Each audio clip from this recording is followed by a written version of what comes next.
Hello, everyone, and good Tuesday evening to you all. We are coming to you with another episode of Top 5. This one kind of just came to me a couple weeks ago, and I was like, hey, Jason, what do you think about this idea? And he's like, yeah, let's do it. So I'm very much looking forward to this. We got a great panel.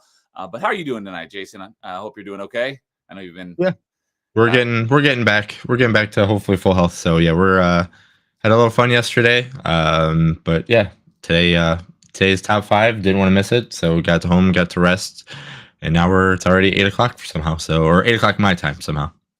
Well, glad you're here. Glad you're on the up and up. So let's go ahead and bring in our awesome panel of guests. We got a couple of honorary co-chairs, third chairs, I should say, on this panel tonight. So first up being our good buddy Carl, CEO of Rumble. What's up, Carl? Hello there, boys. Good to have you back on another episode of Top 5, although I don't have it up in front of me. On which, would you remember which one the last one you were on was? Like 3 of them. I can't barely remember yesterday. All right. Episode 28, maybe. All right. Well, Carl's been on a lot of them, but so has Lowest Expectations. So, what's up, Lowest Expectations? How you doing tonight? Oh, I'm doing good. If anyone wants to blame you for being late, they can actually blame me. That's all right. So good to have you here. And I believe this is Nightmare's top 5 debut, coming in with a awesome looking Batman flame avatar. What's up, Nightmare? Good evening. Hey, yeah, definitely my first top 5. Thank you for having me. Yeah, glad you could make it. This is going to be a fun one. I have a feeling that for the most part, this one's not going to have a whole lot of overlap, but that's just my guess. So, I'd be shocked if any of mine are over. Well, there's one that could be, but we'll see. There's one that I actually didn't put on my list because I'm almost positive it's going to be like Nightmare's number 1. So I was like, you might be shocked which one's my number 1, but I think at least 1 or 2, there's a good chance one of you guys might have. So, but glad all of you guys could make it tonight to talk about our top 5 franchises that need revivals. So, this one probably had the most rules to all the top 5s we had so far. I actually don't have them in front of me, so correct me if I'm missing anything. But the rules for this one were franchises that haven't had a game in about 10 years. Not like there's like an exact cutoff, but pretty close to it. And like spin-off franchises, those count as their own. I hope I made that clear enough. As long as those spin-offs have more than one game in, because a franchise needs to have more than one game in it. So 2 or more games, and they cannot have a game announced in the works. If there are rumors that there's one coming, but nothing's been announced, that's okay. But if it's got to be something that has not been announced by the developer. So I think there were a couple other nitpicky rules we got into, but that was kind of the gist of it. So we're talking about our 5 favorite franchises that are dead and gone, and hopefully they can be revived. So with that, I have a feeling we're gonna have this is gonna be a fun one, but I feel like this is gonna be a long one as well. So let's get right into it. Jason, since it is honorary, you're the honorary first one to go for our number 5s. Yeah. We'll let you go ahead and kick it off. Yeah, so my number 5, pretty simple. We got a 99 version of it, but it'd be really cool to see like a Sega version of it again. I know we're getting the GameCube version on the Switch too, but I would love to see an F-Zero. I know a lot of people would love to see that as well. The only thing that stinks about saying F-Zero, especially with a Nintendo system, is there's a lot of racing style games coming out for the Switch too, so another F-Zero would kind of possibly get lost in the shuffle. But I still think it'd be a lot of fun because it's the arcade racer that we all need and all of that want. So it would be great to see, like I said, the GX style version of it, do kind of like a story mode, build your own car and everything like that to get extra boosts. Just make it a crazy arcade fun as possible. Put it online. We all know that Mario Kart sort of works online, so depending on how fast F-Zero goes, hopefully it does go fast. They can just fix the internet to make it do that as well. But that'd be great to see that franchise just return because, yes, it's gotten some love over the years, but it's really never had a chance by Nintendo to kind of actually make it as a franchise by Nintendo. So that was another thing that okay if you forgot, but we also want to talk about when the last game in the franchise came out. So correct me if I'm wrong, but F-Zero GX was the last F-Zero game, correct? That was Yeah, besides game. yeah, When did that besides come night, out? yeah, 2003. 2003. So it's been Yeah. over 20 years. Yeah. I know that has been one that a lot of people have like bring back F-Zero. The only F-Zero game I played was Maximum Velocity on the GBA, so I was never big into the franchise. But I know that's one of those franchises, Nintendo's franchises that are like long dead, and everyone's like, bring it back. So Mhm. Not to spoil Yeah. anything, but I have some thoughts here, which we may see later.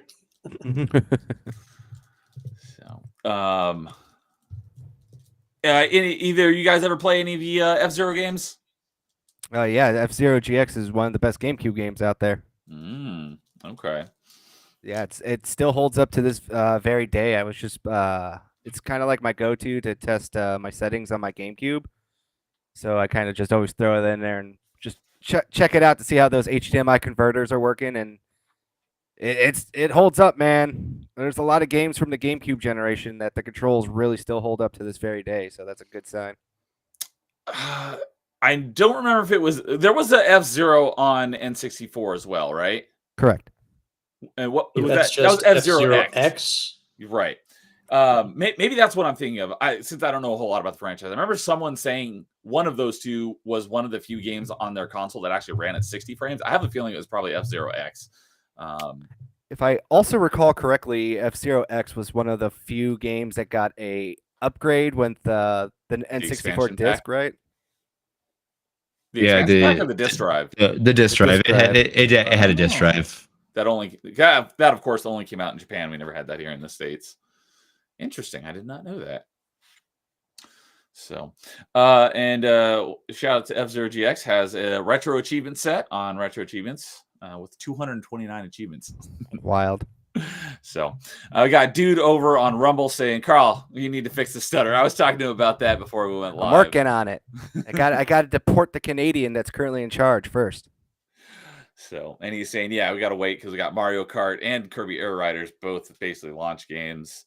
And the Smash Bros celebrates F-Zero more than its own franchise does. Can I just interject here that I'm so upset that Nintendo decides to tease us with F-Zero 99 and You and we me don't get a both. proper one, man. Come on. And then not do Yeah. anything with it really. I haven't played that one. Is it pretty fun? It's fun.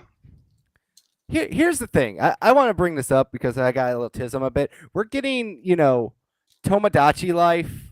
We're getting like this Groove Rhythm Heaven, whatever game coming out as well.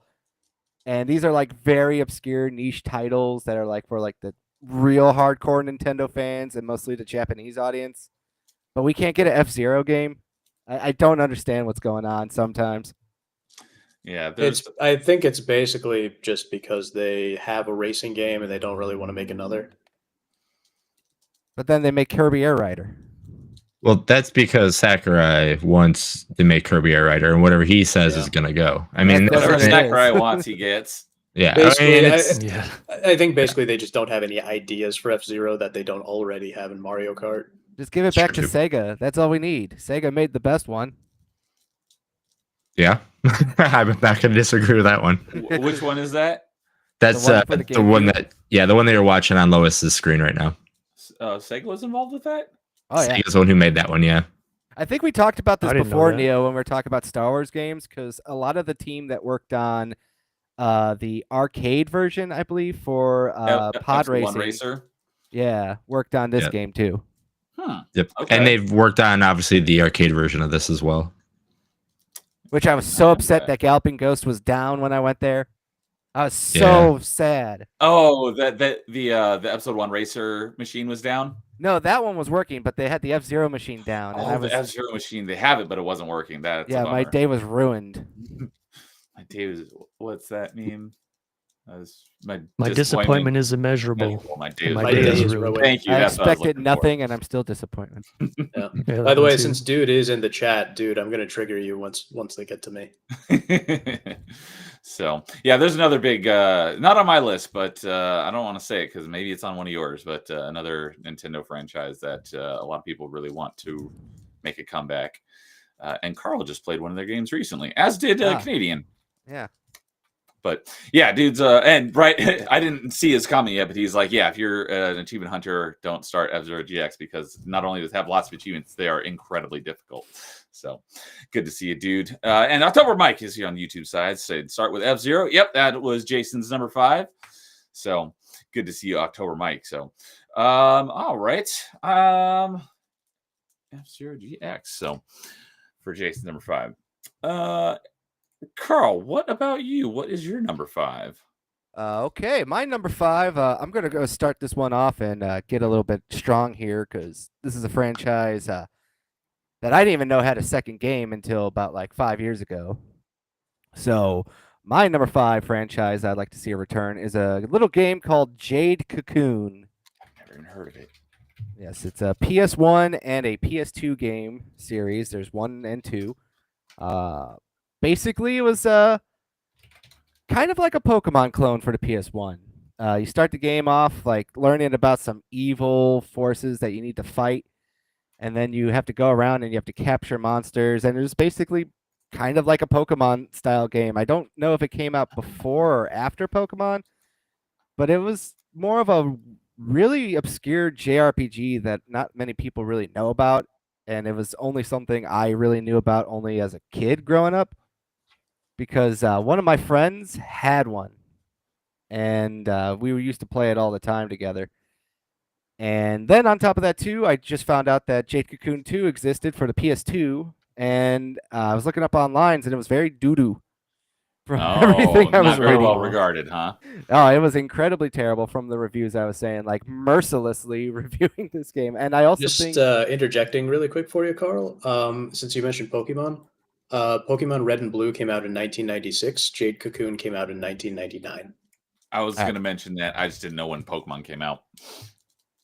Cool. Yeah, and speaking of, better see when the last one came out for number 2. Jade Cocoon 2 came out in 2001. Yeah, 2001. And it was also published by Ubisoft, which is also very weird. Yeah. Because because the first one was actually also published by Ubisoft, but it was also I think Crave was the one that I remember it being published by out here in the West. Crave Entertainment, yep, and Ubisoft, they co-published it. Yeah, I didn't even know about the Ubisoft part for the first one. I just remember Crave, but then I think Crave dropped it, and then Ubisoft actually published the second one. So it's kind of funny looking back on a little bit of the gaming history here for this, because we obviously know how incredibly mismanaged Ubisoft has been for a while, but like going back in time, it's like, oh wow, Ubisoft used to like co-publish with other devs like JRPGs, like obscure JRPGs. But yeah, this is basically like a more adult themed Pokemon clone that I actually did enjoy. It's been a hot minute since I played it, so I would think if this game was going to come back, I would love to see it just get like, you know, that 4K updated treatment.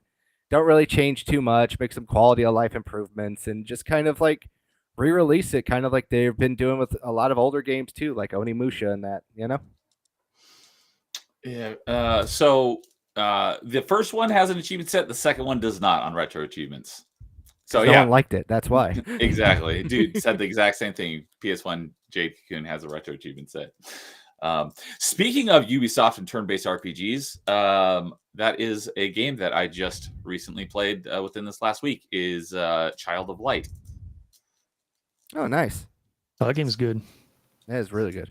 So it doesn't count for our challenge since I started it last year and I've been ticking away at it very slowly, but I did play like 60% of the game just within the last couple weeks. So I played a turn-based RPG all on my own. Oh, it's growing up so fast. Wish this moment could last. If I could give you a head pat, I would. But yeah, no, it's like I said, this is one of those franchises that when you were thinking about like, okay, games that need a revival, because my other 4 are pretty chalky for me. But I feel like I've talked about Jade Cocoon at least every now and then as one of those like obscure 90s games that I thought actually had like a good premise, but just didn't get like the best funding and the best, like, you know, foot out there for their second one. So I feel like this one could be, one of those IP farms where you just throw it out there, get some devs to redo it, redo the engine, redo the graphics, and kind of just build off of something that actually was fun. Okay. Yeah, I figured at least Carl, if not Lowest and Nightmare. I figured that the three of you are probably going to have some franchises on here that I probably never heard of. So not going to disappoint. Oh, mine, no surprise, everyone's going to have heard of mine. So good to see some stuff that I've never even heard of, even if I have no real interest in ever playing them. At least Even if my they do have main retro five, I achievements. think everybody will have heard of. So Well, awesome, pulling out one of those obscure games. Cool. All right. Nightmare, you want to go next? sure. All right, let's pull this up, and then I will trigger dude. Speaking of, dude says that Josh Strife did a review of the first Jade Cocoon game. I don't know who that is, but cool. Hey, T-Man is here. What's up, T-Man? Haven't seen you in a while. Good to see you back. Yo. Force Unleashed. Okay. So why is this triggering to dude? No, it's not Force Unleashed that's triggering to dude. It's the way I'm sharing my images here. Oh, okay. Yeah, so dude, just so you know, I spun up a Linux VM so I could share things without, exposing my real name and all that. Just have like a clean machine to show stuff on. And I'm just gonna say it, Linux sucks sometimes. I mean, here, let me just show you something. Let me show you something. You see that? Doesn't that move around beautifully? Don't you just love whatever that is? Great frame rate on that VM. Yeah, it's beautiful. Oh, it's not even the frame rate. It's just that the whole thing breaks. That But- reminds me of like our Windows 95 computer, where if you move the window around too Yeah. fast, it would like Yeah, ghost and duplicate, and Or when Yeah, it that's- froze and you would see just like that, you see it like fill up the whole screen. yep. yeah. That's exactly what it is. There's something wrong with the compositor.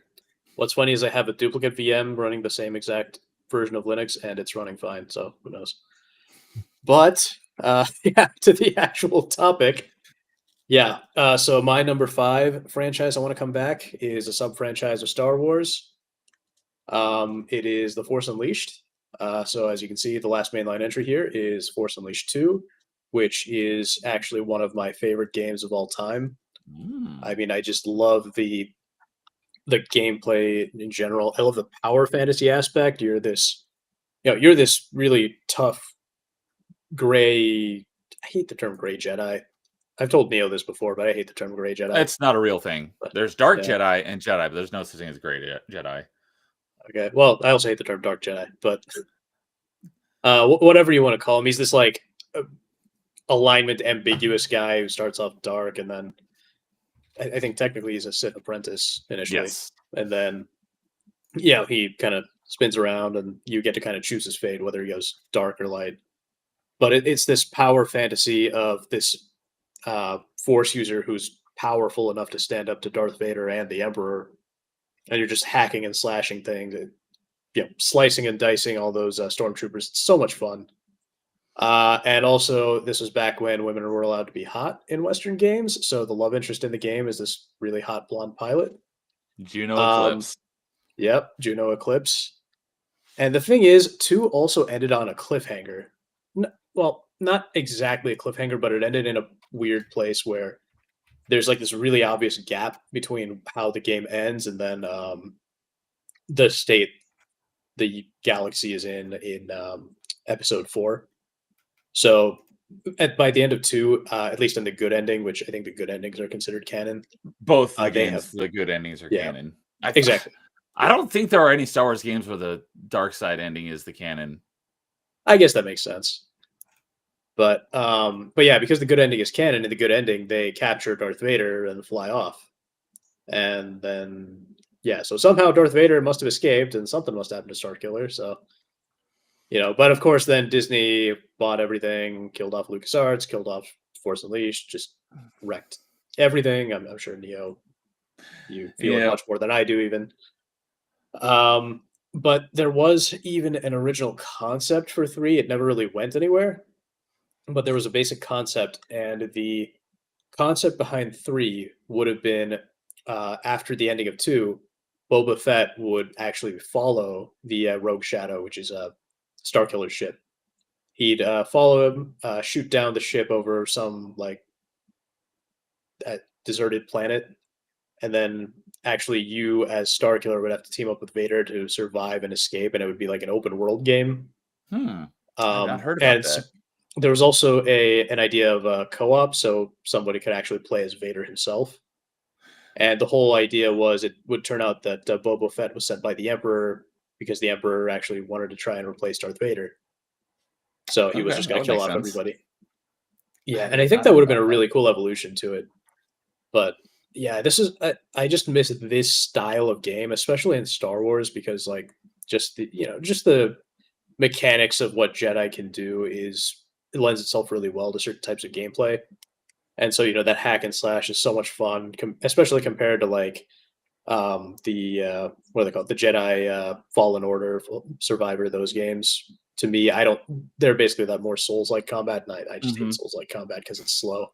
I just like being gotta go fast, as they say. So I get that. Yeah, I agree. Yeah. So, Force Unleashed 2 came out in 2010. Yep. And yeah, I got 100% in both of those. They were pretty fun games. A lot of people were very disappointed by the second one. I think the main issue was that it was too short. Yeah, so the game was like really rushed. Apparently the whole game was made in about 9 months, which is why it was so short.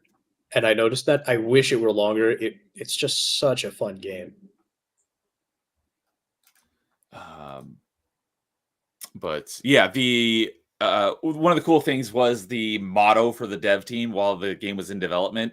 Well, this is more so the first one, but it extended to the second one as well. Was the whole motto behind making the game was kicking someone's ass with the Force, and I think they did a good job on delivering that.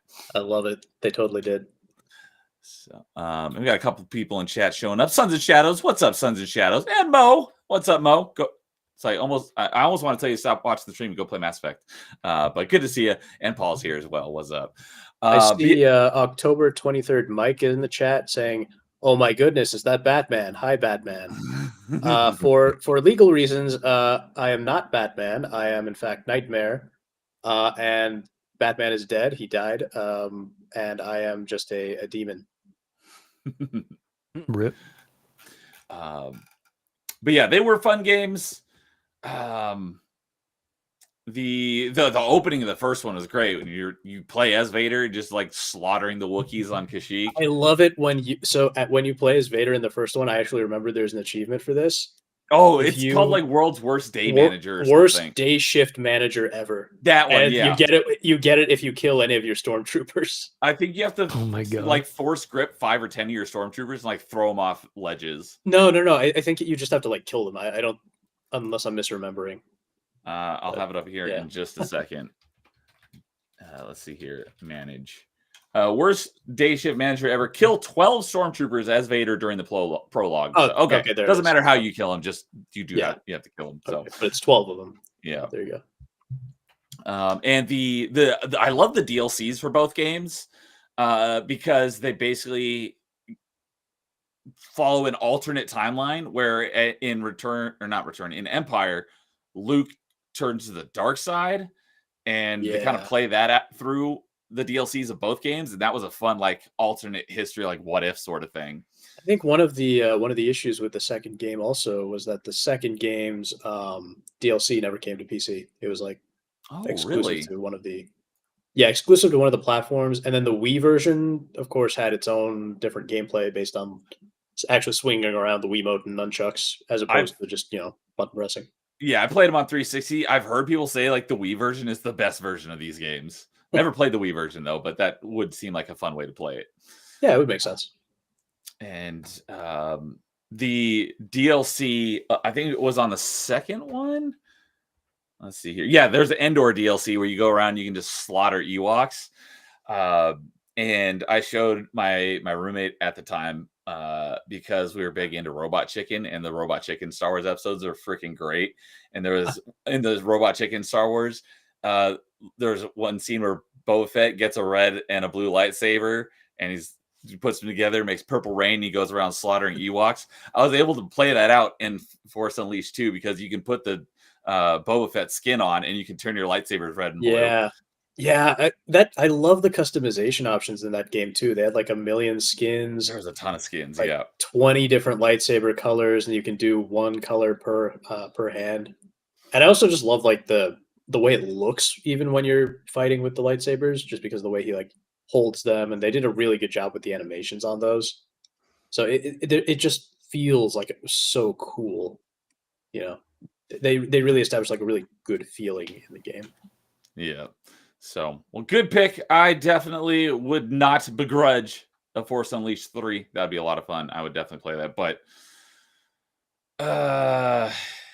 yeah, I'm not going to go into it. But good pick.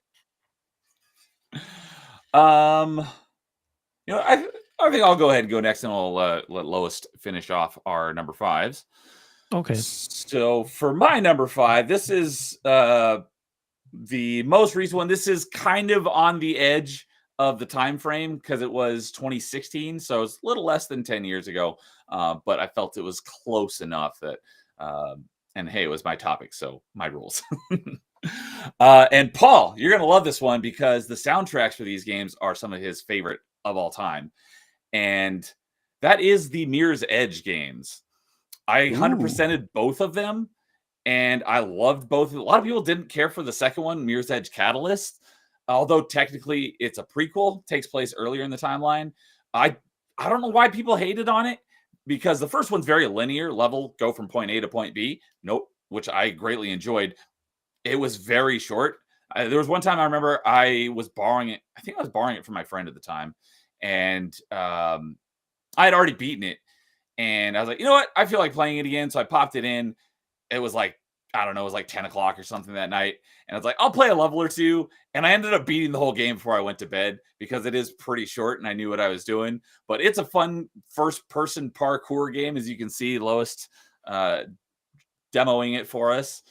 And there's not been any game even close to it since Catalyst came out. That was the thing. The first one was very linear, level-based, point A to point B. Or the first one was Catalyst was an open world, and there were kind of like points around a map, and you just, kind of go where you want. I really like that aspect. And the first one is one of my proudest completions, because it getting all of the achievements in the base game is not too difficult, but getting all of the DLC achievements was very difficult because there are all these different time trials, and the highest you can get is 3 stars. Obviously, it's have to beat it under their certain times in order to get 3 stars. And I beat them all under and got the 3-star ranking on them, which is the 90-star achievement. You have to get 3 stars on every time trial. That one was really difficult, but a lot of fun. And I would love to see this franchise make a comeback. It's an EA game, so it very well could. It's not like Force Unleashed. It's probably never going to happen. Especially not only because it's Disney, but because it's EU and they don't want to have anything to do with that. But EA still owns everything, so there's no reason why they couldn't bring this franchise back. And yeah, I love I probably like the second one even more than the first one. Like I said, a lot of people didn't care for the second one, but I liked it a lot. One of it's kind of the two big differences in the gameplay between the first one is the first one, you can disarm guards and take their gun, but you can only use it for a few seconds, and you can shoot other guards, and then you have to drop it and continue running. So it's not like you can throw it on your back and run off with it and use it later. Shooting is very, very minimal. That's the only way you can actually shoot someone. In the second one, they actually got rid of that entirely. So I think you can disarm enemies, but you can't take their weapons. Let's see if see right there, she did it. She disarmed him and took the gun. You have a few shots, then you ditch it, and then you continue on your way. So shooting is a very minor aspect of the game. They got rid of it entirely in the second one, which I felt played better to the parkouring aspect. So it's more about escape than actually fighting. And then the other one, like I said, the second one it was open world. I like the open world level design. And one of the cool things they added was a grappling hook on your glove. So you can, kind of like Spider-Man, swing across between buildings. It's not like a grappling hook from Just Cause where you can just grapple anything. I'm pretty sure it was only like specific grapple points. But that was another cool gameplay mechanic they added. And the music in both games is phenomenal. Definitely one of the better franchises from EA in a while. Like, I don't know how many other franchises, like new franchises that EA even done in the last 10 years. I have a feeling they probably haven't, kind of like Ubisoft, they don't really make any new franchises anymore. They just rehash existing stuff. But I would love to see Mirror's Edge make a comeback because these games are great. They look beautiful. They're bright and colorful. They, a lot of people give a lot of crap to like the yellow paint thing. This game, the first Mirror's Edge, kind of invented that with where things that are important to your, not your progression, because you don't like get any new abilities, but are important to get to your destination. Like a lot of stuff, as you could see in the video, is like bright white, and then the stuff that you need to use to get where you need to go is like highlighted, or not highlighted, but like bright yellow or bright red. So it really stands out, and it was a really, really great art style. And these were a lot of fun games. There's nothing like it since. However, I was literally watching a video today from GameRanks on 20 upcoming games that they're looking forward to, and I don't remember what it's called, but there is a new parkour game coming. It's not from EA, it's just from some other, indie studio. It is third person, not first person, but it looks like it might kind of scratch this itch. So I'll look for that and mention it here in a moment. But yeah, the Mirror's Edge games are great, and I would love to see them return. So if anyone has played them or has anything to say about it, go for it. I was gonna say that the yellow paint thing came to mind while watching this gameplay. But you mentioned that, yeah. And you said this was like the first game that kind of did that? As far as I know, there may be others, but this is the first Mirror's Edge is the first one that I know of where that had, bright colors on things that are important to kind of guide you where you need to go. What year did the first Mirror's Edge come out? The first one, I just had it up here a second ago. Let me pull it back up. It was in the 7th gen. 2008 was the first one, okay, and the second one was 2016. Okay, so yeah, right. I think a few games did that around the time. I think the first Uncharted came out around 2009, right? I think so. And I know Uncharted is notorious for yellow paint type stuff. I don't know. I haven't played any of them, but I would like to. I think you're right. I think I'd give this game a pass for that though, because the rest of the color is like basically all white. So if it's supposed to be a fast-paced game, which it looks like it's supposed to be, like you're supposed to just keep moving and moving. You always want to keep your momentum up. And if everything is still white, like how you're supposed to know where to go the first time, and then you're gonna stop and look around, and that's not supposed to be the point, I guess.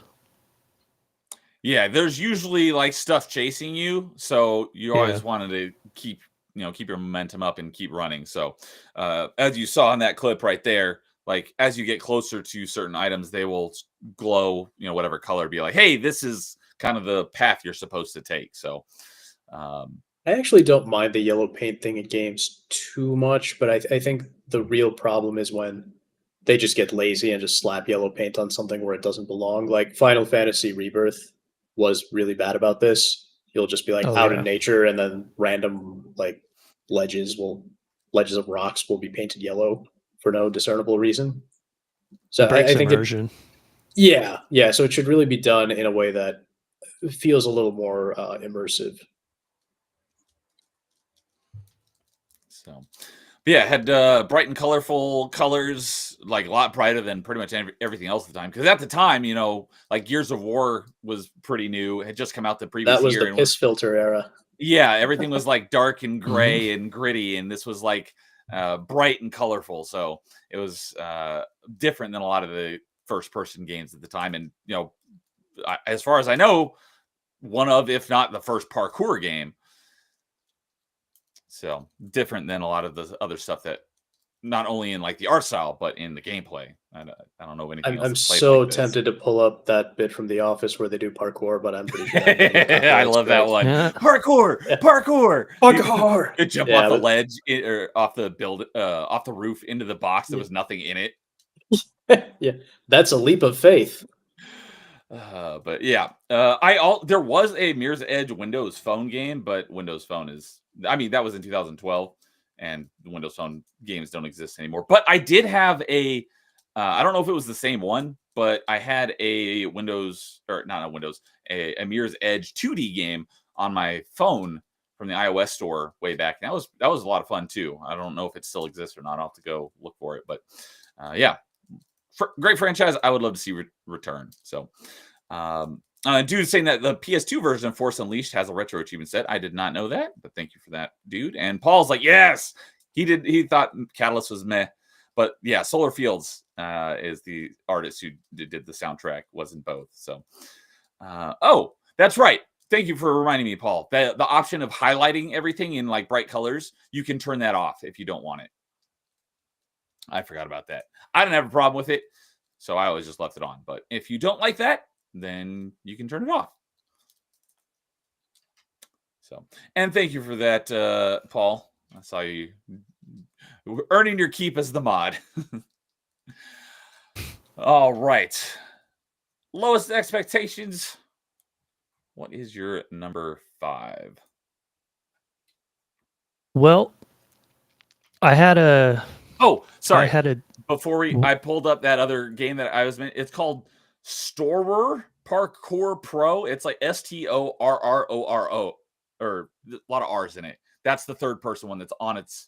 Oh, it actually just came out in March. So Storror Parkour Pro. If you look it up on Steam, should be easy to find. So, well, there you go. There's your Mirror's Edge 3. Bootleg Mirror's Edge. All reviews are mixed, so it's in early access though. So, well, yeah, they can only go up from here, right? Yeah. Well, you never know. But so I had a top 5 worked out, and then Neo dropped the rules. Sorry about that. So we didn't have them all worked out yet This is why I kept bugging Neo with questions beforehand. He's like, yeah. Yeah, so now I came up with a bunch more. Like I had to really dig through my history to find some of these, but not this one. I ended up coming up with like 5 of them that they could all be in the number 5 slot. Picking the number 5 was definitely the hardest out of all these. Same for me.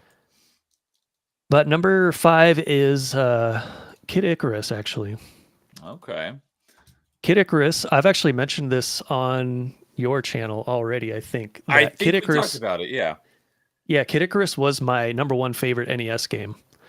And not because it's like the greatest, it's definitely not the greatest NES game, but like objective standards or anything like that. But it was the one that like inspired like the most imagination from me when I was a kid. So it was definitely my favorite for that reason. And then they also released Kid Icarus Uprising on the 3DS. And that's the one that you talked about.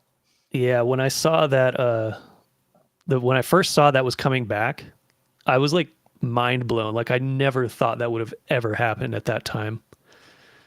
And then we also got a little before they revealed Kirby's Air Ride, there was like a rumor. I don't remember if it was a rumor or an actual confirmation that Sakurai was working on something. But he was responsible. It was a rumor? Okay. Yeah, he was responsible for Kid Icarus Uprising. So I thought maybe it could be another Kid Icarus game, but no, it was Kirby Air Riders. But yeah. We haven't had any Kid Icarus stuff since that Uprising came out, which I think was like 2012. Or was it 20? Yep. No, it was 2010. Yeah, I pulled it up here. 2012. No, yeah, 2012. Okay. Yeah, and I thought that game should have been a Wii U launch title. I think it would have been a much better game if it was, because it wouldn't be on like the tiny screen. And yeah, you were telling me about that. I think when you were on Open Mic. I think so, yeah. But we were talking kind about of alluding to it in chat. So why would it have made better for Wii U than on 3DS? So on the 3DS, you have to hold the 3DS with your left hand and then use the stylus with your right hand the entire time. So they did pack the game with a stand so that you could set it on the table and play it that way, so it wouldn't like cramp your hand up like really quick, even though it still does for me, no matter what.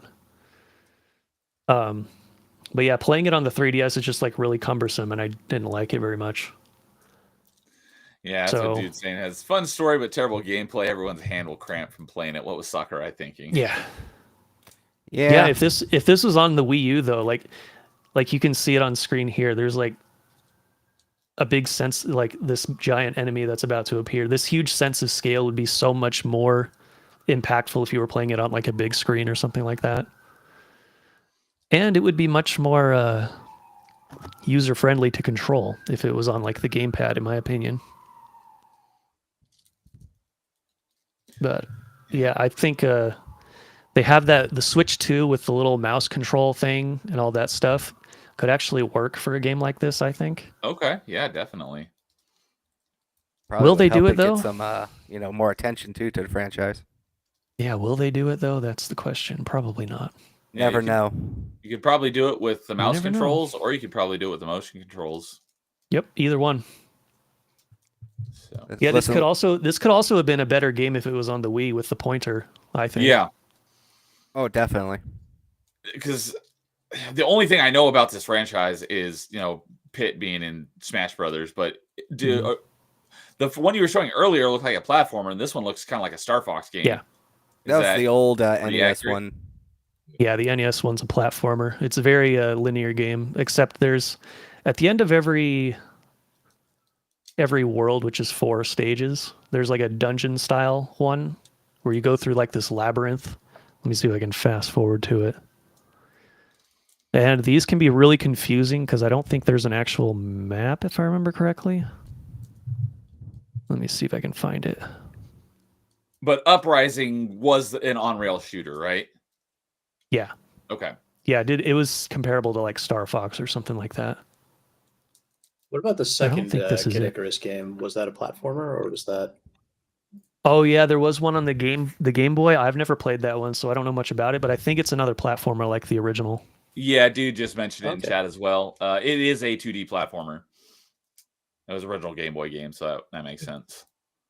And I've never played any of them, surprisingly, so surprisingly, I think it's not on the Switch Online catalog for Game Boy, but I could be wrong. I don't remember seeing it. Both the Should be, NES though. and Game Boy Icarus games have retro achievement sets. Well, there you go. Obviously, the 3DS one does not, since 3DS doesn't have retro achievement support yet. Mm. yeah, yeah, I only that's- know the that's my number series 5. from I only know the series from Smash Brothers. Kind of like how F-Zero is for a lot of people. Yeah, And even Yep. then, all I really know about the series is Pit and then the hot goddess with the green hair. is it Petunia? Palutena. Palutena? Palutena. Okay. Palutena is that I said. Tina.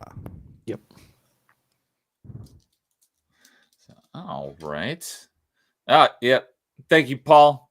Doing the Lord's work on both YouTube and Twitch.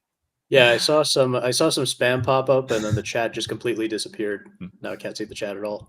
Oh, Yeah, Yeah, I'm it afraid does to that when he it's- blocks someone. It I still see it. refreshes. Yeah. okay. I'm afraid to refresh the page though because it might kick me out. The chat will refresh on its own. You're fine. Oh, yeah, here's an example of what the labyrinth zone looked like. This is the NES one. Yeah, Yeah. because the Game Boy one would not be in color. Okay. All right, so Kid Icarus. If they continued the franchise, would you like? I'm assuming you would like to still see it kind of go in the on-rail shooter type of genre, or would you like to see it return as a platformer, or maybe some sort of weird hybrid of the two? Well, the Kid Icarus Uprising was actually a hybrid. There are some sections where you're actually on the ground and walking around. Oh yeah, here you Oh, go. Okay. See, just like that. But you're still like aiming with the stylus the entire time as well, because you got to shoot, and then I think you attack by pressing the left trigger button. It's really awkward to play on the 3DS. Really did not like playing it on that system. But they could definitely bring this back to like the Super Switch. And But yeah, it's if a lot they, better. because the Switch and the Switch 2 Super Switch, they have so much better control options that they could do a game like this and it would be really fun. So all Looks right. like this guy's struggling with the controls too. Cool. Yep. All right. Well, that will wrap up our number 5s. So we'll get into our number 4s. Let's see here. Do I want to go? Let's go with. Let's see here. Carl, do you want to kick us off for number 4s? Yeah, I guess I could do that. So my game is also a 3DS game. Both games were on the 3DS, and the last time this game had a mainline entry was November 12th in 2015. It's a game near and dear to my heart because it's plays at all the member berries, and that's Project Cross Zone. Yes, Project Cross Zone is one of those fun little hybrid games of a turn-based tactical RPG with some light, ironically speaking, fighting game elements thrown in there. And I'm gonna read off a list because before the show started, I had to double check how many franchises they put into this game across both series, and here are the ones. So we got the Tales games, Tekken, Dot Hack, Xenosaga, Devil May Cry, God Eater, Super Robot Tyson, Resident Evil, Darkstalkers, Street Fighter, Mega Man, Dead Rising, Sakura Wars, Virtual Fighter, Valkyria and Chronicles, Shining Forces, Resonance of Fate, Valkyrie no Boken, which I actually just played recently at Galloping Ghost, Yumiura, Mega Man Legends, Rival School, Fighting Vipers, Dynamite Cop, Zombie Revenge, Space Channel 5, Shenmue, Yakuza, Phoenix Wright, Fire Emblem, Soul Calibur 5, Shinobi, Xenoblade, Namco X Capcom, which I think Jason would probably know that one probably the best.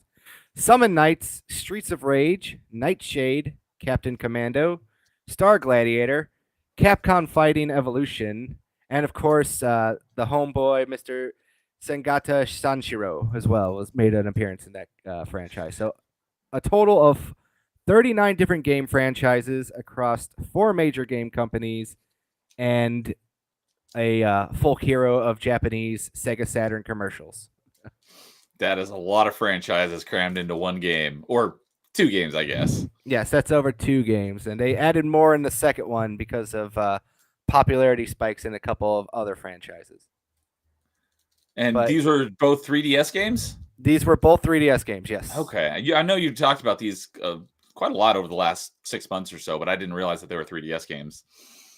Yes, and I gotta say, like, it's just fun. Like, we've seen games like Astrobot kind of really capture gamers' hearts with all the like member berries, as I like to say.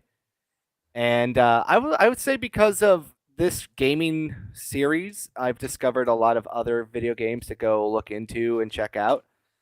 There was some even in here that I didn't even fully realize that were in here. After doing like a double check to trying to figure out where they came from. It also was co-developed by Monolith Soft and another video game company. I think it was like started with a B. I can't remember off the top of my head. But I figured this is like one of those franchises I would like to see come back, maybe get a second life on PC and of course Switch that's coming out to kind of continue that tradition, just to maybe add a few more franchises. As we've seen, like Onimusha, that's been talked. That's coming back with another remaster of number 2 and a sequel to that. I would love to see maybe Okami make an appearance in there as well, and just with like Sega, and also coming out and pushing out old IPs like Jet Set Radio, Crazy Taxi, so on and so forth. I feel like you could just bring this game series back in some way, shape, and form to kind of make like a promotional like member berries type of video game. Maybe update the graphics to have it be more like actual 3D, especially because we've seen such great evolutions in the turn-based RPG genre with games like Persona 5, and even right now you see the great success known as Expedition 33. So with how unique and interesting like just this overall turn-based fighting style was, like because it is like a combo-based fighting style in this game, it would be fun to see them kind of maybe, you know, take that next step with like this franchise, maybe add a few more characters and, you know, kind of have more fun, you know? Like I said, there is some fun to say when you got like the the dude from Ghost and Goblins like going insane with like the guy from Dead Rising, Frank West, and then you got like the dot hackers coming in and doing some crazy combos with you. It's just nice fun, and it was a fun, just like don't take it serious story. Like it is very self-aware game. They basically just like knew what they were doing. These devs, they're like, we're just gonna have fun. We're gonna have a lot of inside jokes, a lot of memes, and these games still aren't super expensive. Still, if you're looking to collect them, so I would say just if you want like a very interesting like time capsule type of game that like really solidifies the early 2000s and kind of gets you hyped for like a lot of projects here, because in Project X Zone 2 they really hammer the Fire Emblem Awakening and the Xenoblade games in this one. So you could get that like feeling of like these are really fun promotional item games to go with like that time period as well. And if you're a fan of the characters, the first one does really come with a really nice poster inside of the game case too. Yeah, that key art for that game was really cool. Mm-hmm. I just loved it because it had Kite and Black Rose from the good old Dot Hack series. That blew my mind when I saw those two in there. Yeah, so I keep looking up because I have the Project X Zone poster on my wall, so I'm just trying to double check and see what other characters I can see. It was I had a like feeling you Dante mentioned was the on poster. there. I'm assuming he's got it on his wall. That's why I was looking up. Yeah. I'd be tempted to play it just for the Xenosaga. Oh, nice. That's in they got Cosmo and I forget the Talos. Yep. Those are the two that make the surprise appearance. Like I said, they even got like a bunch of Sakura Wars references in there. Like I still feel like my favorite one is after Jason showed us the Shanshiro commercials when they had the Sakura Wars one where they're going and they're hugging. They actually make a reference to that inside of the video game itself too. That's right. I remember you mentioning that. Yeah. When we did top 5 commercials, those were hilarious.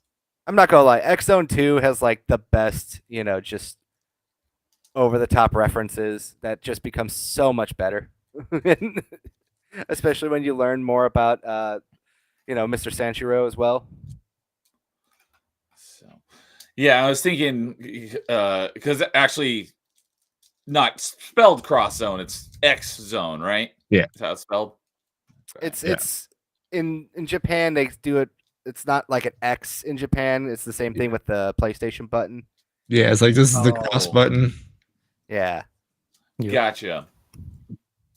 So they in Japanese, like when you boot it up on your 3DS, they'll be like Project Cross Zone. That's what they'll say. All right. Cool. Well, we got Breddit hopping into chat. What's up, Breddit? I think I've seen you before, but I think it's been a while. Good to see you. He says, yeah, there's so many DS and 3DS touchscreen games that need to be revived. Maybe with the next Switch, we'll see that. And dude saying that he's confident that once the 3DS gets retro achievement support, the cross-owned games will get achievement sets fairly quickly.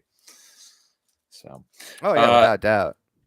And he's saying, weren't Frank West and Arthur also in MVC 3? Yes. Yeah. Like that's a Jason question for sure. And Phoenix Wright, right? And Phoenix Wright, yep. Yeah, no, Project Cross Zone was where Marvel vs. Capcom did their thing. This is pretty much what if Sega, SNK, Namco, and Capcom all got together and decided to make a really weird universe where all their characters met and did something. Yeah, they even have like the most half-assed attempt to try to like make a story. They're like, it's just multiverses. Yeah, just go with it, have fun. Yeah.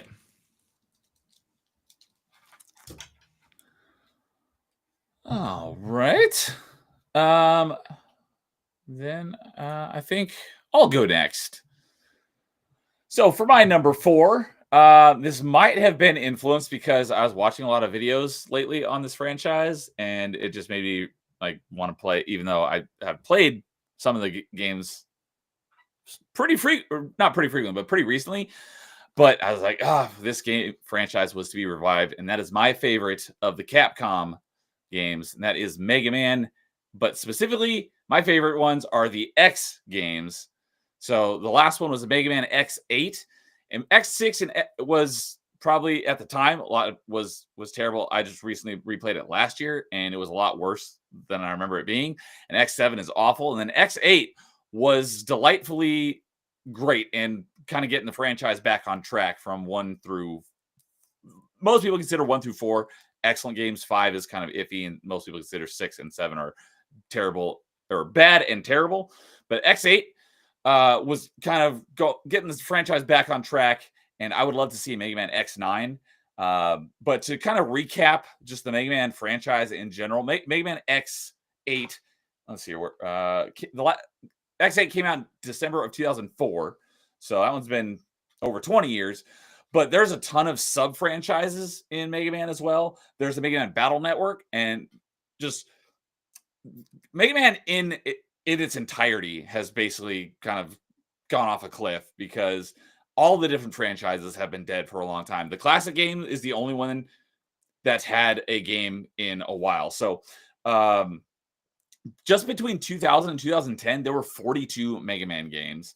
That was Mega Man's 9 and 10, X5 through X8, Extreme 1 and 2, Legends 2, the Tron Bond game, Zeros 1 through 4, and the 2 ZX games, Mega Man and Base, the 6 Mega Man Battle Network games, and half of them had 2 versions, kind of like Pokemon, so that's 10 games there.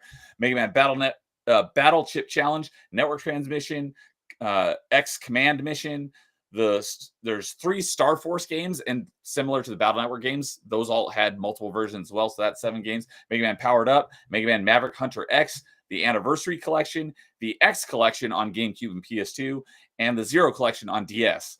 And then since 2010, we've had 6 games released in total, but 4 of them are just collections. There was the Mega Man Legacy Collection, the X Legacy Collection, the Zero Collection, and the Battle Network Collection. The new Mega Man games that have been released since 2010, there's 2.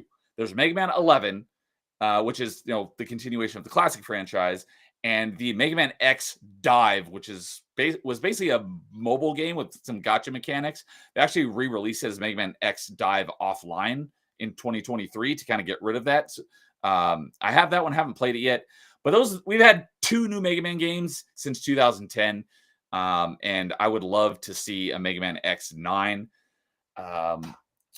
The Mega Man X games 1 through 8, most recent one was 2004. Battle Network, the most recent one was 2006. The Legends games, the last one was in 2000. I know a lot of people really want to see that one continue. And the most recent Zero game was 2005, and although if you can include ZX and ZX Advent, since those are a continuation of those games, last one was in 2007. So this franchise has basically long been dead, and I would be happy to see it just make any sort of comeback in any of the sub-franchises. But specifically, I would love to see the X franchise make a return because the Mega Man X games are my favorite, and I really enjoyed X8, and I decided I'm going to play through it again because I grew up like the Mega Man X 1, 2, and 3. I would say all the time, those are my favorite Mega Man games. Those are the ones I grew up on. I played 4 and 5 back in the day. I didn't play Mega Man X 6, 7, or 8 until the Legacy Collection came out in 2018. So it was my first time playing those. But I decided, especially now I'm getting into retro achievements, I was like, I don't know if I'm going to do X6 or X7 for retro achievements, but I do plan to play X8 again, and I would love to have a return. It continue with X9. I don't think that's going to happen, but I would love to see that happen. So, we got a lot. Mega Man was just. I think that's kind of why they died off, because it kind of flooded the market with so many Mega Man games over the 2000s decade. Kind of similar with the music games with like Rock Band and Guitar Hero and stuff. They kind of flooded the market with so many games, and then the whole genre just disappeared. Fortunately, this genre isn't dead. There are other Mega Man like games, but I would love to see Mega Man X specifically make a comeback. Yeah, with a lot of the games that just came out, especially year by year, and I mean, even when you go back to like the old NES days, like I mean, games came out every year, and they just added one little power up, but it was just how can we get new Robot Masters in here? And then even the designers were having trouble with Robot Master designers, so they would went to magazines and be like, "Hey, design us a Robot Master. Maybe we'll get into the game, and we'll just figure out a way we can put them in the game. So I mean, things like that did happen. I mean, I would love to see one. I'm not gonna lie, I would love to see one in the vein of like of Hollow Knight in a way. Make it just like kind of like crazy open world. The robot masters are everywhere. You could choose which way you go, beat them that way, get power ups, and then you can find ways to around the world that way to just hunt the other Mavericks. I mean, that's what I would love to see. 1000%. I talked about this on Party Chat last week because one of the topics I had was what's a franchise you'd like to see explore a new genre, and one of my answers to that was I'd love to see Mega Man do a Metroidvania because it's the perfect fit for it. Because you absorb their abilities, and that could lead to unlocking, being able to explore farther into the map.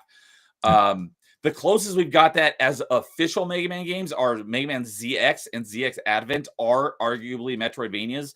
They're not very good, though. They could use a lot of work in the Metroidvania department. However, there is a fan-made game that's been in the development for like 15 plus years. And I think he had to, a couple of years ago, had to restart from scratch because he lost everything because like his hard drive crashed and he didn't have it backed up or something. But he's basically making that. It looks and plays like a Super Nintendo game, but it's a Metroidvania where you play as Mega Man X and Zero, and it looks phenomenal. I've watched plenty of his videos, and I hope that he finishes this game. It's called Mega Man X Corrupted. That's a Mega Man Metroidvania, and it looks phenomenal. Who knows if it'll ever be released? But I would love to see that come officially from Capcom. I doubt that's going to happen. So I would be very happy with just a standard 2D action platform Mega Man X9. But I didn't think about this until just now. If they did do an official Mega Man Metroidvania, I think it would be better to start it as its own another spin or sub franchise, not make it like X9, make it like kind of like Mega Man X Command Mission, or like is like a spin-off of the Mega Man X games, or there's like the Battleship Challenge and the Network Transmission are spin-offs of the Battle Network games. I would say spin it off the Mega Man Metroidvania as its own sub-genre of Mega Man, or sub-franchise, I should say, rather than an actual continuation of the Mega Man X games. But I would that would be most likely be my favorite Mega Man game. If this guy ever finishes Mega Man X Corrupted, that will most likely be my favorite Mega Man game. Yeah, I mean, if he does a well job too, because Capcom does watch, and I mean that, and I mean in a bad way, but like there was that modder, that one game that somebody made that was Mega Man Cross Street Fighter, and that guy got, he had help, putting that game out and making that game. So if I'm not mistaken, I don't want to cite anything wrong, but like Mega Man Street Fighter, like Capcom was totally cool and on board with that. So as long as they don't deface the property and they just do it well, I mean, that guy has nothing to worry about. Yeah. So T-Man says X6 and X7 are their own kinds of bad. I'd pick X6. Yeah. X7, they tried to do this weird like 3D thing and it did not work. Mega Man is, I can't say it's meant for 2D. I definitely think it's better in 2D, but there were the Legends games. A lot of people really like those, and those were 3D, but I haven't played them yet. And Rinsler's here. What's up? He's saying, I'm down for more Mega Man. Good to see you, Rinsler. And Direwolf is here as well, saying, yeah, you could include like the armors that have their own abilities, like in X5 and X6. Yeah, there are different armor sets you get, and they have different abilities. Like one of them lets you stick to walls, and one of them lets you not take damage from spikes, because spikes normally kill you in one hit. So one of them allows you to walk on spikes. So you could definitely use those abilities to, as your ability gating. So you can't get to certain areas of the map until you get those abilities. So it's absolutely perfect prime candidate for an excellent Metroidvania. And dude says, burn it to the ground. Yeah, that's one of the bosses from X7, which just repeats that on like every second when you're fighting him. T-Man says, oh, there was also Mega Man X8 demake. Yes, that is. I was going to mention that earlier and I forgot about it. So yes, thank you. Another fan made game has done a demake of Mega Man X8, and I have it. I have not played it yet. I did play it. It was in an early access, so to speak, a while back, and it had a couple levels available. I'm pretty sure it's fully been released now, and I've downloaded, but I haven't played it since it was in its like early access form where it only had a couple levels, because it was originally called Mega Man X8 Demake, but now it's technically called like Mega Man X8 16-bit.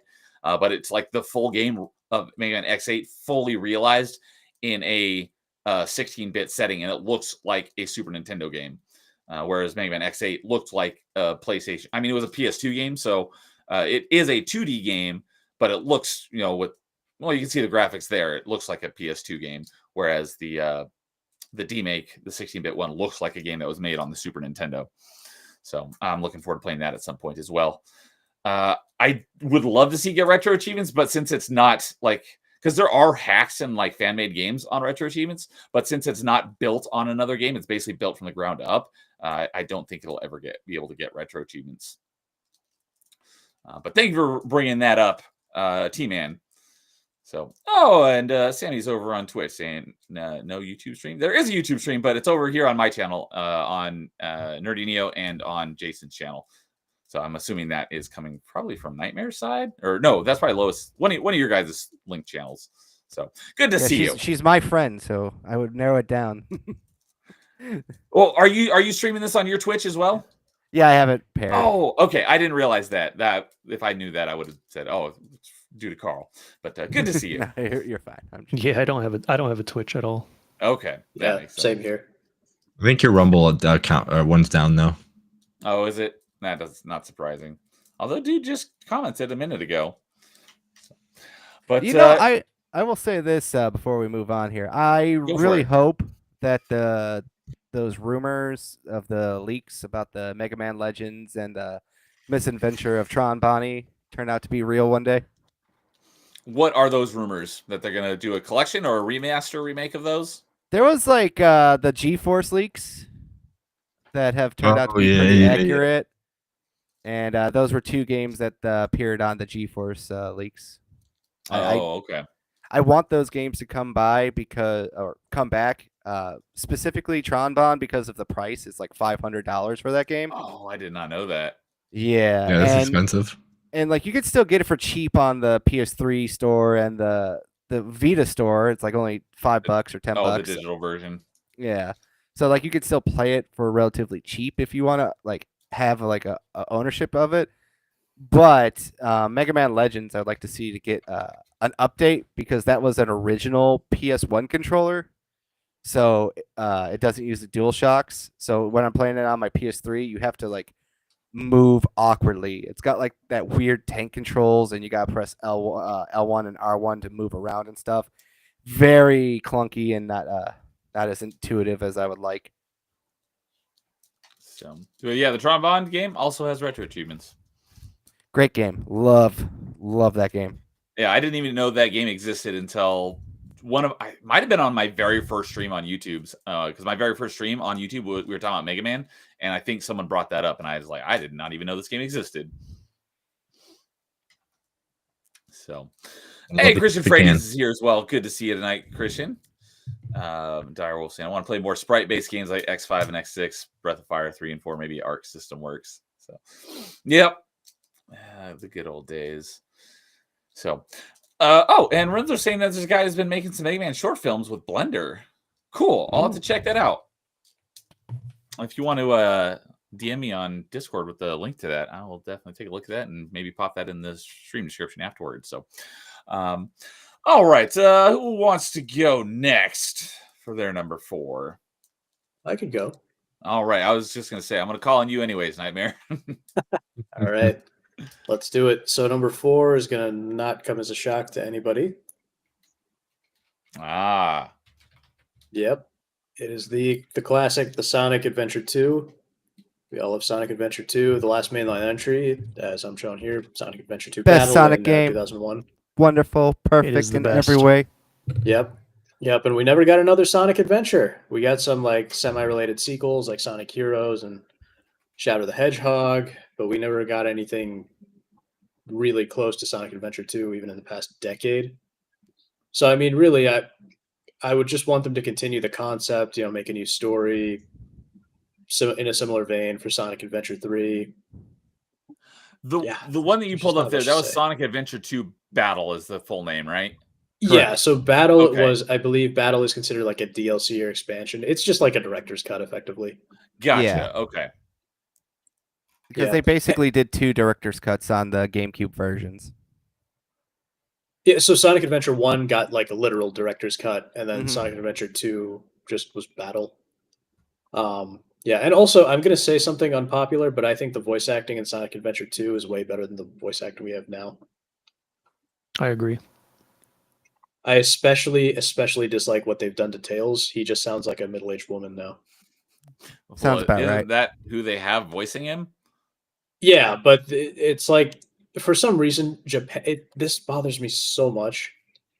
For some reason, Japan is the worst about getting middle-aged women to voice young boys who don't sound a thing like a young boy. They just sound like middle-aged women.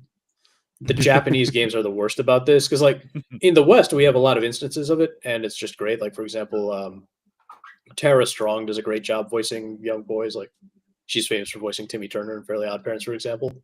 So Yeah. they do it a lot better in the West, but for some reason in Japanese games, they just can't seem to cast those characters right. Ash Ketchum's voice actor too is also a woman. That one I haven't seen it in a long time, but that one I remember sounding a lot better. Yeah, like because you are kind of right about that one. Yeah, The middle-aged women can pretend to be boys better in the West. yeah, they definitely can be. Also, Sonic Adventure 2 just had one. Back then, they just had some of the best soundtracks, and that's not just Sonic Adventure 2. It's like the Sonic games of that era, especially because they had Crush 40 doing all the music. I mean, you could just Sega watch in general. Yeah, I mean, you could just watch the video that you're playing right now, and you know what song's playing.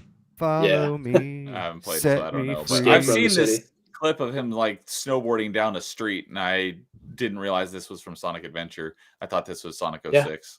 Oh yeah. The song that plays right now, it's like one of the more famous songs Mhm. from 3D Sonic. It's "Escape from the Yep. City," Follow which is actually not me. by Crush 40, but yeah, the theme song "Live and Learn" that was Crush 40. I think the theme song to most of the games at the time was by Crush 40. Pumpkin will- Hill is also a yeah. good one. Sorry to cut you off. Yeah, no, and I was saying for all the flack that Shadow the Hedgehog gets, I will say that game has one of the best theme songs ever.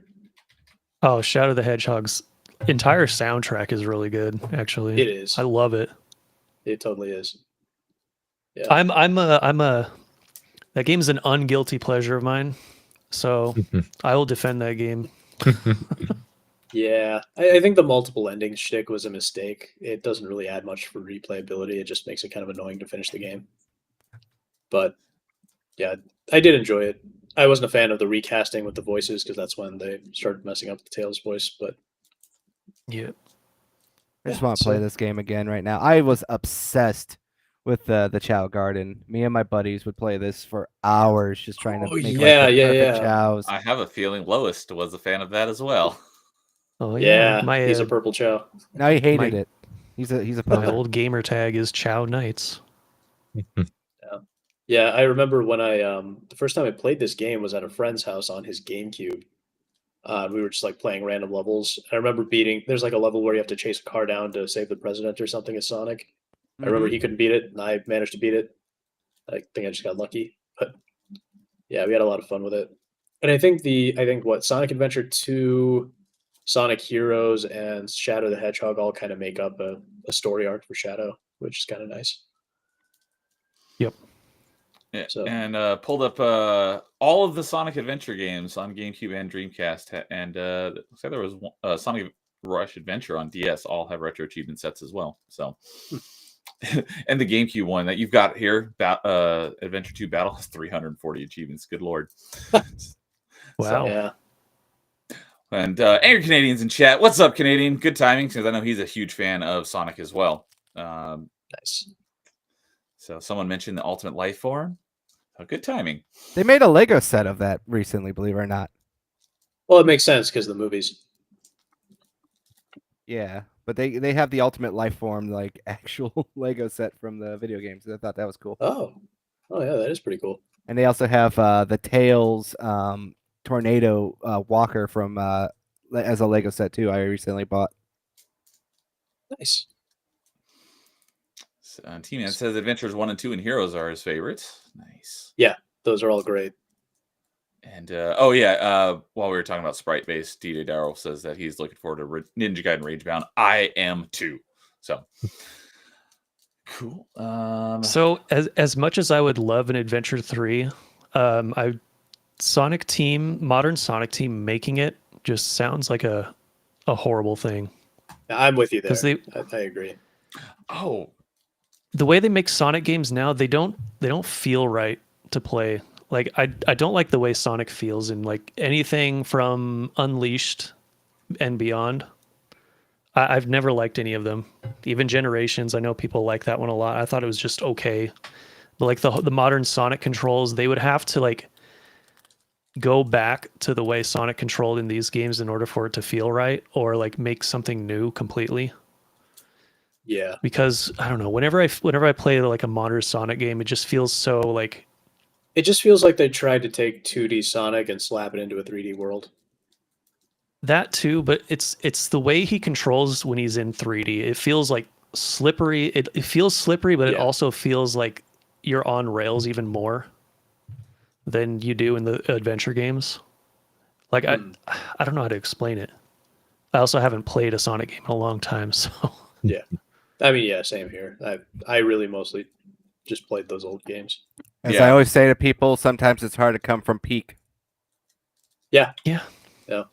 Sonic I don't even know Adventure if 2. they reboot after I think it was after Shadow they rebooted with Sonic the Hedgehog 2006, and I don't know if that game is canon to the rest of the games after that or anything, but yeah, I kind of just stopped playing after that. I just refuse to believe that Sonic has like canon and lore. It's just it's just multiverse. Just like everything Sonic does, it's just some new random adventure from a different Sonic in the infinite universes. Well, I thought that what they did with both Sonic Adventure games showed that they actually have a lot of potential for storytelling in this universe. Yes, They do, they do. I Or at least they 100% did. agree. And at least they did, and they were really good at writing at the time, which is part of yeah, and like from game to game, there's not a whole lot of connection.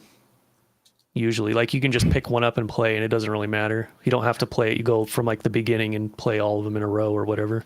That's Yeah. true. But also, I There, just there feel like are Go there on. are some sub story arcs though. Like I said, Adventure 2, Heroes, and Shadow the Hedgehog all kind of make Yep. up a sort of Shadow trilogy where you basically see Shadow's entire story arc play out.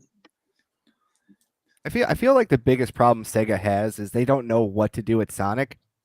Like they've improved every one of their other sub franchises, or they're going to try to bring the other ones back. But Sonic just does like it just seems like they want it to be like their Mario like hardcore, but they don't know how to like capture like the success of like Nintendo can with Mario for some reason. It seems very all over the road of the quality of a Sonic game if you're going to get like, a hidden gem or a pile of doo doo, which is Well, there's something just not that I much don't feel like that. variety in the games. All the new games feel like the same game in so many ways. Angry Canadian says there are 2 Sonic timelines, I believe, confirmed by Team Sonic. All right, so there we go. Where's the good storyline there, AC? Which one's a good timeline? I assume the good timeline is everything before Sonic 06. No, I know that. that's the good timeline right there. Sonic 06. That was their last great game. Yeah, since I don't know a whole lot about the Sonic franchise, I wasn't sure which one of these came first. But yeah, Sonic Adventure 2 was 2001, so it was before 06. And Look, Neo, the most important thing you need to know about Sonic is that Sonic's arms are not blue. True. What else was I gonna say? 2001. But yeah, 2001. So it's long overdue. Oh, that's what I was gonna say. Canadian said that Sonic X Shadow Generations is easily the best 3D Sonic since the adventure games. That's what I was gonna say. So I don't actually know, have never that. played A it. friend gifted it to me, but I just haven't gotten around to trying it out. I should. I was watching him play it. It's got a really good soundtrack, and it looks really damn good on PC. Nice. And I think I remember. Shadow the Hedgehog is better than Generations. Well, Shadow the Hedgehog is just like peak 2005 edgy middle schooler who doesn't want to get his parents mad at him. It's like perfect for that. I believe Canadian was also mentioned that there's a really good Sonic mobile game. So correct me if I'm wrong, but I'm pretty sure he said there's a really good mobile game. I don't remember what it was called, but so maybe he'll mention it in chat. Oh But yeah. yeah, Oh, also he's a on big screen fan right of now. Shadow. Just to put this out, that Lego, they made a Lego of this Tails little drone right there. Okay. Nice. So, and something unrelated, but I had to mention it because Christian mentioned that Tara Strong did the voice for a toy named Kilgore in My Life as a Teenage Robot. And then Direwolf said Tara Strong also voiced Rachel in Ninja Gaiden / Ninja Gaiden Black, which I just replayed. I had no idea. I did not know that she voiced Rachel all these years. Yeah, So. Tara Strong has voiced like a million different characters. She's like Raven, Bubbles. She's voiced Batgirl in Batman the Animated Series, Harley and then went on to Quinn. voice Harley Quinn in the Arkham Yeah. game, the later Arkham games. And the regular series. No, They, no. pop- It Well, was when she Arlene pops up Sorkin who in voiced. like when she Harley. pops up, that's what I mean. And like even the animated stuff, she still does her voice. No. In the animated stuff, it was Arlene Sorkin who did the voice, and then Tara Strong took over once Arlene Sorkin retired during the Arkham games. I'm saying like the newer ones, like when they prop her out for like newer Harley Quinn projects, she's also the voice. Well, I don't know about that. Everything new is just terrible, so I don't even look at that. Yeah, I just wanted to just throw it out yeah, there. yeah. But it could yeah, I all these years I did not know that she did the voice of Rachel. So thanks for letting me know that, Direwolf. Cool. Oh, and Canadian came back. It's Sonic Dream Team is fantastic, but unfortunately it's iOS only. So that be many is- such cases. Yeah, so. Disgusting. Speaking of top 10, top 5 voice actors, there you go. Yeah. Top No spoilers. my number one. I think it's obvious. Kevin Conroy. Oh, spoilers for in case you're on that one. And dude says Tara Strong has voiced a lot of my cartoon crushes. I bet because she's been in like everything. Her, She's- Laura yeah, she's Bailey. really good. She's been in a few live action things I've seen as well, and she's a very good actress, even if she is apparently a bit nutty in her personal life. Everyone's a bit nutty, don't you agree? Probably. Let's just say, like, you know how Mark Hamill is, like, on that level. Oh, Yeah. bummer. Unsurprising though. So, all right. Anything else on Sonic Adventure? Not really. It's just, this is just one of those, games that's everyone loves. It's very nostalgic. Definitely deserves a sequel, but, who's to say if they could even pull it off at this point? There's no way. All right. Jason, why don't you hit us with your number 4? Yeah, so my number 4 last one came out in 2001. It's the game that's over my right shoulder right now.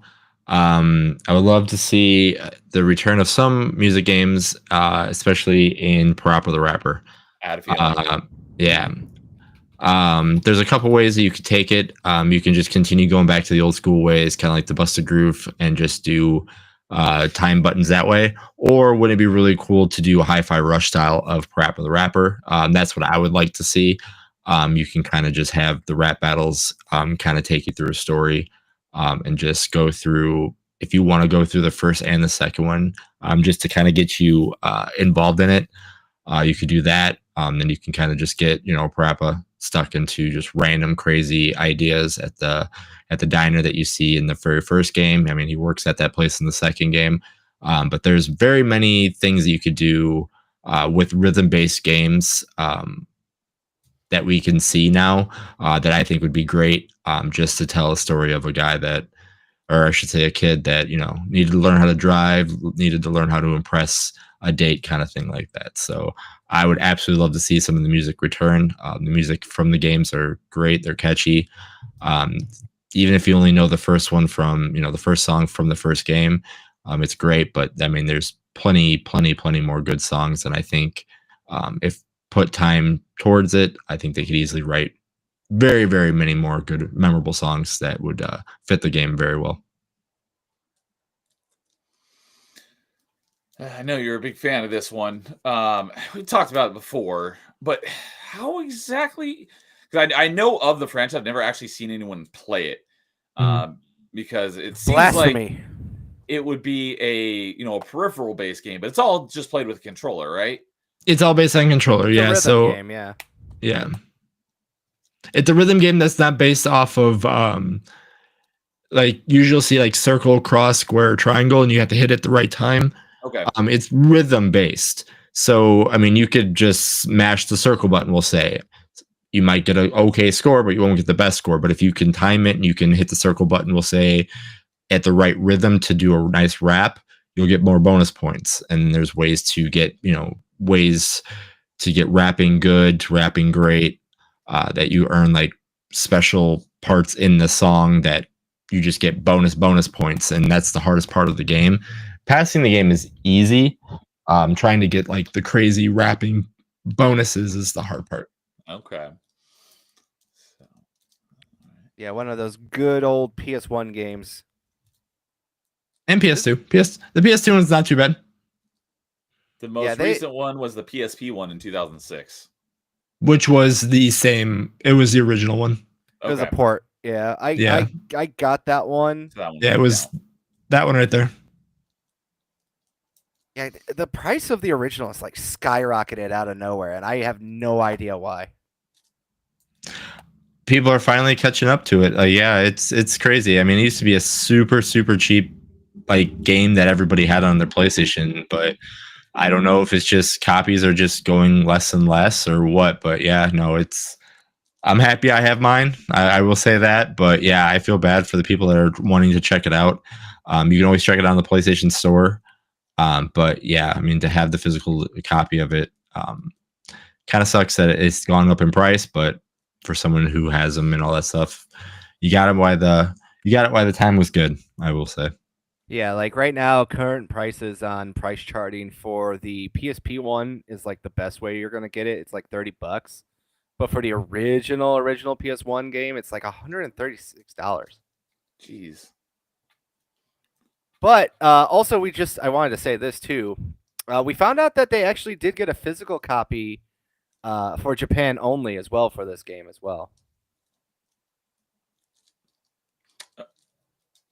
For like, what do The you mean? original, like Parappa the Rapper, the first one, they got a PS4 port on a PS4. disc. Oh yeah. Oh, they Gotcha. got it. Oh, I didn't know they got an actual physical copy. Yeah, they got an actual physical copy. I was like, this was the days before digital games, so I wasn't quite sure where you're going with that. Yeah, Gotcha. that and Loco Roco, also 1 and 2 actually got physical copies for the PS4 in Japan, and I think Fat Princess as well.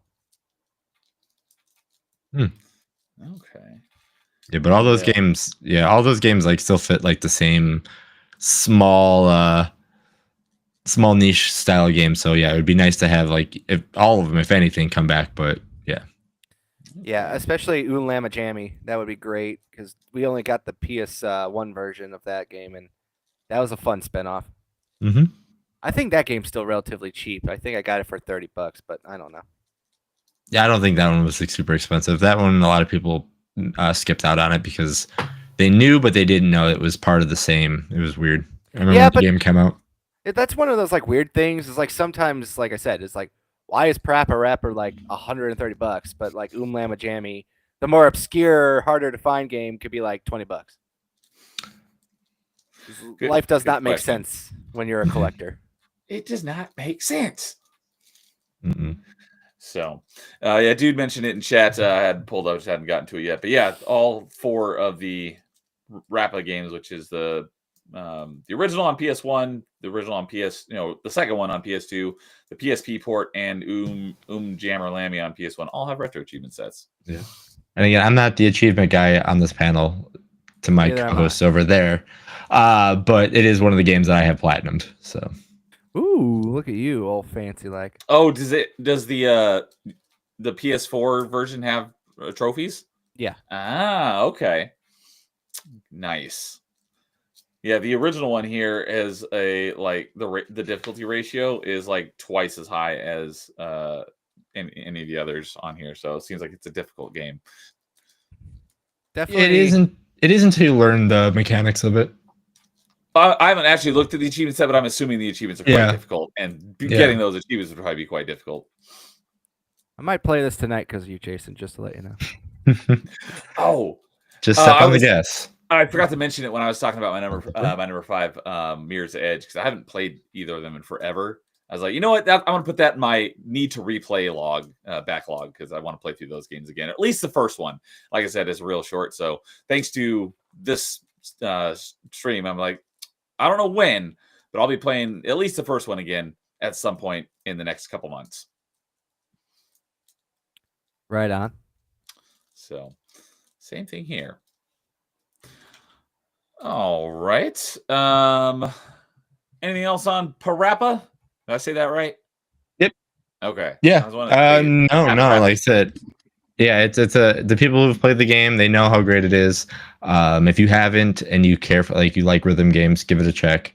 Like I said, at first it's going to be intimidating because, again, it's a rhythm game, but it's a game that's, as soon as you learn it's a rhythm game, not a button mash. I got to make sure I hit at the right timing. That's when you learn how to play the game. Yeah. And also check out Guitaru Man if you are also a big fan of these type of games. I've heard of that one. So, all right. Well, before we move on, go for it. Jason, you got to do what? Gotta believe, right? Yeah, there we go. I'm assuming that's some sort of Parappa reference. Gotta do what? I gotta believe. Actually, the song that's playing right now on Lois' screen is probably my favorite song. I never played it, so I don't know the music, but I know that I think Me neither. you. When we did top 5 soundtracks, I think Parappa was in your soundtracks, was it not? I wouldn't be surprised if it wasn't. Let's see here. It was your number 5. Yep. Yes, I would be surprised if it wasn't. Great one. All right. That leaves us with lowest to finish off our number 4s. Indeed. Have any of you guys played Alice Madness Returns? I have not, but I've heard good things about it. Well, this one is actually a sequel to American McGee's Alice from 2000, I believe. I think it was a PC only game. But basically what this is a series about Alice in Wonderland, but what if it was really morbid and dark and creepy and Alice had like a bunch of mental issues. That's basically what this game is about. And when she goes into her Wonderland in her mind, basically turns into this crazy, terrible place. And it plays kind of like a 3D action platformer. But yeah, if you can see by like the art style and stuff, that's the main reason why I liked it so much.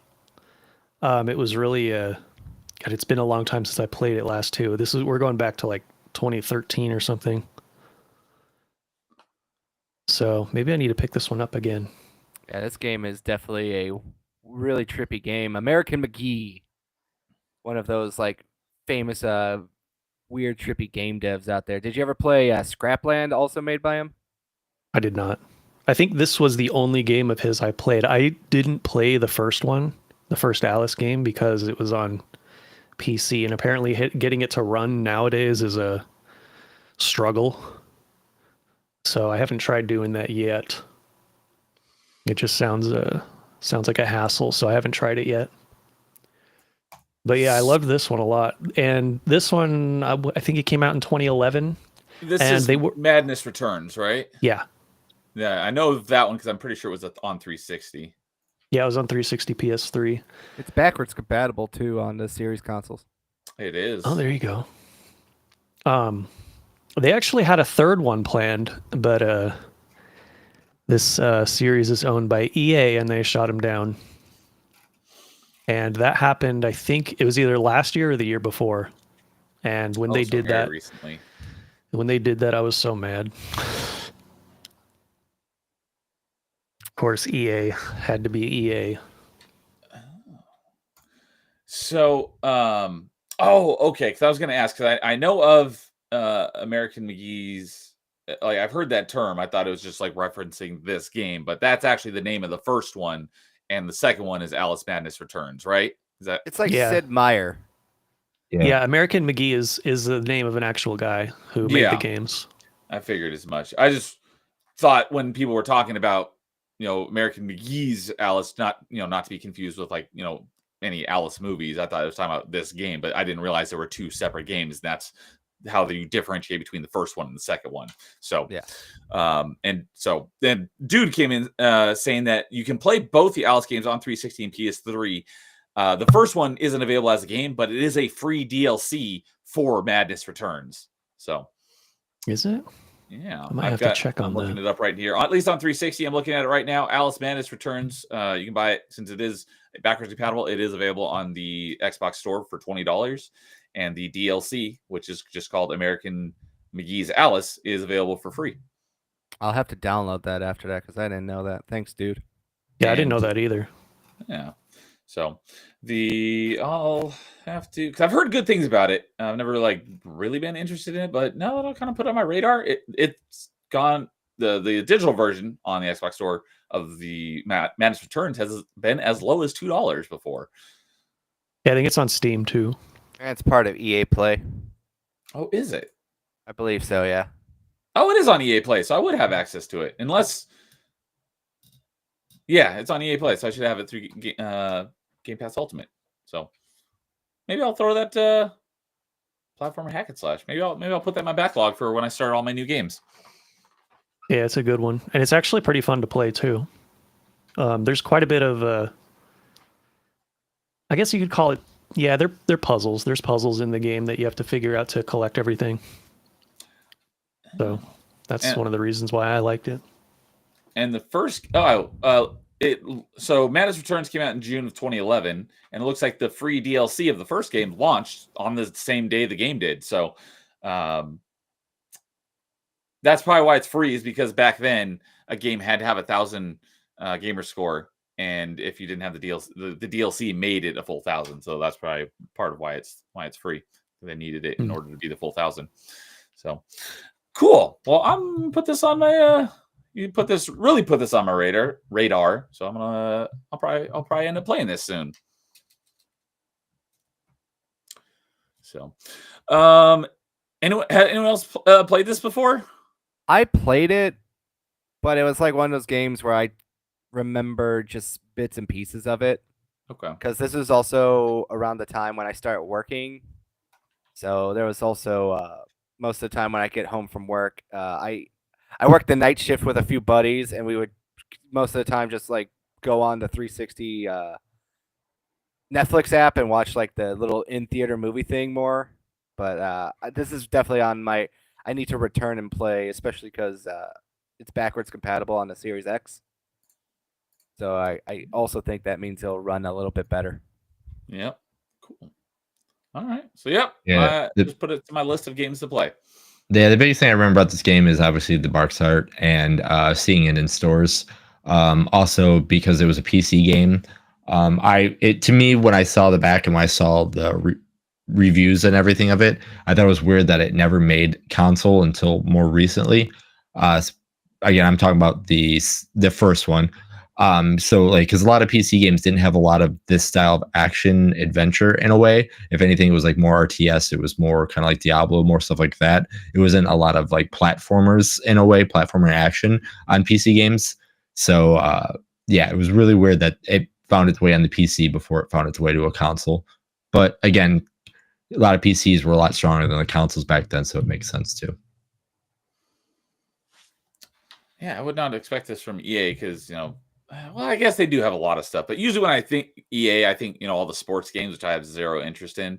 But they do have a good number of, other franchises that are a lot EA Originals weren't something to laugh at. I mean, the EA Originals were great. I mean, we all have this thing of EA making the same sport game all the time. Yes, they've always did that, but they actually did have originals that they took a chance with. If they failed, they failed. But if they did well, they did fine. Granted, when they keep pushing it and they try to make sequel after sequel, that's when they kind of fall apart that way. But I mean, there was times where we had Titanfall, we had a bunch of games from EA like that. And I mean, we talked about the other one, Mirror's Edge. I mean, there was great originals at one point.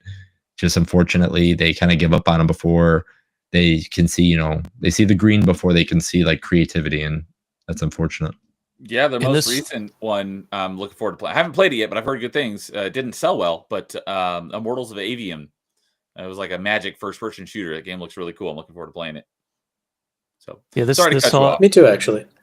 It's reminded me of something that I should have put on my honorable mentions list, which is SSX, which was also published by EA. Tricky. Yep. So, cool. All right. Well, that'll bring us to our number 3s. Let's see here.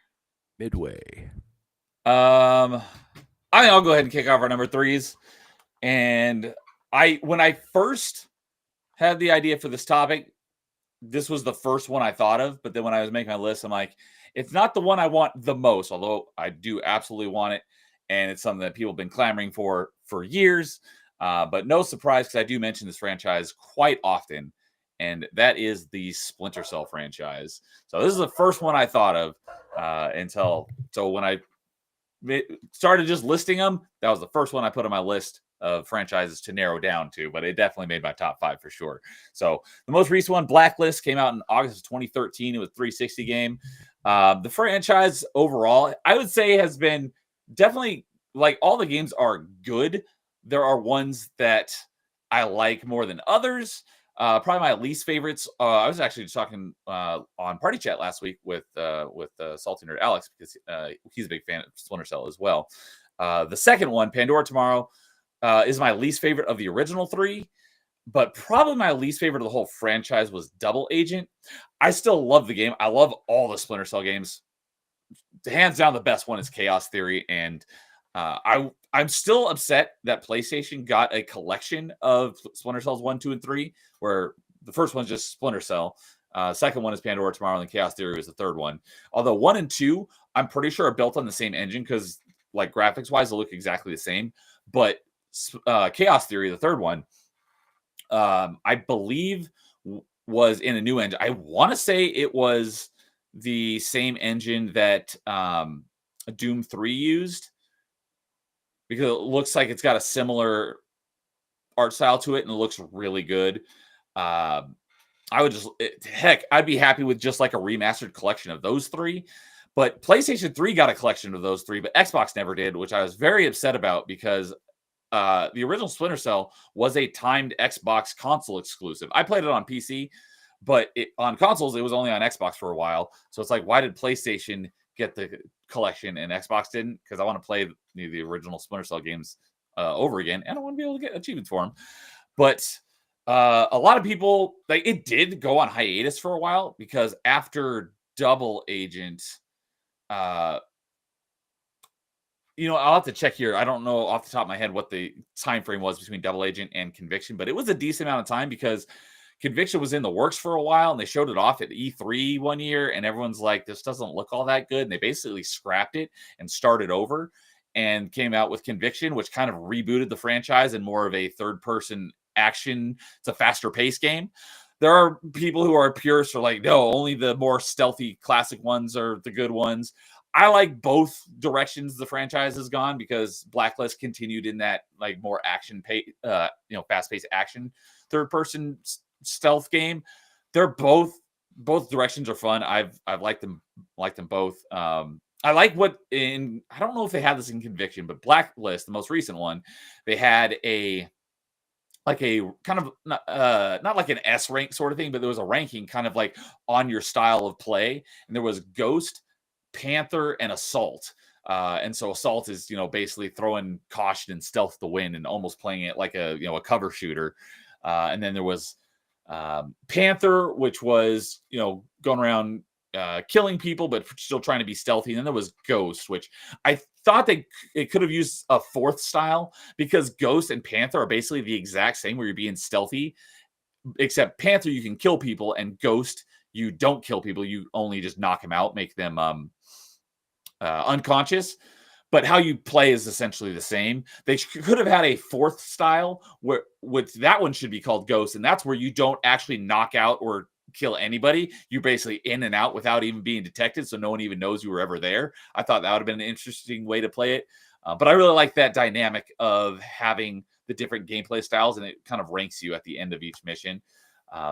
But I just want to see the Splinter Cell franchise just continue, because there's another franchise as well where they've kind of done this, where they kind of hoard out their main character to like everything but his own games, because Sam Fisher, the main character of the Splinter Cell games, has been in basically every other Tom Clancy game, with the exception of Splinter Cell since Blacklist in 2013. He's been in Ghost Recon. I'm pretty sure he was referenced in the Hawks game, which were the flight combat sim games. Basically all their other one. There was that game, I don't think it ever actually released, but there was going to be like a free-to-play shooter game from Ubisoft. I think it got scrapped, but he was going to be in that as well.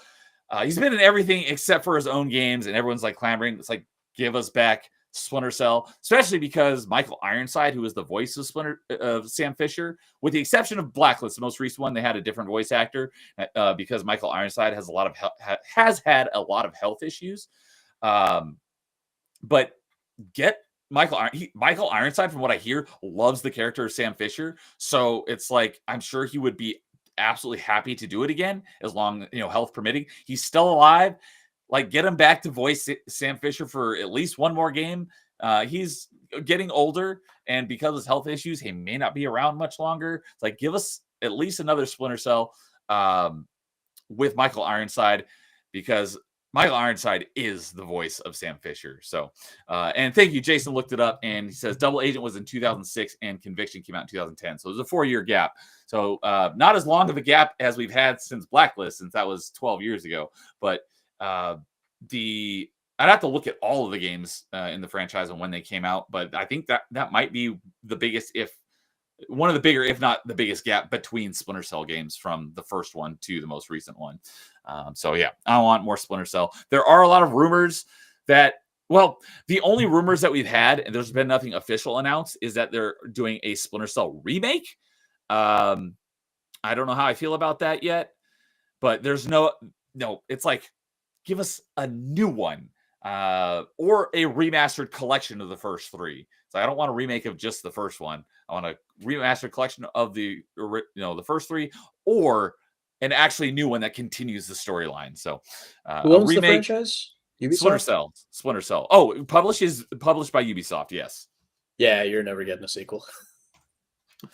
So a lot of people like to rag on Ubisoft and call it Ubislop. And yes, they have put out a lot of trash, but I am for the most part a Ubisoft defender, because there are so many franchises, not just games, but franchises that Ubisoft owns that I love, and they've put out a lot of good stuff. So, well, they did in the past. They haven't recently. That's the real problem with Ubisoft. Yeah, a lot of their most recent stuff has been bad. The only good thing that they put out recently that I know of, and I'm very much looking forward to playing it, because I've heard nothing but good things, is the recent Prince of Persia game from last year. But it didn't sell very well, but I've heard that it's a great game. I played the demo and I loved it, so I'm looking forward to that. But yeah, everything else that they've done has not been too good, but they've had a lot of great stuff over the years. The Tom Clancy games are my favorite of the Ubisoft-owned stuff, because I've played almost, not every Tom Clancy game, but I've played most, if not all, of at least one game from each of the Tom Clancy franchises. Because you got Splinter Cell, you got your Ghost Recon, you got your Rainbow Six, you got the Hawk. I assume the franchises are unrelated besides being the same author. Yeah, sometimes they have little crossovers, like like I mentioned, I think there was one. Oh, there is a mission in Hawks 1, because you're playing, it's a flight combat sim, and there's one mission where you fly cover for a Ghost Recon team. So sometimes they do interact with each other, but for the most part, they're all separate from each other. Gotcha.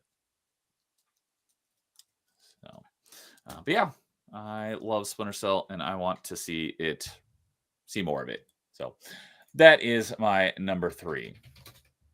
Yeah, I don't have any fond memories of Splinter Cell besides for an old exploit skit that they used to do called Secret Agent Bob and Special Agent Steve. Oh, thank you for mentioning that, because that reminded me of something. One of the other things we were going to try to do, if we had, is something that they could, add to the next game, potential next game, to make it interesting. Not necessarily add to it, but and I wasn't a huge fan of this. I love the idea though. I played it only a little bit, but it was a huge hit. Was the multiplayer mode they added? I believe it was in Pandora Tomorrow, and that was Spies versus Mercs. Was a really cool idea, and people loved it because it was a very different take on multiplayer. Because like, how do you make Splinter Cell multiplayer? So if anyone doesn't know about Spies versus Merc, you have one team of spies, and they don't have guns; they just have gadgets and stuff. And they got to sneak around and hack these different points. And the closer you are to the point, the faster it hacks. And if you have multiple people there at one time, it'll download faster. And you have the other team, which are the mercenaries, and they're the spies are also in third person, which looks and plays like Splinter Cell. However, the mercenaries are playing in first person. They have guns, and they got flashlights, and they got detecting stuff. And their goal is to shoot and kill the spies and prevent them from downloading the information. So it was a really cool, interesting multiplayer, and people loved it. And I think it was in Pandora Tomorrow and Chaos Theory, and it hasn't been around since. So it's like that asymmetric multiplayer, kind of like I think Arkham Origins had with the 2 players who plays like Batman and Robin, and then the rest of it. Yeah, I didn't play the Arkham Origins multiplayer, but yes, it's very similar to that in that you have 2 teams that it's very different from each other depending on what team you're playing on. Yeah. So bring that back as well. Heck, they could spin that off into its own free-to-play game. Make it their Ubisoft's Marvel rivals. Make Spies versus Mercs. I think that would do well. Although if they did do that, they would probably throw Sam Fisher in there as a cameo and just continue to not make more actual Splinter Cell games. So bring us more Splinter Cell first, and then make your Spies versus Mercs spinoff game. But that would be fun. I might actually finally get into it if they brought that game type back. Nice. They could do what Metal Gear did and just make a bunch of gacha games. Oh, do they have Oh, wait. What gacha games are you talking about? Konami made gacha as in like a physical gacha machine. Oh, okay. Yeah. Although I think there was like some game like that came out after Metal Gear Solid 5. One other thing while we're on the topic of the Splinter Cell and multiplayer. Chaos Theory I believe was the first one to have it. I didn't play it in Chaos Theory, but I did play it in Conviction and Blacklist. There was co-op, and it was you and another spy with a separate campaign. But it's not just the single player with 2 people. It was a separate co-op campaign where there's 2 spies working towards a common goal, going through missions and stuff, and that was a lot of fun. So also give us some more Splinter Cell co-op because that was great. And when someone sounds on an alarm, you can always yell at them for being an idiot. So, all right. Well, that was it for me for Splinter Cell. I think I've covered it all. All right. Let's go with the lowest for your number 3. All right, let's do it. Do you guys remember in our little chat where we had the one that was in kind of a gray area based on your criteria? I don't remember off the top of my head, but I'm sure I'll remember as soon as you mention it. I remember you mentioning that, yeah. Yeah, so this technically has had a game within the last 10 years, but also kind of not. Okay. Because it actually came out in Japan in 2014. Well, this is the one that had me completely confused as to what you were actually trying to say. Yeah. So I'd say as long as you can justify it and why the game that is within the last 10 years doesn't count, go for it. Yeah, I think I can justify it. So the series is the Shining series, an old Sega property. And this is any relation to the movie? No. Okay. No Overlook Motel in this one? Or hotel? So it was a strategy RPG, as you can see on screen here. And this was actually the game that got me into this genre to begin with. What was the first one? That's the one on screen now. This is Shining Force. Shining Force. Okay, because you said Shining. I'm like, I've heard of Shining Force. Is that the same thing? Gotcha. Yeah. So there's this one. There's Shining Force 2, which is also on the Genesis. And then Shining Force 3, I believe, was on the Sega Saturn. And it had like this 3-disc thing that was kind of difficult to get a hold of. Wow, there's a lot of Shining Force games. Mm-hmm. And then they also had they had 2 Shining Force games on the PS2. and there was a Shining Force game on the Ooh, I like DS. I like the name of this one on PS2, Shining Force Neo. Yeah, there you go. And the PS2 games, I think both of them are action games. They're like action RPGs. Yep, there. Jason's got it. Oh, so Lois, is the series called Shining Force, not just The Shining? No, yeah, it's just called Shining Force. Okay, Well, okay. the whole- I initially heard you say the series was just called Shining, so that's why. Yeah, that's why I was Yeah. trying to Yeah. clarify. This is Yeah. why this one's confusing. Mm-hmm. It's Because called the Shining series, but it's called Shining Force. Sorry, Lois, I didn't mean to over. yeah. Yeah, I was going to basically say just that. It is the Shining series, and there's other games in the series that have different names. There was, I think the first one was actually called Shining in the Darkness, which was also on Genesis. Yeah, and the I Shining think. Tears. Shining Tears is another one, yep, on Yeah, PS2. I'm looking at them on Retro Achievements right now, and Shining in the Darkness Genesis game was the first one, 1991. Yep. I haven't played that Shining one. Forces. That's what we're talking about. Shining Force. Yeah, Shining Force. I see. So this is kind of like the Xeno games where you have all the Xeno Saga, Xenoblade. Yes, yes, Yep. it's Sega's version of that. Oh, okay. Interesting. Yeah, and it's unfortunately kind of abandoned because I think the last game that they put out didn't do very well. And that one's called Shining Resonance, which was on PS3 originally, and then they ported it to the 8th Xbox gen. and PlayStation 4. Yeah, 8th gen consoles, including the Switch. And that's the one I played it on. Is that the one that Um, you were saying would maybe disqualify it? Yeah, because it's Eh. very, very different from the rest of the series. Oh, okay. I was gonna say if it's just a port, then I wouldn't count it. But if it's very different than the rest of the series, then that would make sense. Well, it's both. It is a port of the 2014 PS3 game from Japan, and it's also very different from the rest of the series. But I don't know if Oh, they okay. I don't know if they consider it completely separate or not. Like, But- in terms of like the entire series is concerned. So But you say it's a port of a 2014 game, but Yeah. those are essentially the same game, right? yeah, basically. Okay, then yeah, that definitely counts. Yeah, I think you were overthinking. Yeah, like I meant it as like a new entry, like a port or remaster wouldn't count since it's just a better version of an older game. Well, the port was a new entry for us in the West. Oh, 'Cause gotcha. it was Japan only. So that one came out in 2018. Well, But I still- have an instance like that. I still wouldn't count it just because it's still effectively the same game, right? Yeah, even Yeah, if we let didn't me- get it let me, over uh, here. I'm going to pull it up real quick Okay. because it is very different from the rest of the series. And it's even different to the PS2 games as well. This plays more like a Tales game. Oh, he's got the girls in swimsuits because, of course. Well, now Yeah, you have this- my interest. Yeah, Why there you wouldn't go. Yeah, this is what it looks like on the newest one. So if you've played the Tales of series, it plays a lot like that, but Okay. not as good, in my opinion.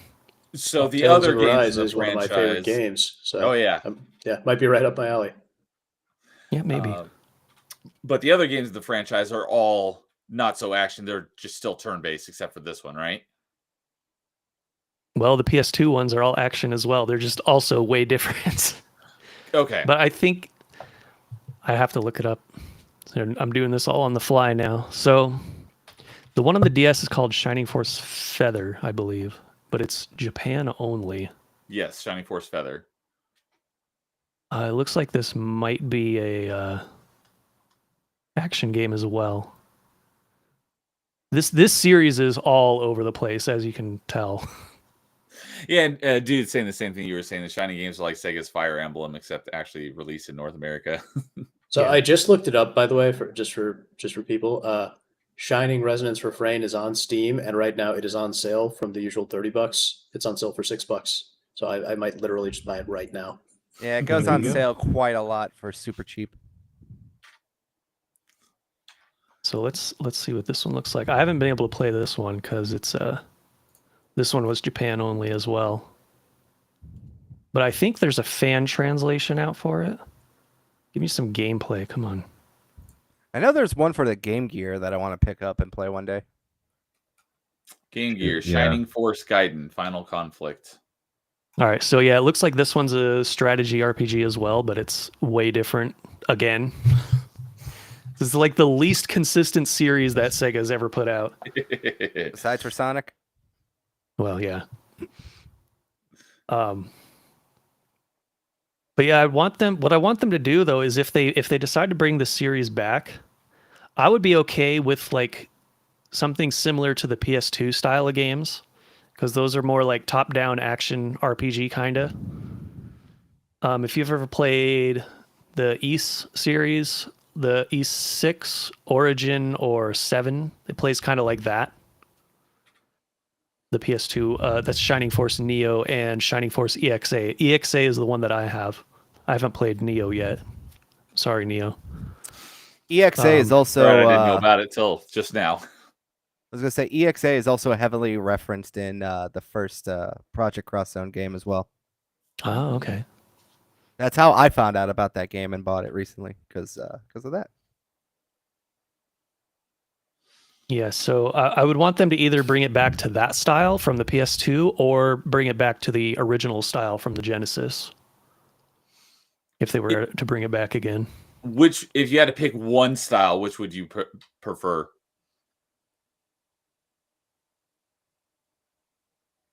Put you on Probably spot. the Genesis ones. The older style, Because Okay. those are still the best in the series, in my opinion. The PS2 action games though at least EXA was a really, really good game though. So I wouldn't mind that either. But if I had to pick, it would have to be the old style from the Genesis. Okay. So, Shining Force games. Yeah, I'd heard of Shining Force, but like all the other JRPGs, I knew absolutely nothing about them. Carl, I know this is kind of up your alley. Have you played any of these games? Nope. Are you planning to? Yep. All right. There you go. I gotta find the time though, sir. Go ahead, dive into one of those really long 100-hour JRPGs. You got it. I'm trying to do the angry Canadian approach to playing video games. Start 100 of them and finish maybe 2. There you go.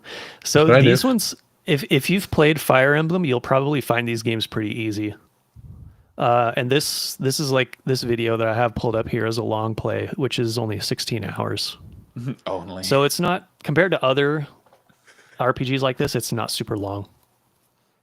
Oh, 16 like- hours isn't that bad. like they beat it in 16 hours, or that's just like part one of them getting through the whole game? No, 16 hours in the entire game. Oh, It's kind of short. But actually. this guy's probably like a pro as expert. well. So that's a speed. so like run if you for a played it JRPG. for the first time, it might take you 20 to 30 hours. That's for a JRPG. That's not too bad. Yeah, it's not too bad. Shining Force 2 is a bit more difficult, I'd say. That one might take you a bit longer because it's actually so this first one here is like divided into chapters. There's no like overworld that you can go explore in, but in the second game there is. So trying to figure out where to go in the second game is a bit more of a challenge than in this one, because this one's just divided into chapters and you go from town to town based on what chapter you're in. So you're not going to get lost in the first one at all, but the second one you might. Okay. All right. Any last thoughts on Shining Force games from anyone? So they are a fun game. Okay. All right. Jason, what about your number 3? All right, so my number 3 is going to be probably the most controversial out of my top 5, just because there was a game that came out, I think, within the last 5 years, but it was a mobile game. Okay. Plus, I also know how people feel about the game style that I would like it to become. But my number 3 is going to be Castlevania. That was on my long list, even though I'm not a Yeah. huge fan of the franchise. Yeah, and the way I would love Castlevania to come back is I know I'm gonna hear groans, but I would love to see it come back as a Souls style game, just because Oh. Yeah, just because I know Castlevania is more on the slower combat phase since the original, but to have really cool builds with like whips, the swords, and even magic with the holy water and stuff like that, I think that would be really really cool to see a Castlevania in the style of a Souls-like game. Interesting. Are you thinking 2D or 3D though? Because there's a lot of 2D Metroidvanias that have the Souls-like style. that's No, 3D. We're going 3D. I figured you meant 3D. Yeah, I had that on my long list because I haven't even played very many in the franchise yet. I've played Symphony of the Night, and then my first Castlevania was Lords of Shadow, and I just played Lords of Shadow 2 a couple months ago for the first time, and I liked it a lot more than I was expecting. And I think Lowest or Nightmare, one of us talked about it on open mic. It was probably you and me because I love Lords of Shadow too. I thought so. And I was like, I'd be happy to get a Lords of Shadow 3 because I like those games. But I am going to be playing through basically all of the older classic ones because I have the Castlevania Anniversary Collection, which is all the classic ones, and I've got the Advanced Collection, which has all the Metroidvanias. I don't have the Dominus Collection yet, but I will be picking that up once it goes on a steep enough sale, and I'll be playing those as well. So I've got a lot of Castlevania to catch up on, but since I haven't put a whole lot of time into the franchise, it didn't make my list, but it was on my long list. But yeah, I didn't even think about it as like a Souls-like.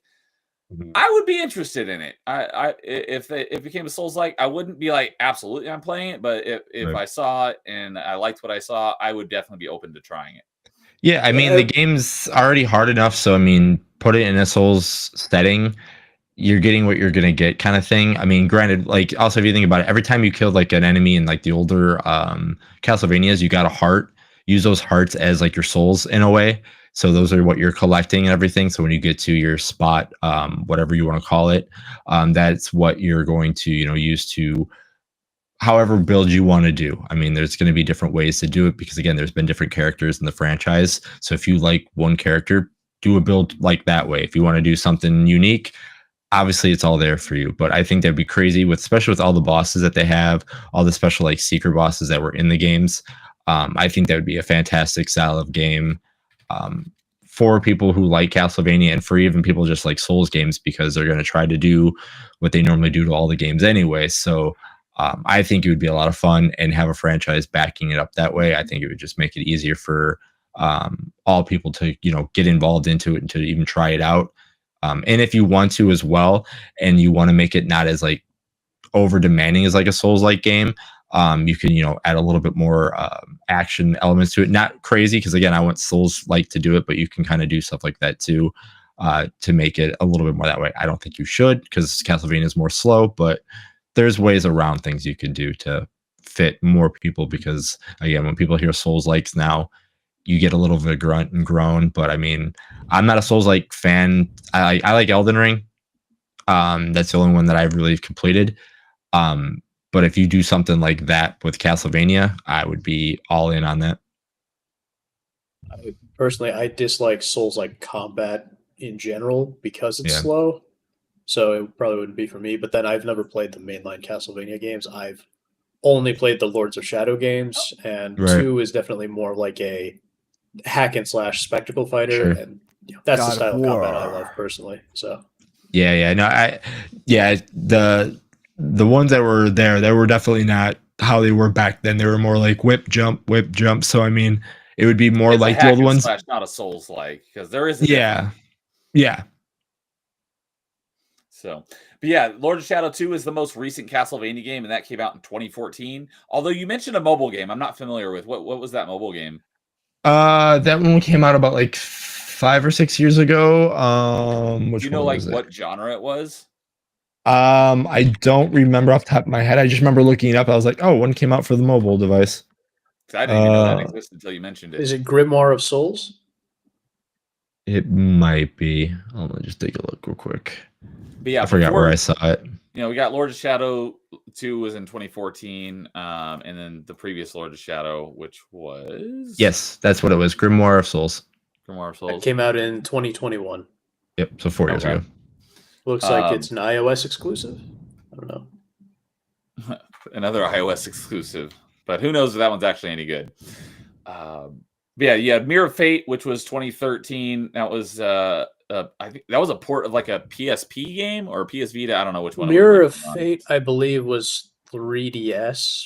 3DS. Okay, that sounds correct. And that Yeah, basically and then kind of that- bridged the yeah. gap between Lord of Shadow 1 and 2, and Lord of Shadow 1 was in 2010. Before that, the last Yeah. new Castlevania game, I think, were the DS games, because kind of like Mega Man, Konami's just been rehashing all of the old classics and making them in new modern collections. They haven't actually been making any new Castlevania games. So, Yeah, I know. So, like I said, I've only played Lords of Shadow. I thought about including that one somewhere in my list, but the thing is that like the developers themselves said, we're done. We told the story we wanted to tell. So even though I would love to see that like style of game again, it probably wouldn't make sense to make a sequel just story wise. I was like it's a story of Dracula. The story never ends, so that's why I was like, You're always talking the add mainline something. series. You're talking the mainline. Yeah, it's true series, too. right? I am. Yeah, Lords of Shadow is like completely different. Yeah. it's like a separate timeline. Yeah, it's like a very. Personally, I like what they do with it, just because I just like the father son aspect of it so much. But, So you got all of Canadians' blessing. He says Jason's cooking with all these Bloodborne Sims everywhere. Castlevania as a Souls like would be perfect. So I also got two people that didn't agree with me either. So that's why I said I knew I was going to get some people that liked it, but I knew I was going to get a lot of people that didn't like it. Just because, again, if you say Souls like, a lot of people are like, we have so many of them. It's like we do, but if you give me a franchise, again, I don't play all of them. I've only played one, and I'm looking forward to the one that's coming out at the end of the year for the Night Rain DLC. But I mean, it's its own standalone game. it Comes is out at the right. end of this month. Or it does, yeah. I'm looking forward to that. But like for someone that's me that doesn't play very many soul likes, that's why I was like, if I can get a franchise that I like, and put it into a new franchise or a new style game that I kind of enjoy, but don't want to sink into like, the previous Dark Souls 1, 2, and 3 and all that kind of stuff. I think they could do a great job depending on who's making it, obviously. okay, you could have said turn based, and I would have grown just as much. That's true. But yeah, that would have been a great answer to that party chat topic from last week. I mentioned taking an existing franchise into a new genre, Castlevania into Souls like. Dude says on the other side, he's like, I love Dark Souls, but not every game needs to be Agree. a Souls like. But for Castlevania fans who are starved for anything, since Lord of Shadow 2 is the last thing we got, it's like, how would you like Castlevania, Dark Souls? I bet they'd be like, let's go. To be honest with you, I during could be this, wrong about that, but I would assume that they would want more Castlevania. I mean, to be honest with you, when I was watching the Switch 2 reveal, that's what I thought I saw. I literally thought that's what we were getting, and I literally thought that's what it was for a second. But literally that's what I thought it was for a second. I was like, oh my gosh, I'm getting it, and then it said it was not Bloodborne for the Switch. I was like, okay, but I literally thought I was going to get the game that I just described. What's that one called again? Oh, Dust Bloods. Dust Thank Bloods, you. yeah. So, all right. Hey, Renzo says I'd be down for that. So, Yeah, I got one of those gameplay style switches coming up too.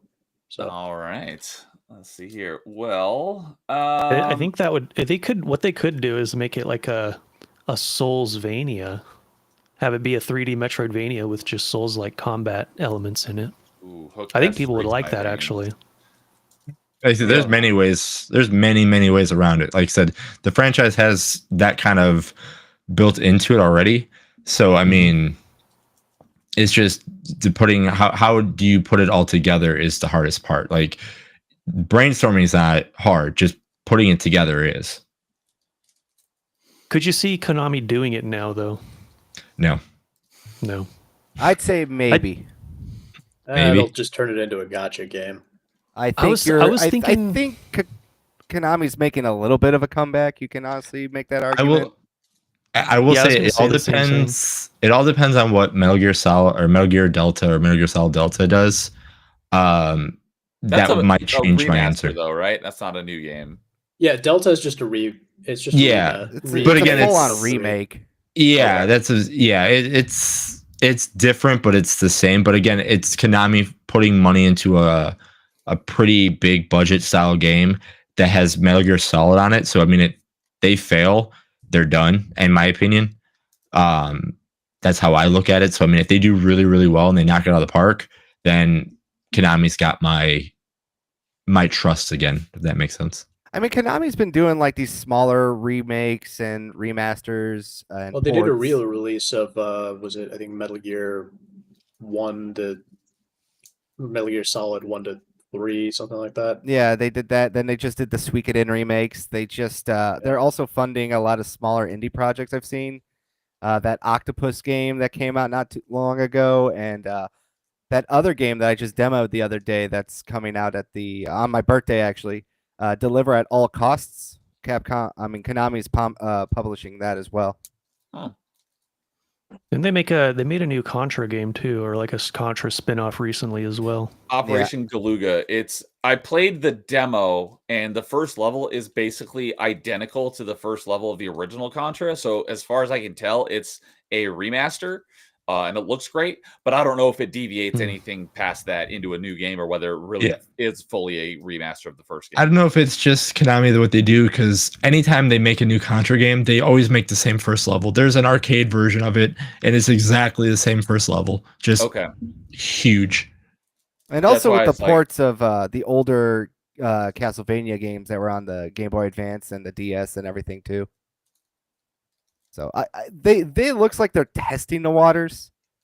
You know, there's a conversation I want to have about that one other day, but just it's too long to get into right now.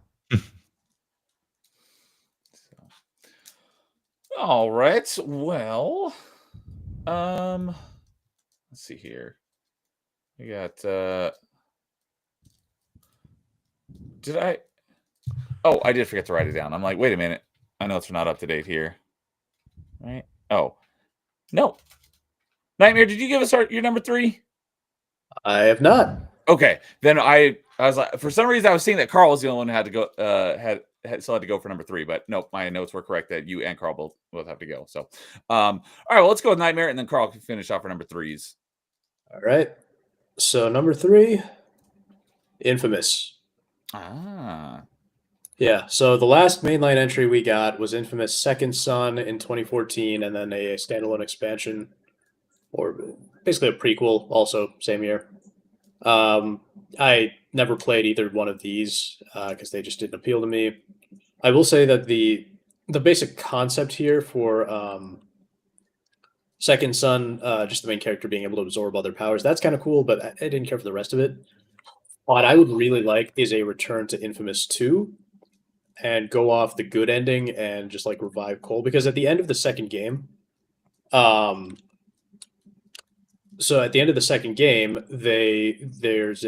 the good ending, Cole. Wait a second. Yeah. Cole McGrath is the character's name, right? Yes, Cole McGrath is the character from the first 2 games. And for a second, I thought we were watching Sunset Overdrive with him grinding on the rails. Yeah, it's one of the more fun ways to get around in the games. So yeah, he has like electrical powers, and it's a lot of fun. He's Static Shock. You're so right. He totally is. I never even thought of that. But yeah, yeah, he totally is. But yeah, and he can. Although I think his powers are slightly different, because basically, like, he can absorb electricity to like power himself, heal himself, all that stuff. Okay. Yeah, but this is gameplay from Infamous 2. So I'm sure I would have liked him, but they were PlayStations, so I never played these ones. Yeah, you can play both of them on an emulator if you have a strong enough PC. But yeah, they're a lot of fun, and I think Cole is a much more interesting protagonist, and his powers are just a lot of fun. So I would love to see a sequel where they go back. So at the end of the second game, it's one of those games where it has 2 endings. For the first and second both do, based on your karma. You know, if you're good or bad. So in the good ending, onto spoilers for a game from like 2010, Cole dies, but then at the end there's like a question mark lightning bolt, and it's like, oh, maybe he's still alive, you know. And I'd like him to go back to that, bring Cole back, and just have fun with it, do something really cool. Now, do I believe anything at PlayStation can make a decently written game anymore? No, but it would be cool to see. Yeah. It, if you This want is to very, factor in very how emblematic of like the feasible, time it how came out. how feasible it is for it to come out, you could, but Yeah. you know, this doesn't. It doesn't have to be. It could be like your dream game, Yeah. even if it's never going to happen. Now this is very much a game that is like from that late 2000s, early 2010s era. This is PlayStation's Crackdown. Let's just get right to the point here. I've Yeah. never played Crackdown, so Yeah, the first Infamous game really is horribly dated. Like it absolutely looks like dog crap. yeah, it doesn't look great, but it's It still fun. it plays okay. It's got too much floatiness to it, the first one, but the second one they definitely did improve a lot. Like Infamous is not a game. It's kind of like Crackdown. You're not playing for the story. Like I don't really know. You're Like not? no, this story is not And I that played good for the at story. all. It is I- it is boring. It is uninspired. It is not that great. Like I like the it's story. it's fine if you like it, but it's really like secondary to the thing. Cole is like such a one-dimensional character, and like his motivations are just like not that great. But like Yeah, it is a gameplay game, and like that's like the best part about this game, especially number 2, because like they've really done a lot of things to improve everything in number 2, and even Second Son, I think like Second Son is like one of the best examples of like this prototype, Crackdown kind of clone kind of game. I forget the guy's name in Delson. Second Son. Delson, that's it. I actually got the platinum trophy for that one because I thought that was really fun, that game, because I think Delson's just more fun to play as because he has all the special powers. He's basically Rogue, if you want to like get a superhero Yeah. comparison.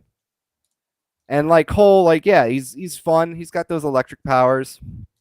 And like I said, I think the second one, like they just do everything so much better.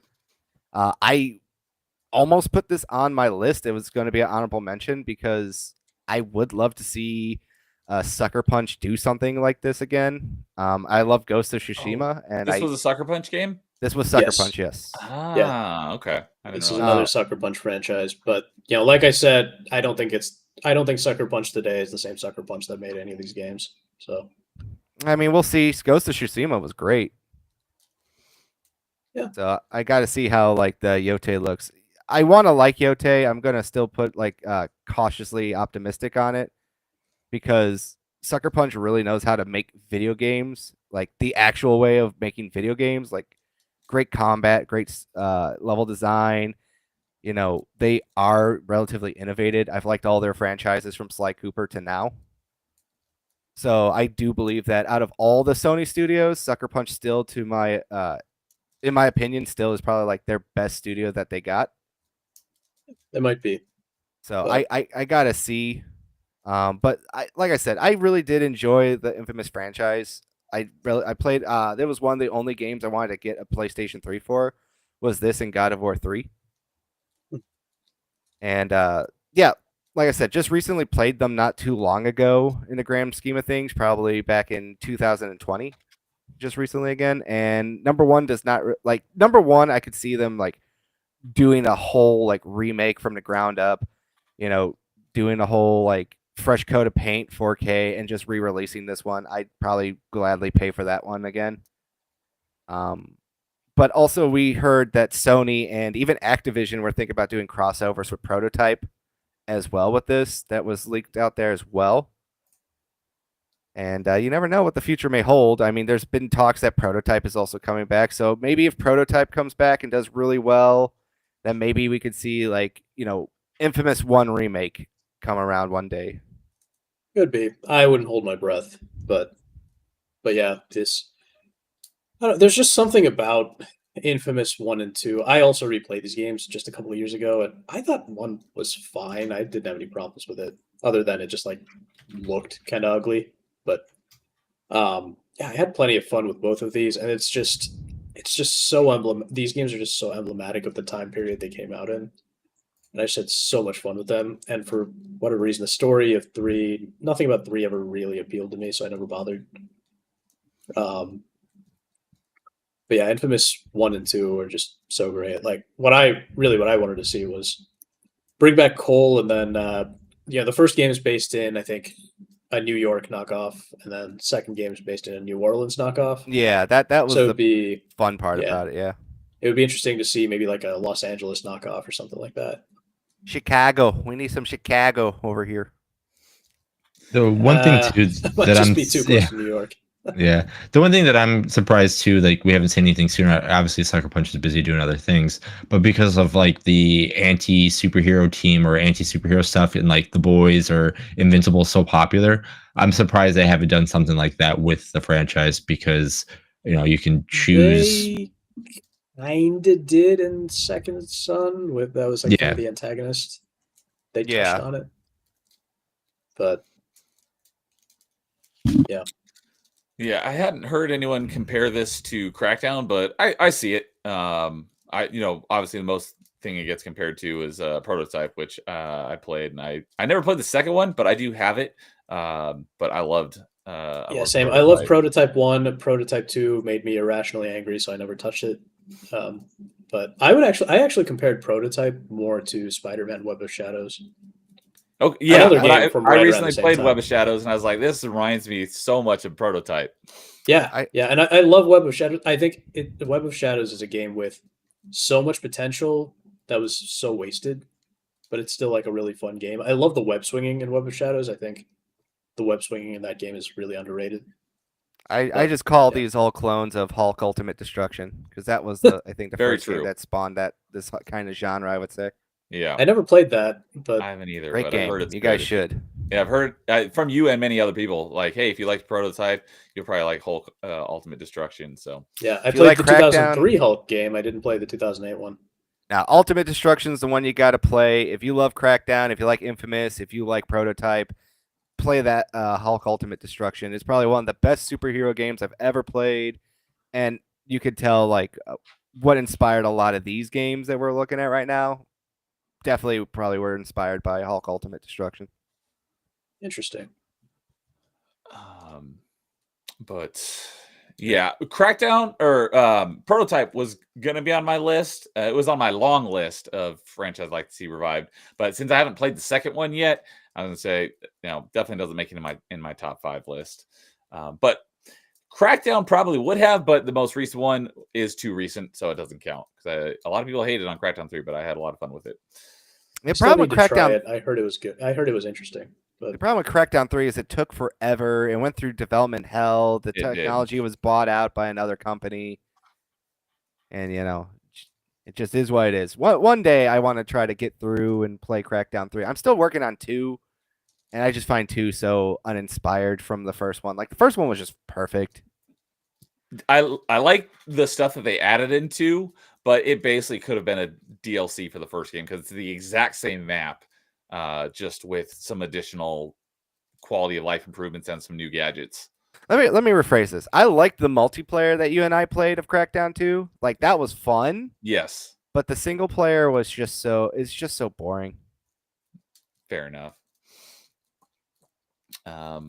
But in chat, dude saying, I think he was saying that Team Asobi, I think he's saying that because he thinks that's Sony's best studio, would be my guess. I think they're good at making what they like the Astrobot games. I just have like a serious problem with the member berries of it. Okay. Like I feel like if they didn't have all the member berries, that no one would give a crap about that game. And that's like Yeah. a sad part to say because it actually is a really good game. it would probably end up like Little Big Planet, which I thought was a very nice, very cute franchise. But But don't we need Just member kinda berries died in platformers though? We need member berries. I think like this is also coming from a guy who just said Project Cross Zone was like a game we want to bring back. Right. Yeah. I'm aware of what I'm saying. I'm Yeah. saying like for the problem with like Project Cross Zone was like it was used for advertisement of games because you could totally tell like they were hyping everything around that time in this game to push it out there, like Xenoblade and Fire Emblem Awakening, versus like Astrobot, which is a really great game, like a much better game than say Project Cross Zone. The biggest problem that I had with it was that it seems that everyone just talks about the nostalgia and they don't talk about the game. You know what I'm Yeah. saying? That's Okay. like the catch-22 there with that one. Yeah, because the way I look at it, just in platforms in general, you have to have member berries. Because even if you play a Mario game, like it's not the member berries that you might be talking about were like, oh, we got to put all these franchises in the game to help move something. But like when you play a Mario game, you're like, oh, I remember playing this back then, and you have like these same feelings that you had, even if it was forever ago. If you were a fan of like a Mario game, we'll say, or if you play a Sonic game, and you're like, oh man, I remember. I wish these Sonic games were as good as this, and that's where you judge it. So I mean, I see where you're coming from too, but yeah, I think member berries and platformers in general, in my opinion, are like almost like a must. You're not wrong, Jason. I'm not gonna like say you're. No, I'm not saying you're wrong. I understand. It's just that we're talking about games like Mario and Sonic. They have built-in nostalgia because those are iconic characters. Versus Astrobot feels like he doesn't have. He's not standing on his own. It's like here's Astrobot as Aloy. Here's Astrobot. It's Kratos. It's like okay, this stuff. It's is relying nice. too heavily on. Yeah. I got you. He's So- playing dress up. So here's the thing. It's like Nightmare brought up Little Big Planet. They've made like 5 Astrobot games before Astrobot. All right, we had Little Mhm. Big Planet. We've had Tearaway. We've had the Puppeteer. Like Sony has made pretty much these games already. They've made amazing platformers that are Right. just as good as Astrobot. Like I just said, Tearaway is like a really good example of that. Yeah. The Puppeteer is another great example of it. But they found a hit with Astrobot, but even that hit is more like, a double, not a home run, I got you. It- Yeah, because it- because that's what I was gonna say. It's like because like I mean, like you said, like they made so many versions of the same Astrobot in a way, but for some odd reason this one stuck. That just to me shows like this one was just a little bit better. But I do agree. Like they're. I mean, if you look at Sackboy and you look at Astrobot, they play dress up of characters from their franchises. I completely understand that. But to me, like I said, Astrobot to me is just it sticks out a little bit more, just because it's a little bit better of a gameplay. Even if you played like the one that came with the PS4, it's escaping me right now. But even when you played that, it's just a demo. It showed that there was a little bit something in there. But I mean, I do understand where you're coming from, though. No, the PS5 pack-in was great advertisement for that too.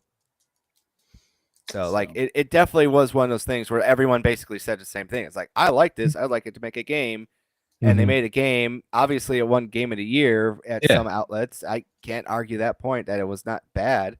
I'm not saying it's bad. It's just No, I got you. I wish he was standing on his own. I got you. Yeah, dude is saying that the VR Astrobot game has no member berries and it was great. So have you played the VR one, Carl? VR makes me sick. Oh, that's right. So that's the first game I realized I could not do VR was actually Astrobot VR. So, and he also says that Hulk would have been a perfect game for the Crackdown team to tackle. Yes, absolutely. Which So, Crackdown team? We gotta be specific here. Oh, that's a good point. So, Crazy Landlow's here. What's up, Crazy Landlow? Saying Web of Shadows is amazing, as was Hulk Ultimate Destruction. Good to see you. Canadian saying, my Astrobot game is Star Wars Bounty Hunter. I know he's been playing through that. He was just streaming that yesterday. So, Yes, he was. All right. Well, then that leaves us with Carl for his number 3.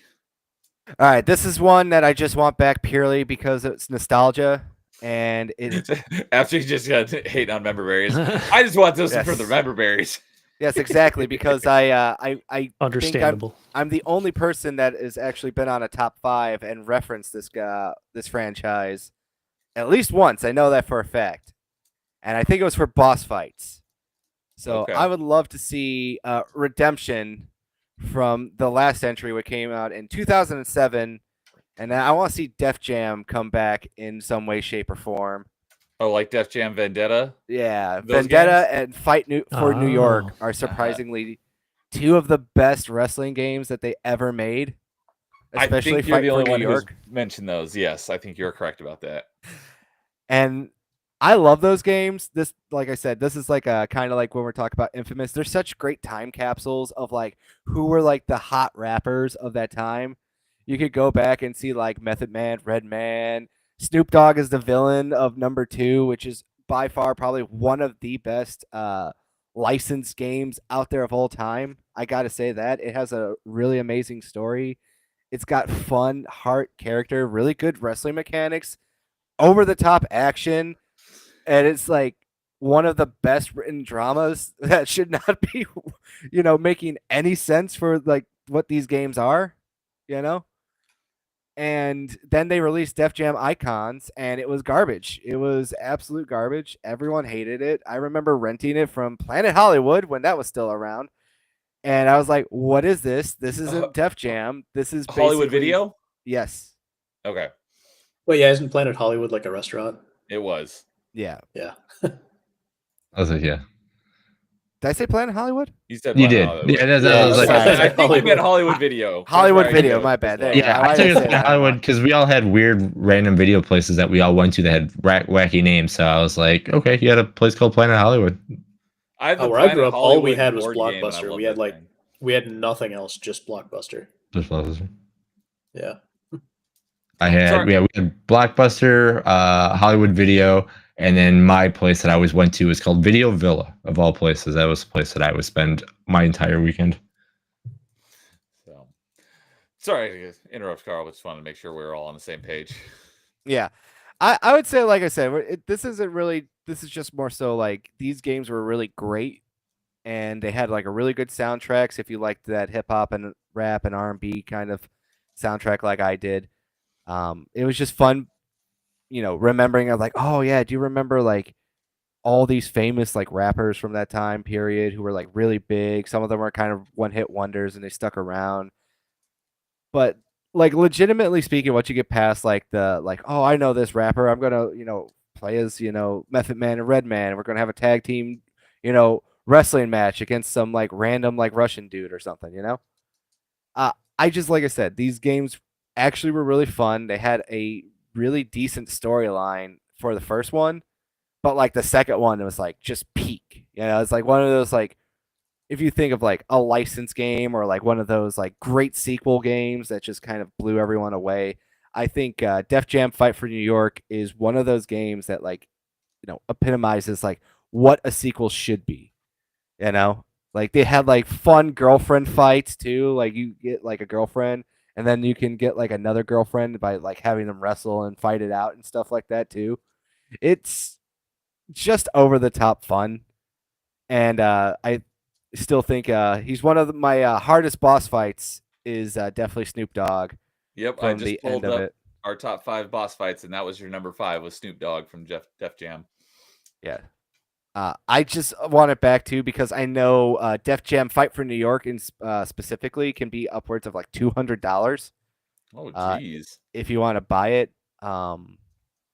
And even Vendetta can reach up to like $75 because that's how, really well these games were, and kind of just like proves that they hold up. They're not like, oh, this is an obscure JRPG that's like $500 but it's terrible. Like, no, these games actually hold a lot of value because they're really good and they still hold up really well from what I can remember. The funny thing about those games too is the reason why I think they go up in price a lot too is the fighting game community loves to buy it because they love to have side tournaments at tournaments with this game. So I think a lot of those places are buying the copies up so they can play them at their events and everything like that. So I think that's another reason why the game price has been going up a little bit. That's funny, but I don't know. The game price has been high for quite some time. I want to say even Yeah. pre-COVID, like the price for Fight for New York was, at least close to 100. And now because of post-COVID, and like you said, a lot of people are now going out there buying. And I didn't even know about the side tournament stuff. That sounds fun. Oh yeah, there's side tournaments for this game. Yep. Yeah, speaking of EA, Def Jam Icon was published by EA. Yeah, I know that Yeah, game they was all were. terrible. It was so Mhm. terrible. And I didn't know this until just now, but there was a Def Jam Connect music and rhythm game. Oh Jesus! That makes sense. Def Jam Rap Star. There was Would you also a rather- Published by would you Konami. rather- Would you rather play Def Jam Rap Star or Star Wars Connect Dancing? I knew you were going to say that. which one has I'm Han Solo. That's one the we Star go Wars with. Connect No, Dancing. there's one. Exactly. That's the one you go with. Yep. Yeah. So Now, I love these games. They're just over the top, arcadey, fun, well written stories. What would I say to come back if they ever did like a redemption? Don't do anything that you did in Def Jam Icons, and you probably already made a better game. was that one not very good? That one was. It was basically. it wasn't like a wrestling game. It was like trying to be a Street Fighter kind of clone, where it was just like two dudes duking it out. And I just remember one level was like like cars would swing out and like just do like damage and stuff. It was so bad. I refuse to believe that game exists. It's just Yeah. it's I was- nightmare fuel. I just pulled it up on True Achievements, and the user rating is 2.4 out of 5, so not great. I mean, the only thing, if EA did it and they did a Def Jam, all you have to do is just got Aki. If you get Aki involved, they knew how to make those wrestling games. They're the one who made this game to begin with. So I mean, if you get Aki involved, yes, they haven't aged, as we could tell by the AEW game that came out. But I mean, if they're just doing something over the top and crazy like this, I don't think it'd be an issue. Like I said, if you have the opportunity, the first one's only on PS2 and GameCube. The second one's available on everything. Go out there and play these games. I guarantee you'll love these games. Even if you're not a rap fan, even if you're not a wrestling fan, I guarantee you will probably love this game series. Let's see, Def Jam. Let's see here. So Def Jam on Yeah, it looks PS2, goofy. and the PS2 of Def Jam Vendetta and Fight for New York both have retro achievement sets. Now, because there was this and another franchise that was around the same time that was also big name people, rappers, the 50 Cent games. Was there any cross between them, or are they just completely separated? No, they're separate. Okay, because since I never listened to rap or anything, and I knew that there was these two franchises that had a bunch of big name rappers in them, I thought maybe there was some sort of like crossover between the two. But No, right. not at all. All right. Any last words on Def Jam from anybody? All right. With that'll bring us into our number 2s. And let's go with Nightmare. All right then. All right. Get your presentation ready. Oh, there's some crossover. Yeah. Yep, that's the one I was saying earlier. Mhm. Same as Jason, but mine's at number 2. Okay. So yeah, F-Zero, I would absolutely love to see F-Zero make a comeback. Of course, the last mainline title was F-Zero GX in 2003. There actually were a couple more spin-off titles, I think. They were called GP Legends and Climax that came out in 2004, but I'm considering those spin-offs because they're based on the anime and not, based on the mainline F-Zero series. And F-Zero 99 definitely is a spin-off. You talk about the Game Boy Advance ones, right? Yes. Okay. Yeah. So yeah. Now where I differ here is that this is my my franchise that I think. Yeah. This is the only F-Zero game I played, and I was pretty darn good at it too. There you go. Nice. Maximum Velocity. I just recently found out that there was a second GBA game. I don't remember what it was called, but there was a second GBA F-Zero game. I was like, I did not know that. I think that one's actually before GX, so that's not one of the anime ones. So like there's the F-Zero one that was a black box. I'm looking at it right now, and then there was a yellow box version that was based off the anime, and I think actually the Japanese version of that game got a sequel. Yeah, so that's what I'm saying is that GP Legends is based on the anime. Yeah. Climax is the sequel, but Climax was Japan exclusive. Which is sad. Yeah. I mean, yeah. I don't really care for the anime, so I heard that one's actually really good as a racer too. Like a lot of people that have interesting. played it said that one is like the definitive version. I think there might be like a fan patch for it, but yeah. So this, in my case, this is actually the game that I want to change the gameplay for. That's what. Before you get into that, I was thinking. I know we talked about F-Zeros because when you were on Party Chat recently, we were talking about movies, and you were like, "I would like to see an F-Zero movie." Yes, I would like to see, more F-Zero, more Captain Falcon. But so in my case, what I would like to see is repurpose the franchise, kind of like what Lois showed us with Kid Icarus. So take it, instead of just a simple racing game, make it like a fast-paced action adventure, maybe an open world game with racing included in it. but focus on Captain Falcon's bounty hunting career. And I would love to see a developer like Platinum Games make it. Because if there's one thing Platinum Games knows, it's speed. They know how to make fast-paced games. I think I would buy that day one. Heck yeah. When Like F-Zero's cool, but like I'm not a huge racing person, so if it's like Same. just okay to me. Same. And we know Captain Falcon's a good fighter because he's in Smash Brothers. Oh yeah, Yeah. So yeah, you could do all sorts of like fast-paced melee combat. He carries a sidearm. You could use, there could be some gunplay. You could finish throw some off racing every in there. bounty with a Falcon punch. You totally could. You totally could. well, I would Bounty love Hunter You could throw some doesn't racing in necessarily mean there. Car killing chases. everybody. What? Being a bounty hunter doesn't necessarily mean you kill everybody. I think in most cases you don't kill them because you're bringing them in. But Yeah. yeah, it would take like good story, good gameplay. But yeah, I think I would love to see like Platinum make an action adventure Captain Falcon game because that would just be so much fun. That sounds like that'd be great. That does Yeah. sound See fun. what they could do is you could just give the players the choice to kill someone or not. Yeah, you could definitely do that. I know that's something Nintendo doesn't like to do, but Yeah, you could, know. you kill them, you get your reward, and it's easy. But if you manage to bring them in alive, you get a better reward, maybe more XP, something like that, whatever you want it to be. Yeah. or you get different allies based on how you tackle it as well. That's true. Yeah, I mean, if it's open world, especially, you could have more. It could change the way that the world reacts to you, the way people think of you. Yep. So Oh yeah, we already talked about that earlier when we were talking about it the first go around.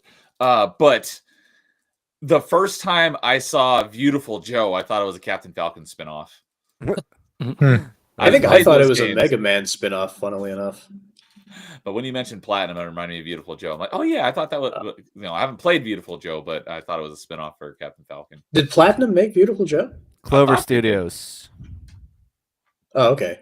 Yeah, that was Capcom, not Platinum. Okay. Oh, Yeah, I was thinking of Platinum because my favorite Platinum game is probably Metal Gear Rising, but they also made, they made Vanquish, which I also love. I think they made Bayonetta. They made yep. a bunch of other games. Oh, I think it was I was getting it mixed up with because Platinum did do a game, The Wonderful 101. Yeah, that is a similar look. That's why I was thinking of Beautiful Joe and Platinum. So You said Metal Gear Rising: Revengeance. That's another game that needs to be brought back. I mean, people are starting to find out how good it was, but Oh Yeah, yeah, it I was wanted to great. put that. That's one of those games I wanted to put on my list, but because one Revengeance is game. basically its own sub-series, but it only It has is, one game, yeah. it wouldn't even work for honorable mentions because it It just does wouldn't. not fit the criteria. yeah, That should be another topic because I got a bunch for that. Games series with only one entry that really need a sequel. One hit That- wonders. that Yeah, is there you an go. excellent idea. I will add that to the list. I was gonna say that later, Hmm. so thank you, Nightmare. Yeah, I got a million for that. Alright, unfortunately, there are a lot of beat 'em ups because I have another beat 'em up style game that was on the PS3, Xbox 360. That'd be great too. I just Yeah, know that so- Nightmare's idea would create an autistic amongst gamers, so I'm all for it. Well, I mean, Alright. it's a good one because you have the racing game in Mario Kart, and I'm not saying that the gameplay shift shouldn't have any racing. Racing should be like a something small that is part of the bigger game, yeah, but not. and the maybe main it could be part of more it. like street racing. Like as part of the bounty hunting, you're chasing down people, that kind of thing. I mean, Captain Falcon's perfect for it because he is a bounty hunter. So Yeah. Yep. All right. Yeah, we said a lot on F-Zero earlier. So, yeah, while we were talking about it, you mentioned it, but I didn't realize it till literally just a few minutes ago that there are 3 F-Zero games on GBA. I thought that not too long ago, I thought there was only 1, and then I found there was a second one, and tonight I'm finding out there was actually 3, when all the other F-Zero games is 1 per platform, and GBA got 3. It's like, that's funny. All right, let's see here. Who wants to go next for their number 2? I can go number 2. Mine's Alright. another Nintendo style game, so I guess we can see how many Nintendos we can knock out. So My is number mine. 2 is there we go. So Mine is not Nintendo. a lot of Nintendo games that need to come franchise that need to keep coming back. My number 2 is going to be pretty easy. I talk about when we do a lot of top 10s, but my number 2 is Punch Out. Nice. It is a crime that we have not had Punch Out since the Wii. Super easy game. It's a boss fight simulation with another rhythm style of gameplay. I mean, the Wii game was okay. I It was thought it was fine. older than that. The last Punch Out I knew about was like the Super Nintendo one. I didn't even know there was Super anything Punch since Out. then. Yeah. There was one on the Wii, which it was not terrible. It 2009. went back to the Mike Tyson's or the Punch Out from the Nintendo. So it went back to like Star Punches and everything like that. It went away from like the arcade style. But I mean, the game's fantastic. Has a lot of charm. The characters are great.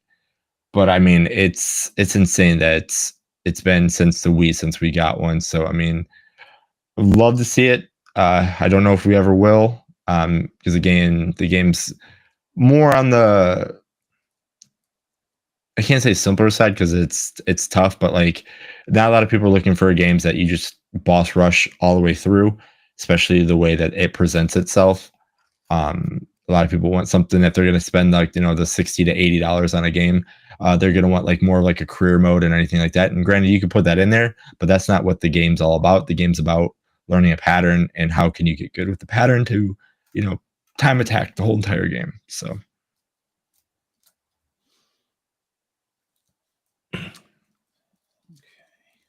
So yeah, everyone knows about the NES one. There was Super Punch Out on Super Nintendo, and then nothing on N64 or GameCube, and then Punch Out on Wii. Mm-hmm. So wow, that's a big gap. Super Punch Out was 94, and Punch Out was 2009. Yeah. So 15-year gap between games, and now it's been 16 years. So the gap between the last one and now is actually bigger. Yeah, Mike Tyson's Punch Out for the NES is the only one I've played. I never beat it though. I think our NES broke before I could ever get to beat it, even though I probably wouldn't have anyway because I wasn't good at it. Well, I shouldn't say that. I got all the way up to Bald Bull, I think his name is. Bald Bull 1 or 2? 1 or 2. There's 2 of them. So I'm assuming the first one. I don't know. Yeah. I didn't I'm know assuming it was 2. I'd say number one is a safe So bet. the first Yeah, one probably. Yeah. Oh, the dude does make a Dude, good point. no. He says that you could Dude, call it arms is- a Punch Out. I'm about to just delete that. Yeah, no, it's no. I haven't played it, so I don't know, but it looks like Oh, it's kind of in Jesus. that vein. Yeah, that was back when I was like 5 or 6, so I did all right for a 5 or 6 year old, I guess. I recommend to people who haven't played it or hasn't played in a long time to boot it up and try it just to see how crazy the game can get. And if you're super good at it, that's awesome. I don't want to feel bad about myself, so I'm not going to do that.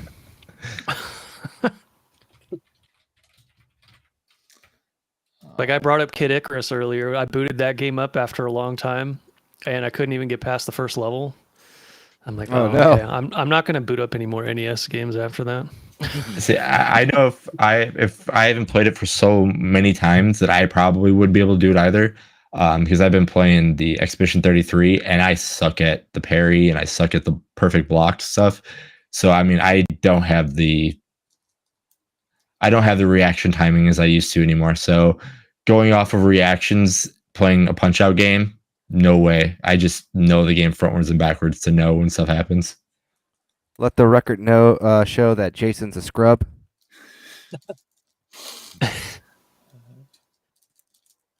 You and me both. Happen. man. Yep. When you get to my age, you'll get there. Don't remind me.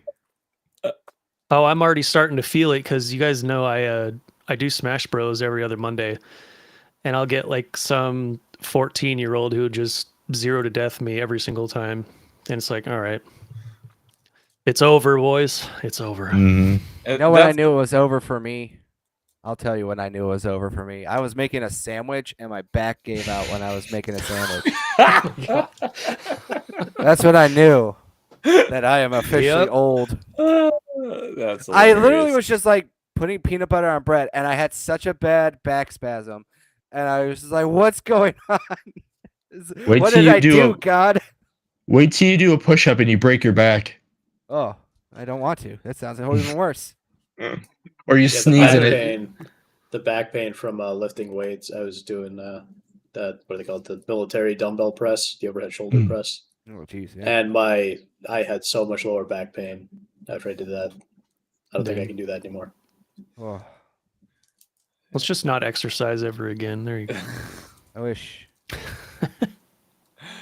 All right, so getting off of old people Yeah. aches and pains and ailments. Back in my day, games weren't meant to be finished. You're supposed to play them till you die. Listen, we've already talked about now that we know we're getting old when you see like Tony Hawk doing like vitamin commercials on TV. Now it's Mhm. like we're Is he getting there, really? boys. I haven't seen that, but I would not be surprised. I saw it on vacation and I was like, oh no. I think I made the joke. I was like, is this what cable TV is now? It's like old people getting horrible diseases, and like every other commercial is about like gay people not getting AIDS. And I'm being dead serious about that too. I do see I- those ones on I YouTube see those all the time, but I managed to avoid them because I mostly just watch cartoons. I don't have cable, but like when my boomer mom, when we go on vacation with her, she has to watch TV.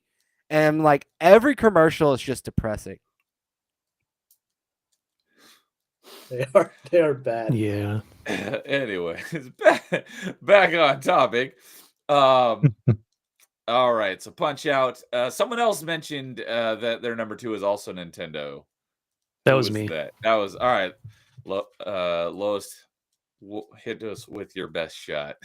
And fire Alrighty. away. Hey, Peop- that was a great follow up there, Carl. People who know me will find this one to be the least surprising choice out of all of these. But my number 2 is Golden Sun. Very nice. Oh, yes. Golden Sun. There's 2 games in this series. They're both Really? on the Game Boy Advance. There's only 2. I thought there was a bigger people- franchise than that. People say there's one on the DS, but no, that doesn't exist. It's the Jam icons of the series. Yeah, pretty much. Oh, So, yeah. All 3 of them have retro achievement sets. Golden Sun, The Lost Age, and Dark Dawn, which we don't mention, which is on the DS. yeah, that game's a mess. It's still kind of fun, but the story is so stupid, like unbelievably stupid that I wanted to forget that it exists. Like if they ever go back to this series, I want them to just delete the 3rd one from existence and rewrite it. Just rewrite an entirely new story because it was that bad, in my opinion. Ouch. But yeah, this is another in a long list of franchises that Nintendo likes to neglect for whatever reason, even though these games, Golden Sun, especially 1 and 2, were like probably the most highly praised games on the Game Boy Advance, or at least among the best on the system. Yeah.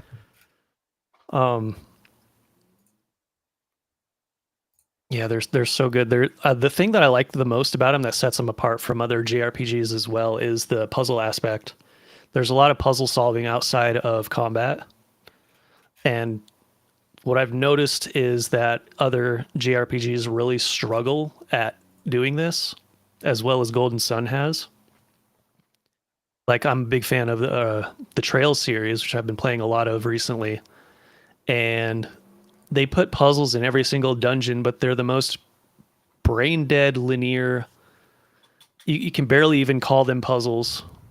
And they keep doing it over and over and over again. And I'm like, why are you doing this? This just makes your dungeons look like they don't make any sense from like a world building perspective.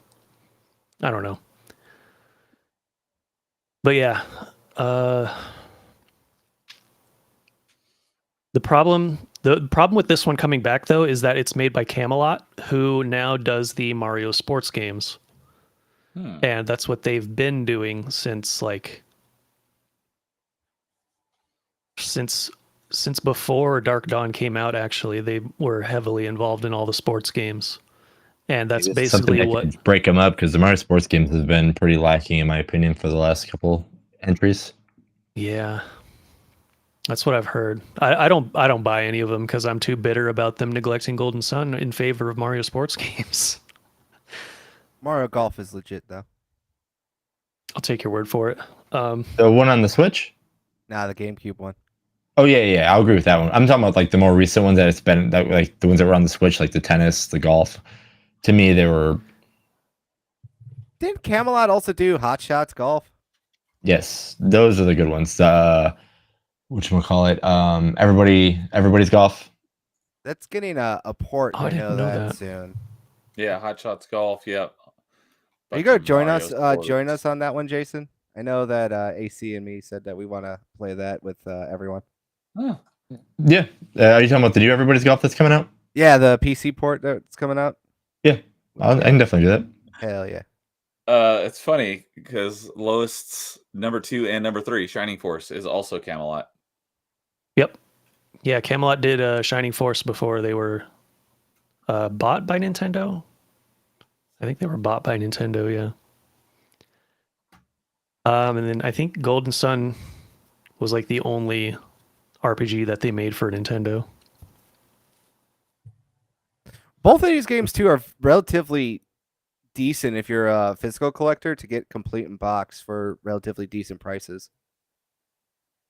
Hmm. Because when I first started retro collecting, everyone told me that these were really great games, and I think I got both of them for like $80 each, which isn't terrible when you talk about complete in box Game Boy Advance games with the manual and the maps and everything. Yeah, especially with the box breaking. Yeah. So Yeah, that sounds pretty good, actually. So I know that I played a decent amount of the first one, but I stopped because I really hated playing on my Game Boy Advance SP because the sound was so terrible and low, and I have horrible hearing already, so like that didn't help. This is a series I want to get back to because, like Lois was saying, like it's so fun to just like you if you're watching right now, like all the puzzles that you have to use the powers to push, pull, freeze, stuff like that. It is actually fun to play a game like that actually tries to do something unique and interesting, and it's something that I don't see in too many JRPGs, like Lois was saying. So I do agree, and I know that they are on Nintendo Online. One of them or both of them, I think, actually. Yeah, I think they're both on the Game Boy Advance. So if you get a chance, you should check these games out. Like I've only played the first one, and I played probably about like half away of it. These are actually really good, especially if you're a JRPG fan and you're looking for like, something quote unquote new. You should definitely at least try these out, especially if you're a JRPG, fan. You gotta at least play at least one of them to say like you're worth your salt. Yeah, and that's probably the coolest thing about them is how all your characters will learn all these powers that you can use in battle, obviously, but then you also use them outside of battle to solve puzzles and do a bunch of other stuff too. And there's not a lot of stuff like that out there. No, you're right, because sometimes like JRPGs have none of it, or they kind of like half-ass it. But this one actually did a good job of it. And the one that we're looking at here on your screen, is that the original one? Yep, that's the first one. Okay.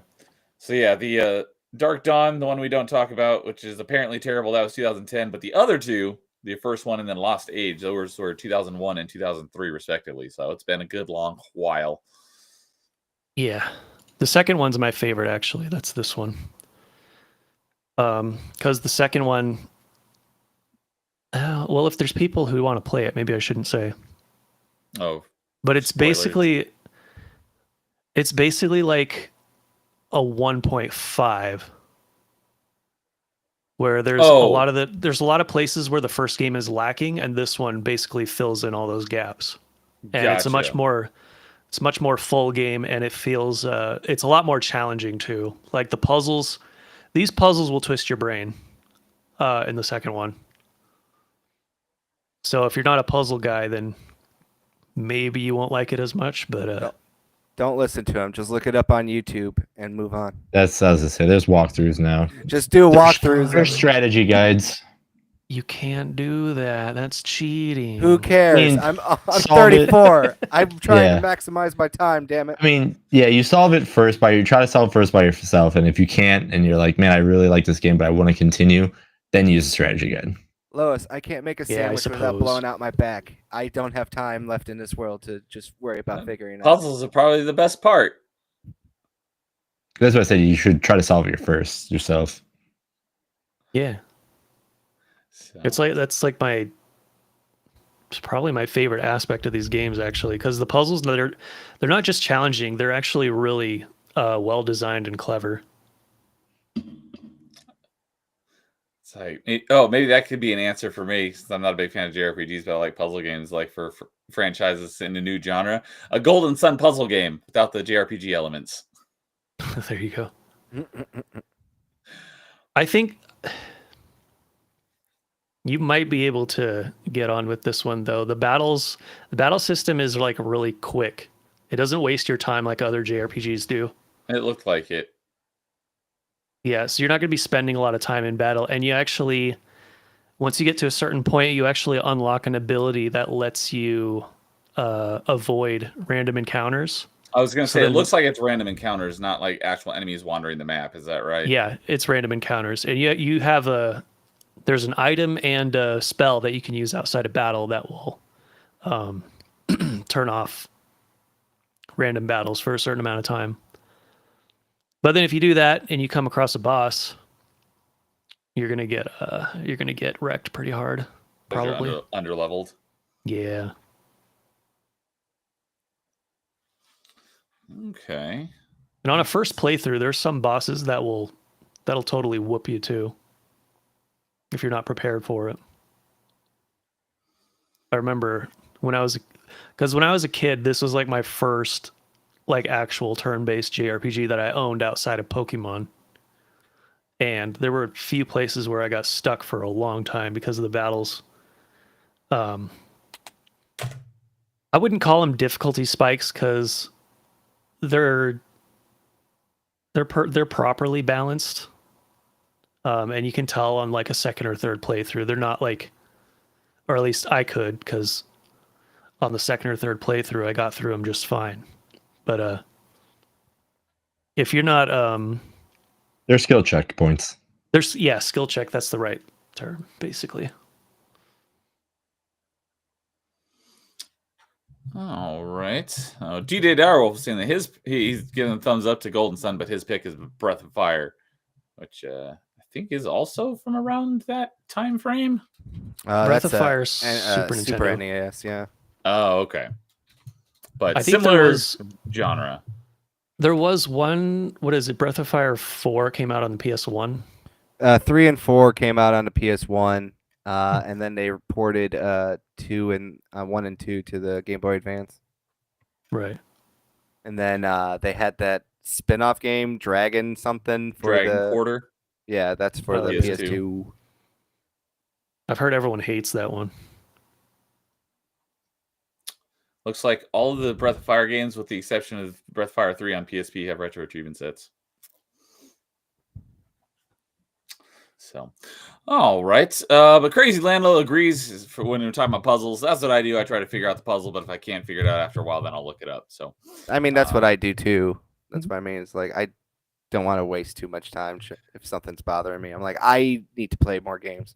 for me, it depends on the game. If it's a puzzle game, I try not to look up like guide on anything. But if it's a game that like has puzzles thrown in, if I can't figure it out, and I'll be like, I'm not here to play this game for puzzles, then I'll look it up.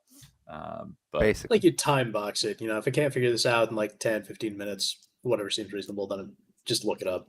yeah, exactly. so I can't say much. I used to buy strategy guides all the time, so I mean, that's how I do it. I mean, I'll try it first, and if I didn't do it, then my strategy guide just popped out. Okay, this is how you do it. It's a single player game. Cheat all you want, as long as you're having fun. Exactly. I will beat my head against the wall for a long time before I look something up. I wish I could do that. To each their own. So, all right. Looks like we got Carl and I for our number twos. Carl, what do you want to go? Or you want me to go? You can go. All right. So for my number two is one of the long lost games of a developer who can't count to three. Oh, Now we know. Here we go. yep. Here we go. You would think that I'm talking about Half-Life 3, which I would absolutely love a Half-Life 3, but talking about puzzles, my favorite of the Valve games is Portal. I would do almost anything for a Portal 3. I am with you. The Portal 2 was April of 2011. My goodness, I remember that was one of the last midnight launches I went to. That and I think Mass Effect 3 were probably the last midnight launches. But I freaking love this game so much. I recently just helped someone through, or we got through most of it. We still have a little bit to do, but I was helping someone through the co-op, which is so like the first Portal, like when it was kind of thrown, I wouldn't want to say as an afterthought, but it was debuted in the orange box, which was with Half-Life 2 and its 2 episodes and Team Fortress 2. And here's Portal. And it was like almost like a tech demo because it's pretty short. You can beat it in a couple hours. They took everything in it and cranked it up to 11 and took all their crazy ideas and just went nuts and wild with them in Portal 2. Has a phenomenal, fantastic single player mode with arguably one of the best. Let's see here, was that a top 5? Well, we did do bosses. Let me pull up here real quick. Did I put that on my top 5 bosses? I did include someone from Portal 2 in my top 5 bosses, but GLaDOS is definitely. That's what it was. It was a party chat topic one time. We were talking about our favorite antagonists in games, and GLaDOS was my answer to that question.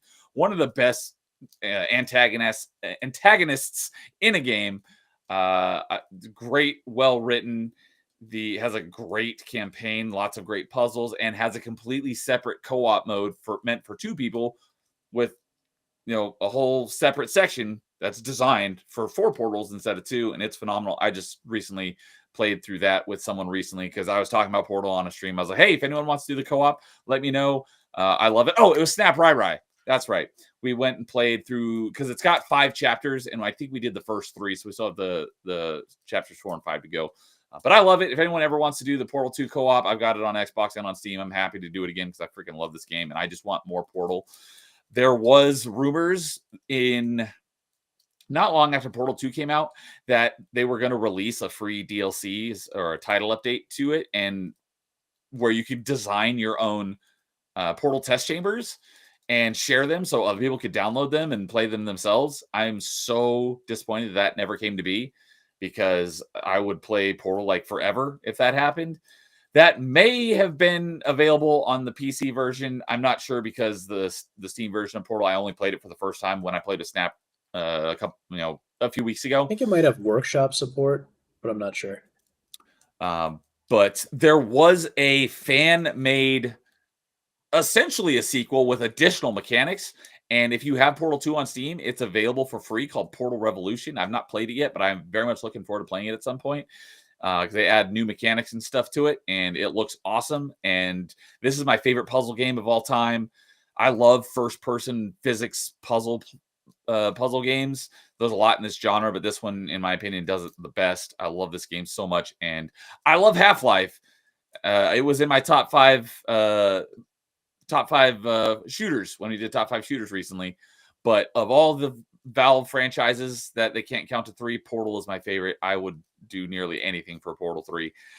There have been a lot of rumors lately. I literally just heard someone talking about it on a stream like an hour before we went live that, because that's kind of the meme is like, Half-Life 3 confirmed.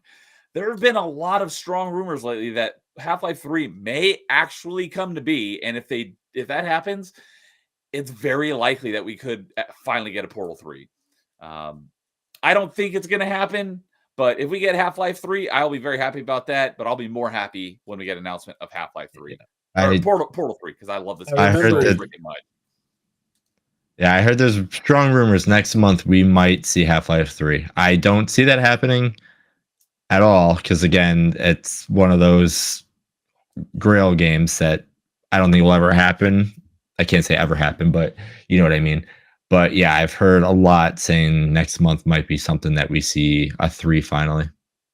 Yeah, I remember a long time ago, there was a rumor or something in my mind. My brain might be mixing things up, but one of the concepts for either Half-Life 3 or more likely it was for Portal 3, there was some concept where basically Chell, the main character, would escape the facility finally, and then she would join up with Gordon Freeman.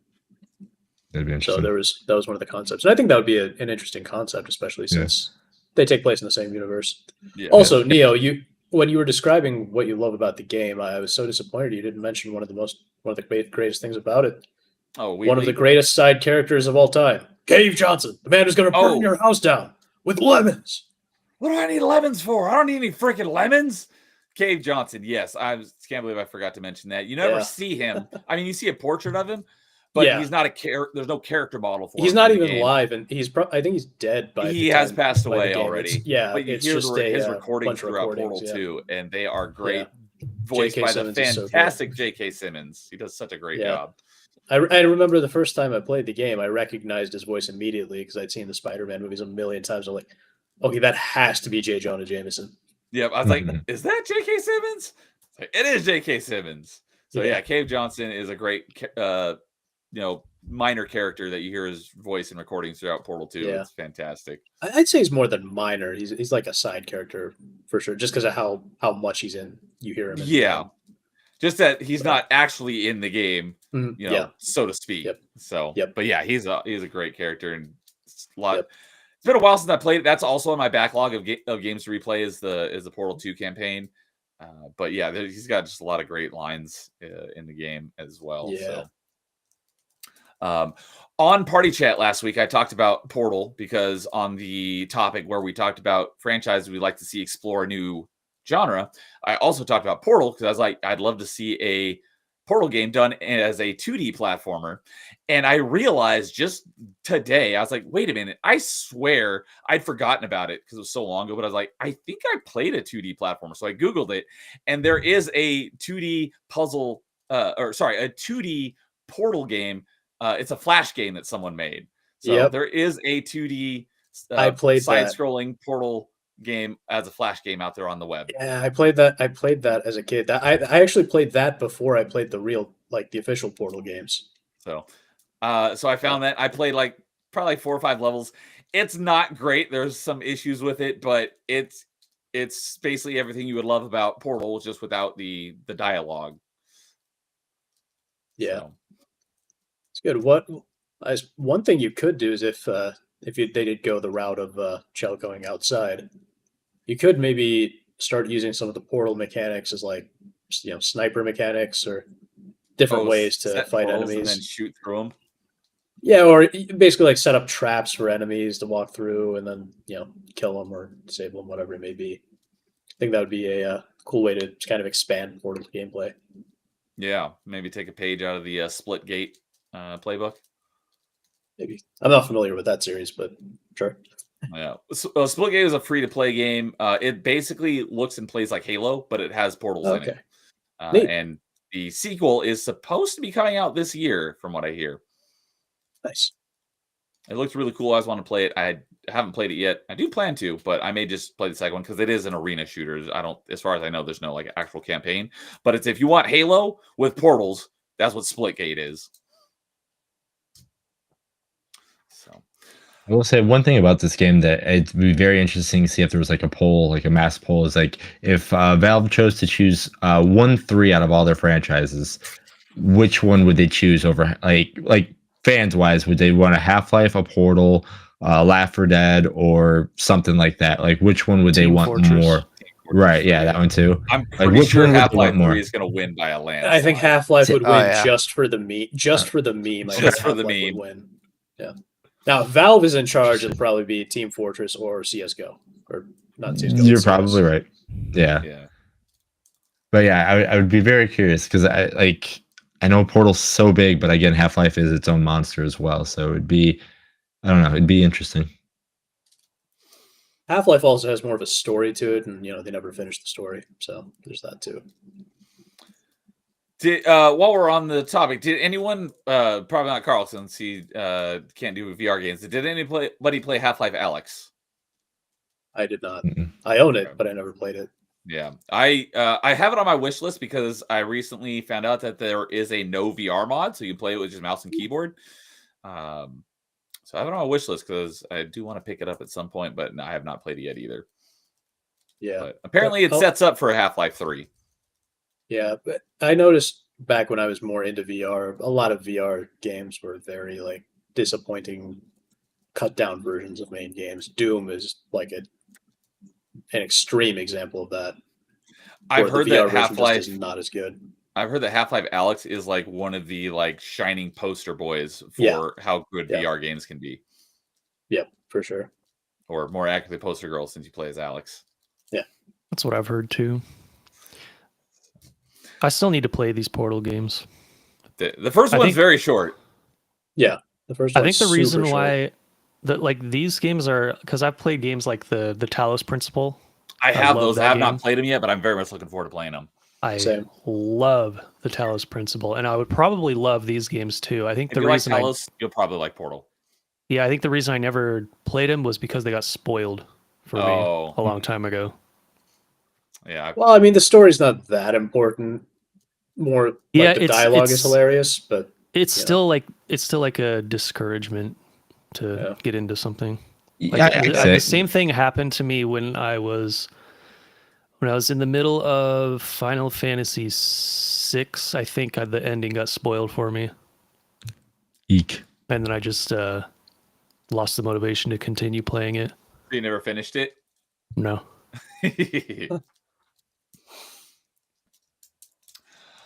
All right. Well, I think that leaves us with Carl finish off our number twos. So, my number 2 started as a Nintendo exclusive, and then it lost exclusivity because the PS2 was just a monster system seller.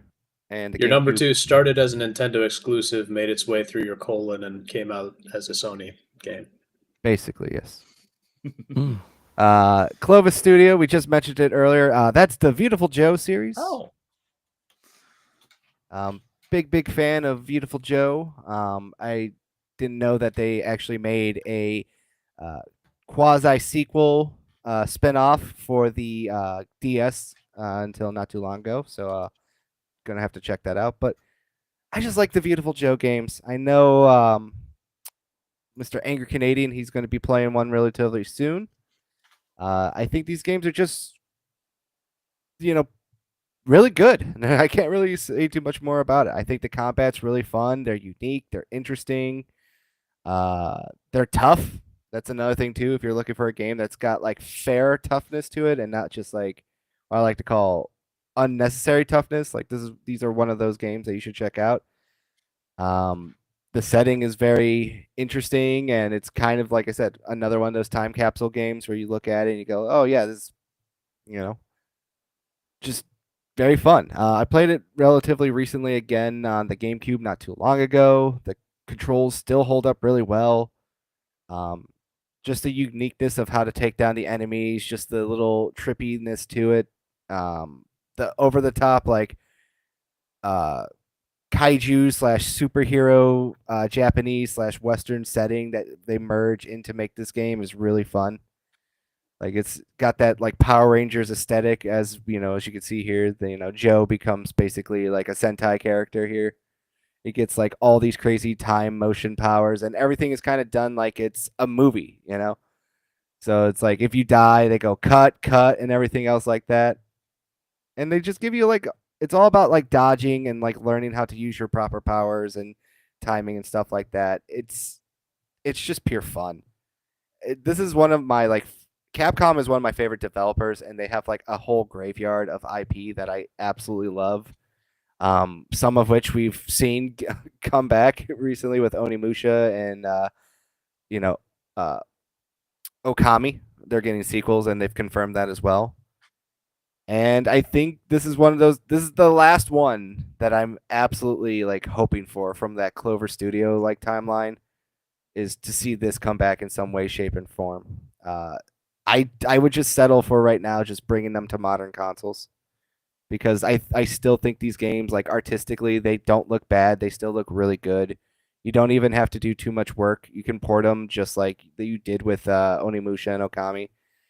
And I guarantee you these probably will be smash hits today. They're kind of cult classics. I don't think they like sold that amazingly well, but like they did well enough to get a sequel, get ported to the PS2, and get 2 spin-offs.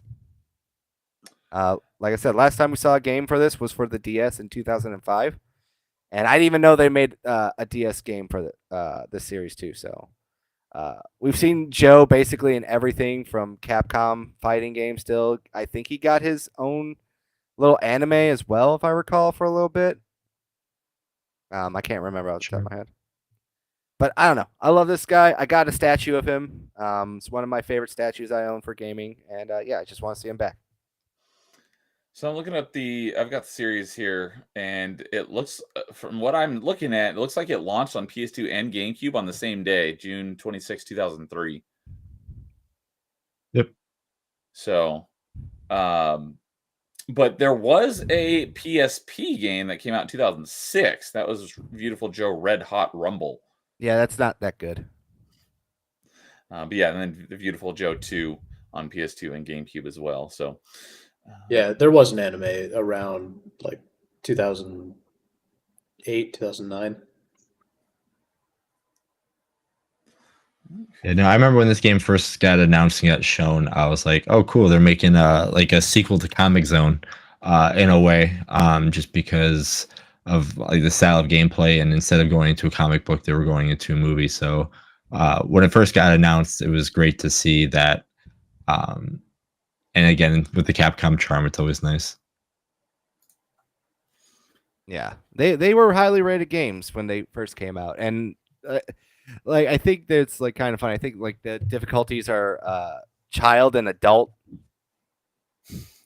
So They were like not movie ratings, but they were like movie ratings, if that makes sense. yeah, like I said, like fake movie ratings. you got to play these Mhm. games. Like I said, like how you see them hitting these characters, it actually feels like it's got like weight behind it too, which is funny to say.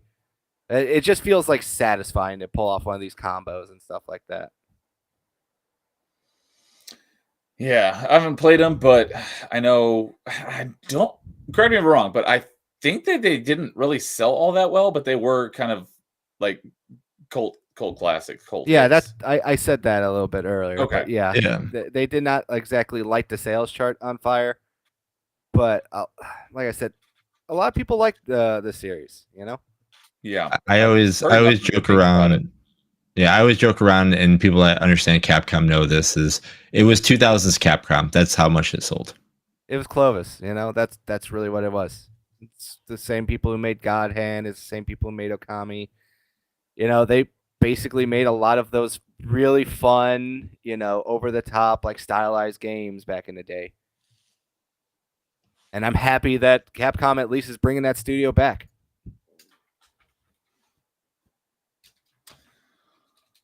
All right, so Beautiful Joe for your number 2. Hints to the Go-Go, baby. All right, well, that will bring us to our honorable mentions. So, let's go. We haven't heard from Lois in a while, so why don't you let us know what your honorable mentions are? Sure. So, remember earlier when I was talking about having a hard time deciding what my number 5 would be? Yeah.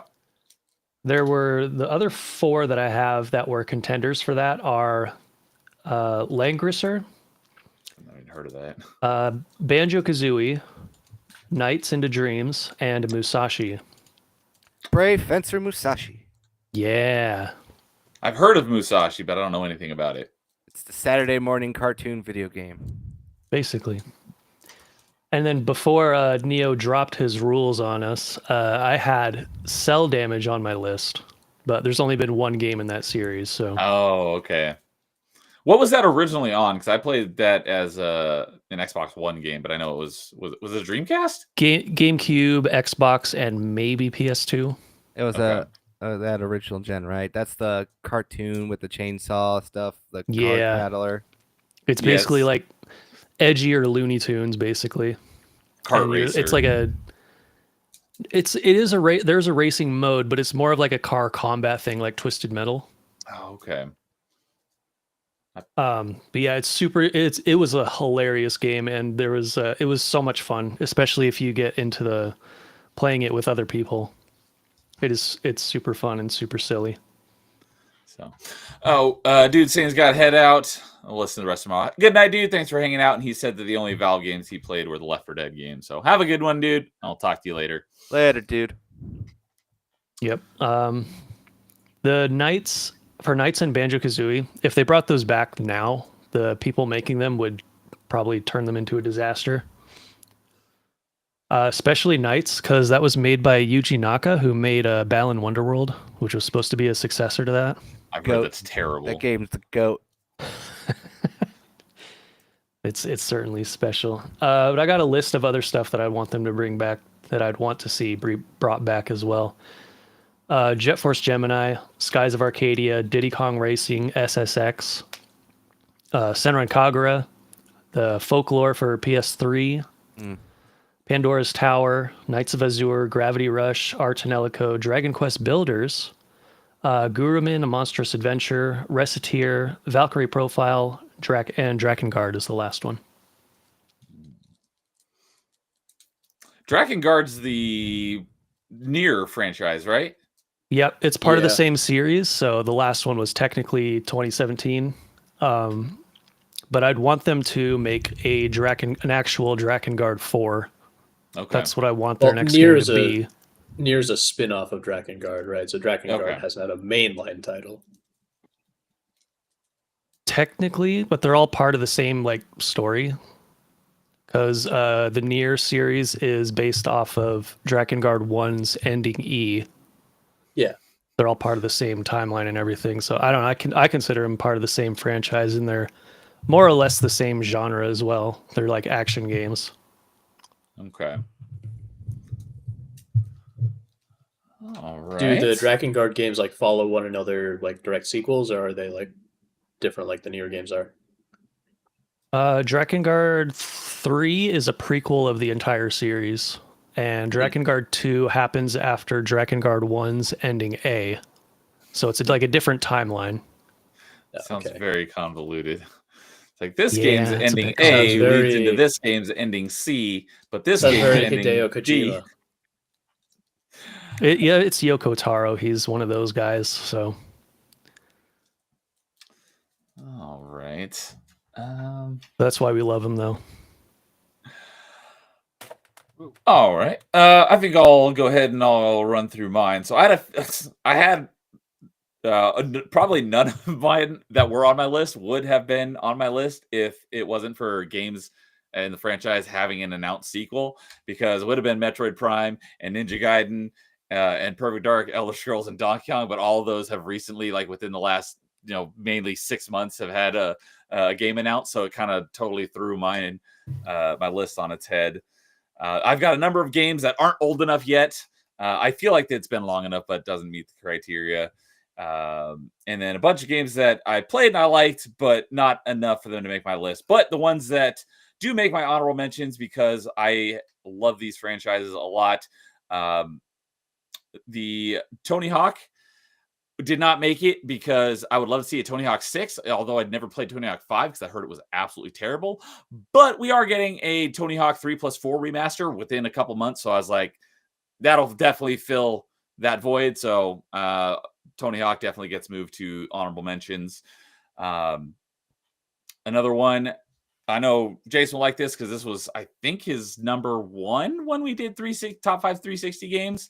A Rock Band 5. I never played Rock Band 4 though, because the instruments aren't compatible on the next generation of hardware without adapters, and those adapters, because they stopped making them, are incredibly expensive. However, I just stumbled across like a Reddit thread like a couple days ago that just some random person who loves these games, I haven't saved because I need to go look at it more, but they did something that allows your old peripherals to be used on the next generation hardware. So if I can figure out how to get that working, I'll finally go and play Rock Band 4. But I would love to get a Rock Band 5, assuming that I can get all my peripherals that I currently have to work. As mentioned earlier, Half-Life, I would love Half-Life 3, but Portal definitely takes the cake for me when it comes to the Valve franchises. And then the one that I would have been on my list, but I had to bump it off because of another game that is on my list that I haven't talked about yet. But the one would have been my number 6 on tonight's list, so it's my number 1 honorable mention, is the a 4th Rogue Squadron game, because there was a Rogue Squadron on NES, then there was Rogue Leader and Rebel Strike as Rogue Squadrons 2 and 3 on GameCube. And those are my top favorite Star Wars games. I would love to get a 4th Rogue Squadron space flight combat, more arcadey, because there was recently the Star Wars Squadrons, but that plays more like the classic like X-Wing and TIE Fighter games, which those are fantastic as well. But I would love to get a one that's more in the vein of the Rogue Squadron games. But there are other ones like it that could kind of fill that void. So that's why that one got bumped to my honorable mention. So those are my honorable mentions. So, Carl, what about your honorable mentions? So my honorable mentions would be as follows. I would like to see Injustice 3. I like the first 2 Injustice games a lot. I actually do enjoy the stories. Not a big fighting game fan, but I do enjoy those a lot, comparatively speaking. I'm wondering what is going on inside Jason's head right now when you're talking about Injustice 3. Justice 2 is terrible. I actually liked it. Standing full screen, just throwing fireballs all day. Fireballs. Okay, get in. Nope, can't get in. Fireballs. I thought I remember Jason saying that Injustice 2 was not good. So I was like, I think he's like, no, this It looked good. It looked nice. It looked fun as far as fighting games go. Of course, I love Kevin Conroy. He's in it. I think George Newbern is Superman in those games. Might be him or Tim Daly. The truth is like if you're not a actual fighting game guy and you just play a single player like me, they're serviceable. Yeah. To be honest with you, I'm not a huge fan of the plot myself. I just don't think it really. We'll get another fits Mortal Superman. Kombat versus DC, then we'll get another Injustice. Most likely, but I would like a number 3. Canadian says, Jason, remember, you're talking to a filthy casual. For fighting games, yes. I mean, I can still talk to casuals and just understand standing full screen and throwing fireballs and thinking you're good is nothing. Oh, I don't And then think it that's just good. no. Just in general, like a wide variety of like a game's good or a game something like it just bothers. Like I don't know, my brain just like. Sorry, this part of my brain kicks in, and I apologize. The hardcore, these filthy Yeah. casuals. But again, it's not even that. It's not even that. Like I don't know. There's part of the game that it's just like I like the way it looked, but it's just like I don't know. I don't know. Good. That's why these are honorable mentions. Good. Yeah, that's good. Another game series I'd like to see come back is the Siren series by Sony. If you guys don't know what that is, it's basically Japanese Silent Hill. I thought Silent Hill was Japanese Silent Hill. No, So this is more. it's like actually Japanese setting. Yeah. Oh, gotcha. Kind of like the new Silent Hill F is going to be in actual basically. Japan. Yeah. That's a good call. That's why that's why I'm really interested in that one too. Another game series that I would like to see come back is the Digital Devil Saga series. I would like to see that maybe come back and get a third. Don't know that one either. And that is basically Atlus's other forgotten franchise in their Shin Megami Tensei spin-offs from Persona, Soul Hackers, Devil Saga, whatever. These are also like the more hardcore JRPGs, and they're more adult themed for the people who don't want to deal with like high school or drama. So I would like to see these come back in some way, shape, or form as well. Because we only got 2, so. I think it'd Meanwhile, be- the high school drama is what I like most about Persona. I was just gonna say, I'm pretty sure Yeah. Lois loves that aspect. I would literally if they cut all the combat out of Persona and it was just like a high school simulator, I would still play it. I love Persona, so I that's why I also think Persona 3 Portable is still probably one of the best ones because I do like that it's got that more heavy visual novel aspect to it. I hate high school stuff. Okay, well then maybe Nightmare will like it. I like high school stuff when it's better than my high school experience. So, all right. Any other honorable mentions, Carl? I like to see a return to the Death Junior franchises. I think that'd be fun. Another one that I've never heard of. Death Junior is basically a platforming Oh, the game. small little Grim Reaper guy, right? Yeah, it was a comic book. And it's like one of those weird, twisted, dark fantasy comic books where it's like you, Death has a kid, and he goes to like a regular school, and like these there with like other freaks too. It's so wild and weird. But they made 2 video games for that series, for the PSP, and I think one got ported to the Wii, if I recall correctly. So Okay. I feel like those are fun platformers that I would like to see come back in some way, shape, or form, just for the pure Schadenfreude of people going like, "What is this game?" And I guess I have one more I'd like to see come back too. Just purely because I think it'd be fun.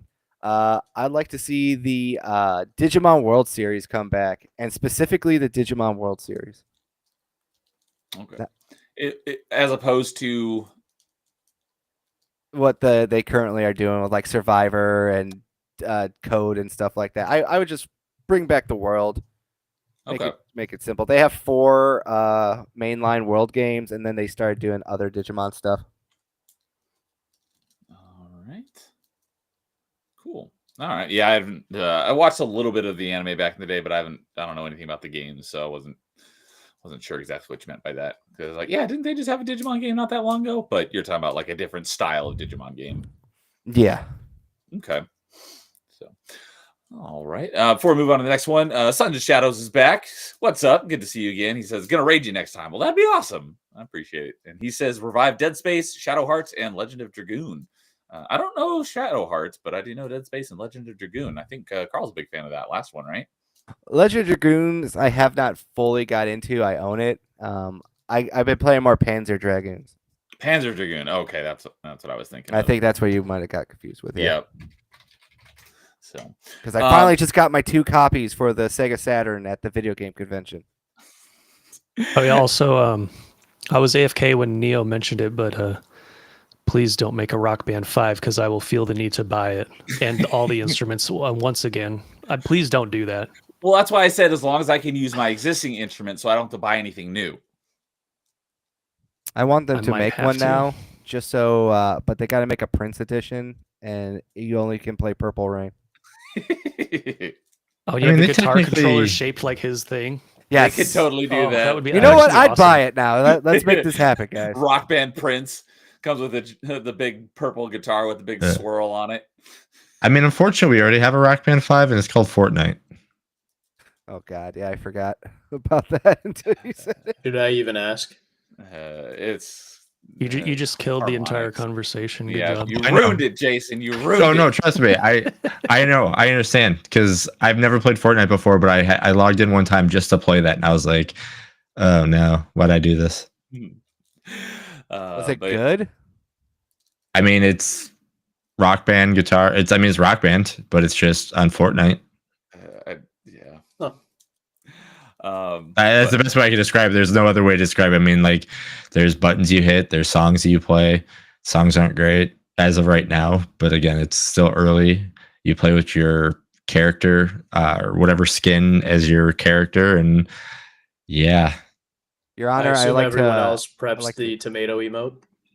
yeah.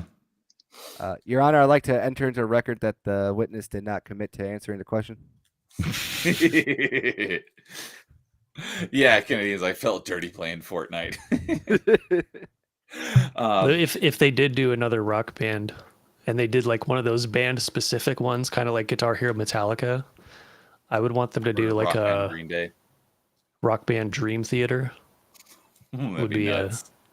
it'd be insane, That but it would be great. so fun. Rock band Wham. We need Wham. Wham! Rock band Nickelback. Maybe that'll be Oh, a Jesus topic for Christ. another top 5 or maybe a party chat topic. What band do you want to see? You get know its what? own rhythm-based music game. You know, that's If- next if they week. did a- There you go. Put it down, Neo. That's next week. I'm If they gonna put did a that on rock the top band 5 Nickelback, it topic, would or sell. Party chat topics. I think it would sell if they did a rock band Nickelback. I'd buy it. Overly There you go. We're bringing Yeah. back the photograph What? meme, boys. Band needs its own Guitar Hero / rock band game. All right. I'm just going to attribute that to top 5 revivals. Because all of us. So, but anyways, Sons of Shadows says, "What the hell, Neo? No Stargate Worlds? Well, that wouldn't qualify because that's only a single game, and there were rules to this one, and it has to be a franchise that has more than one game in it, and that was an MMO. So, no, that one doesn't qualify. I never played that one either. I was interested in it, but I've never really gotten into the MMOs. But I'm pretty sure you're just joking with that one. So, and the other thing, I had one other honorable mention that I forgot to mention. So I wanted to mention before I move on to the next one, Bionic Commando, because it's long forgotten franchise. I never played the original one, which was an NES game, but I did just recently replay the Game Boy Color game, which is what got me into the franchise. And that game is pretty great and it has a great music for Game Boy Color. I did play Bionic Commando Rearmed, which was the next one in the 2D series. That game was great. I have Bionic Rearmed 2, but I haven't played it yet because I did play the demo when it came out because the Bionic Commando Rearmed 1 and 2 are both Xbox Live Arcade games. I bought Rearmed 1 like day one, and then I played the demo for Rearmed 2, and they added the ability to jump, which totally changes the dynamic of the game. I'm like, what is this? Because you're not supposed to be able to jump in the 2D Bionic Commando games. So I never bought it until I was like, you know what? I'm going to finally play that one. So I picked it up not too long ago when it was on sale for a couple dollars. So I will be playing that one. And I did play the 2009, the 3D one. Terrible story, but it was kind of like a sci-fi Spider-Man game. It was pretty fun. I thought that one got more hate than it deserved. So that is another honorable mention. I would totally be down for a new Bionic Commando game. Although I would say continue it in the 2D vein and make like a Bionic Commando Rearmed 3, not necessarily a 3D Bionic Commando 2. So, because I think it's better as a 2D platformer than a 3D. So, but all right. So I forgot to mention that. Wanted to get that one in there. So, let's see here. I think I don't write down honorable mentions, so I'm just going off the top of my head on who we've had go. Nightmare. I don't think we've had your honorable mentions. No, I have not. I have not gone yet. My list is massive, so buckle up here. Let's go. Yeah. So number 1 here is James Bond. The last mainline entry here was 007 Legends in 2012. We were talking about that recently. Yeah. Yep. You guys were talking about James Bond the other day, and the reason this ended up in honorable, this is the one that got bumped from my list because, first I'll say, for a new one, what I would want is another game in the vein of like GoldenEye or maybe Bloodstone. But just like take cues from all the various like action stealth games in recent years, Hitman, Metal Gear, Splinter Cell. So on that note, it turns out that there was a new entry announced by IO Interactive, the Hitman developers, called Project 007, and it was literally just re-announced, I guess, during the last Nintendo Direct for the Switch 2, and there's literally no info other than it exists. GoldenEye, Yeah. a James Yeah, Bond I think game. it's late next year or something, so we'll know more by the end of this year, I think. Yeah. That's interesting because the reason why we're talking about it, I'm pretty sure it was on last week's party chat. Yes. We were talking about franchise we like to see do a new genre, and I think it was Alex said do a James Bond game that's kind of in the vein of a Hitman game. So that could be Yep. what this is, especially if it's from IDOS. That's almost definitely what it is. I don't know. Does IDOS still own IO Interactive? I don't think they do. Oh, that's a good question. I don't know about I'm that. not sure. But it is from IO Interactive, who do make the current like online only Hitman games. So Okay. yeah, that is the first one. Second is Army of Two. The last mainline entry was Devil Cartel in 2013. I never played it because it looked like it was a mess. They turned one of the two original guys into a villain, Salem. So if they were going to make another one, personally, I would just say reboot it, pretend that Devil's Cartel never happened, and just go back to being more like the first game. The first game was really good. I love the first game. Army of Two was on my long list, but I only played the first one, so I was like, I can't say I want to revive it when I've only played one of the 3 Yeah. games. I played 1 and 2. 1 is the one I like most. 2 is okay, but 1, I think I also really like the fact that 1 has like a really diverse variety of levels. So whereas 2 just takes place in Shanghai, I think. Okay. All right. So next up is Deathspank. I've heard of this game, but I don't know anything about it. Yeah, it is a ton of fun. It's like a silly it's a silly ARPG that its big gimmick is you can use 8 weapons at once. Literally, you just fight with 8 weapons at once. You can map 8 weapons to 8 different buttons on your controller. It's a ton of fun. It's silly. The first 2 games are kind of like one whole story. But then there was the last mainline title was The Baconing in 2011. So this is the third game. It was obvious they were intending to do more, but for whatever reason, they just abandoned the series. Then this game was actually left incomplete. So the ending is just very obviously rushed. So all I would want is just, continue the series, finish what you were going to do. But for whatever reason, the developers abandoned the series and now they just make mobile games. Yeah, it's like I remember that being an Xbox Live Arcade game, and there are 3 of them, and only the second one is backwards compatible. The other 2 are all 3 of them are digital only, but because of the Xbox store shutting down, that means you can't get the first or third one anymore, at least on Xbox. You can only get the second one because that one is backwards compatible, so you can still buy it. That is super weird. I think on Steam you can buy the first 2, and then the third one, I don't know if you can still buy it. I know there's something messy with it, but yeah, they're good games. Yeah, it's too bad.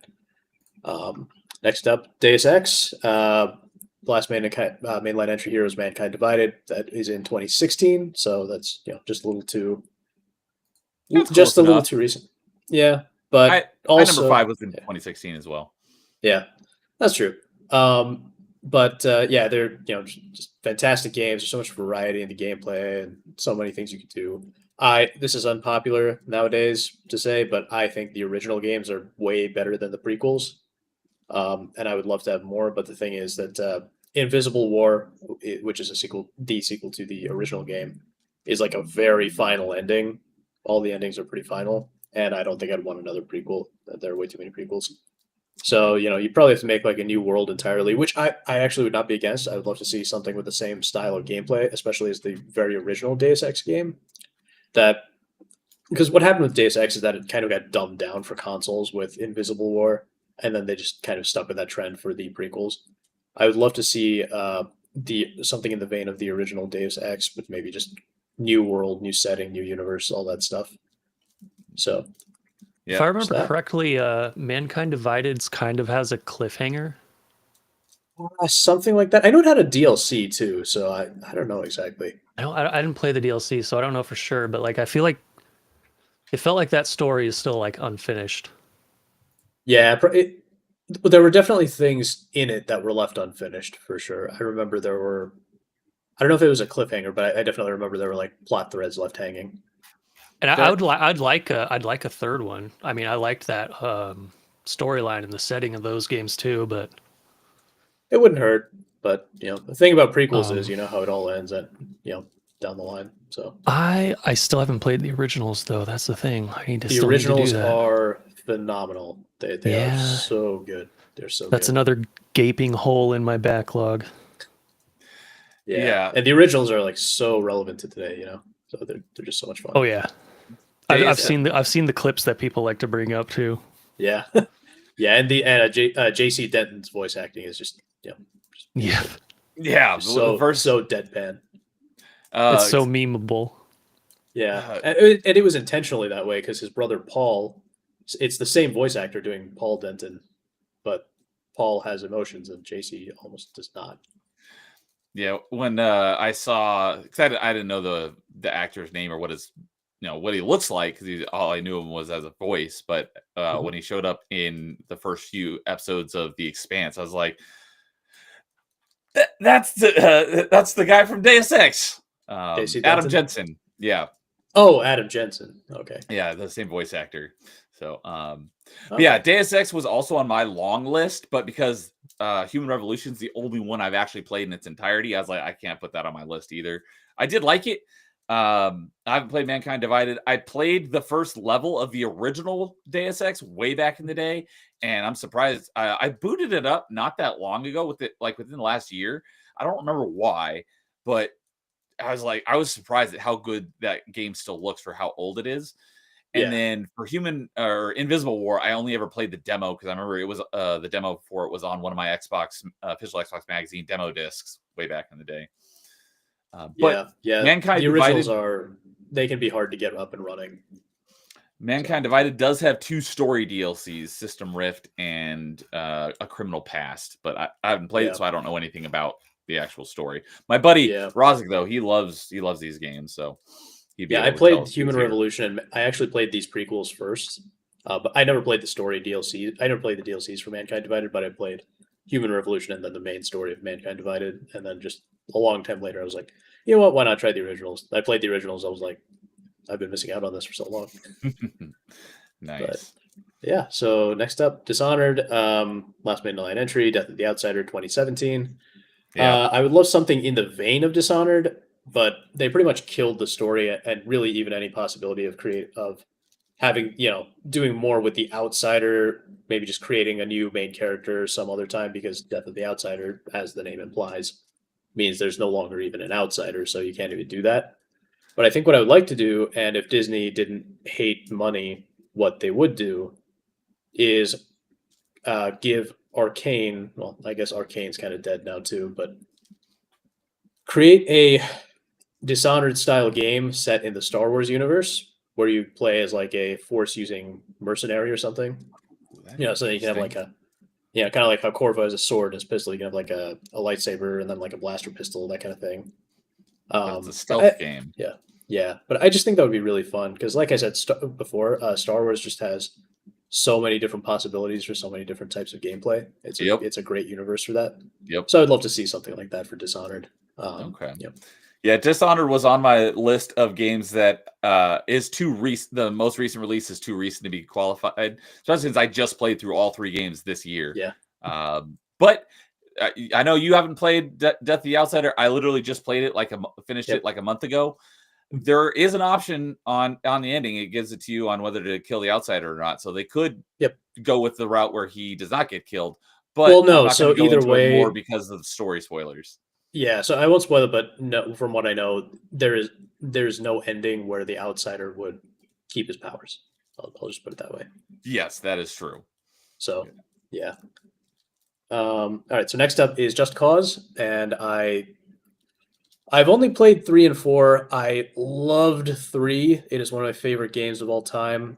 4 was such a disappointment after that. I've never played 1 or 2. I probably should at some point, but 3 is just so perfect. And Just Cause 4 was 2018, so that's way too recent.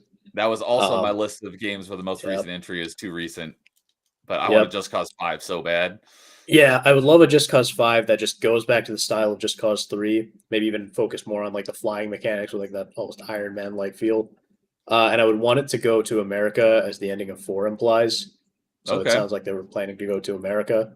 So I'd love to see him go to maybe like, I don't know, California or something, and just like go around blowing up Californians. That would be wonderful. Hey, oh wait, sorry. Californian. I said it and then I just remembered you're in California. But, totally disavow. Yeah, just go around blowing up Hollywood. How about that? Yeah, I am all for it. But yeah, I would love to see that. Just go back to like blowing stuff up and sunshine. That sunny setting that you had in 3. Just everything about 3 is so good. I would just love more of 3. Yeah, same thing I said last time we talked about it. I don't remember if it was on when you were on Party Chat or Open Mic, but skip the first one. But 2 is also really good. Nice. Yeah. Yeah, that's what. Yeah, I've heard a few people say that. So yeah. And then next up, Mega Man Legends. Last mainline entry was Mega Man Legends 2 in 2000, which I've heard ends on some kind of cliffhanger. I I've heard myself that as have well. actually, yeah, I myself have never actually played any of these games, but they seem like they would be right up my alley because they're like a 3D action adventure game. Because traditional Mega Man games just aren't really my thing. So this kind of Mega Man game would be awesome. I would love to play something like this, but if the last story ends on a cliffhanger, that's very demotivating. So Well, that's why we need a third one. yeah, I know that's we do. what a lot of people are like. Give us Mega Man Legends 3. Yeah, make a third one and then remaster the first 2, so you can Yeah. just play them on PC. Release it all as a collection. Like the third one comes with like a remaster of the first 2. Yes, that would be wonderful. All right, next up is Nicktoons Unite. I'm probably showing my age here, but Is this like a Smash Brothers clone? No, so it's closer to Marvel Ultimate Alliance, except okay. at least this one. I have actually only ever played the first Nicktoons Unite. There are 4 games in the series. I really only ever played this one, the first one. So basically, you get the 4 characters on the cover: SpongeBob, Timmy Turner, Jimmy Neutron, and Danny Phantom. So you get those 4 characters, and it's like in Marvel Ultimate Alliance how you have a team of 4, but you're just like locked into these 4, and then you run around fighting characters, villains from these respective shows. It's a lot of fun. It's just like it's heavily nostalgia, but it was a lot of fun. The last mainline entry was called SpongeBob SquarePants featuring Nicktoons Globs of Doom in 2008. Yeah, so it kind of went off the deep end there, but yeah, it would be fun to see more of this. Yeah, this is one of those THQ games. So THQ is just so full of nostalgia, Yeah. But yeah, that's the final entry in the series. It is a mess, and it was received as a mess. So there you go. All right, and then next up is Prototype. Last mainline entry is Prototype 2, which I refuse to play. I would love to see more of that style of game, but I would want the main character from 1 back, Alex Mercer, somehow. They screwed that up so badly. They completely undid his character growth in 1, which was like such a big thing. So yeah, Yep. there's that. That's and then another one that was on yep. my list, but I haven't played the second one, so I can't really say this is one that I want another one when I haven't even played them all yet. Yeah.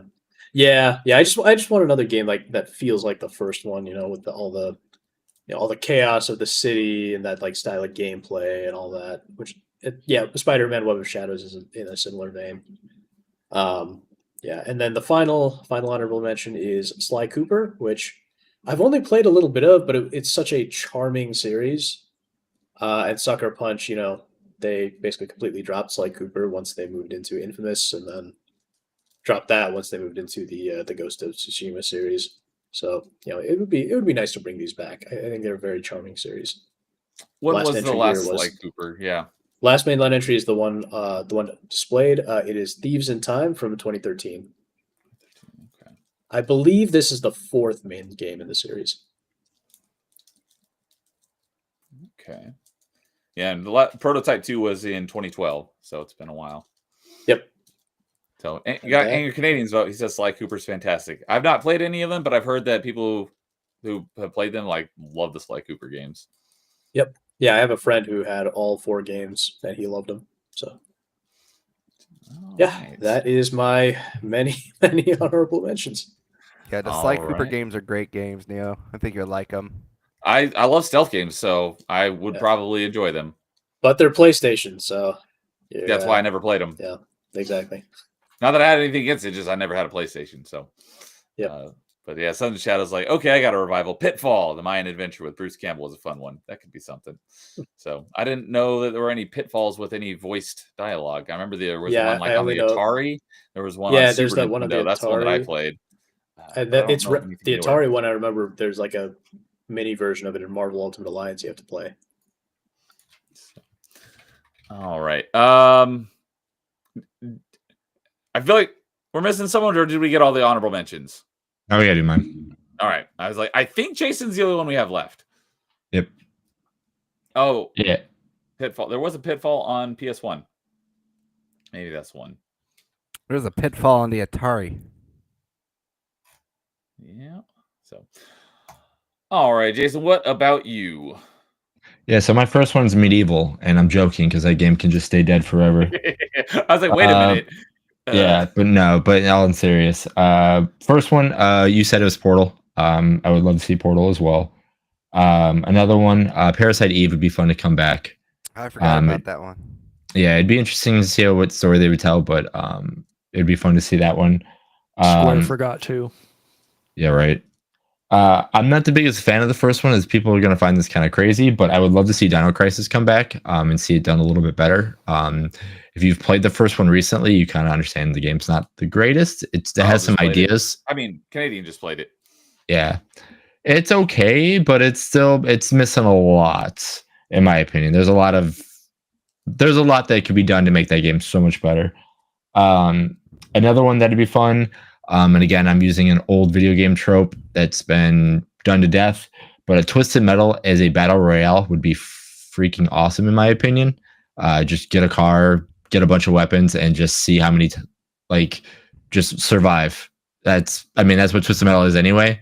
Just survive. Why not do it with a bunch of people? Didn't we get one of those games recently that they tried?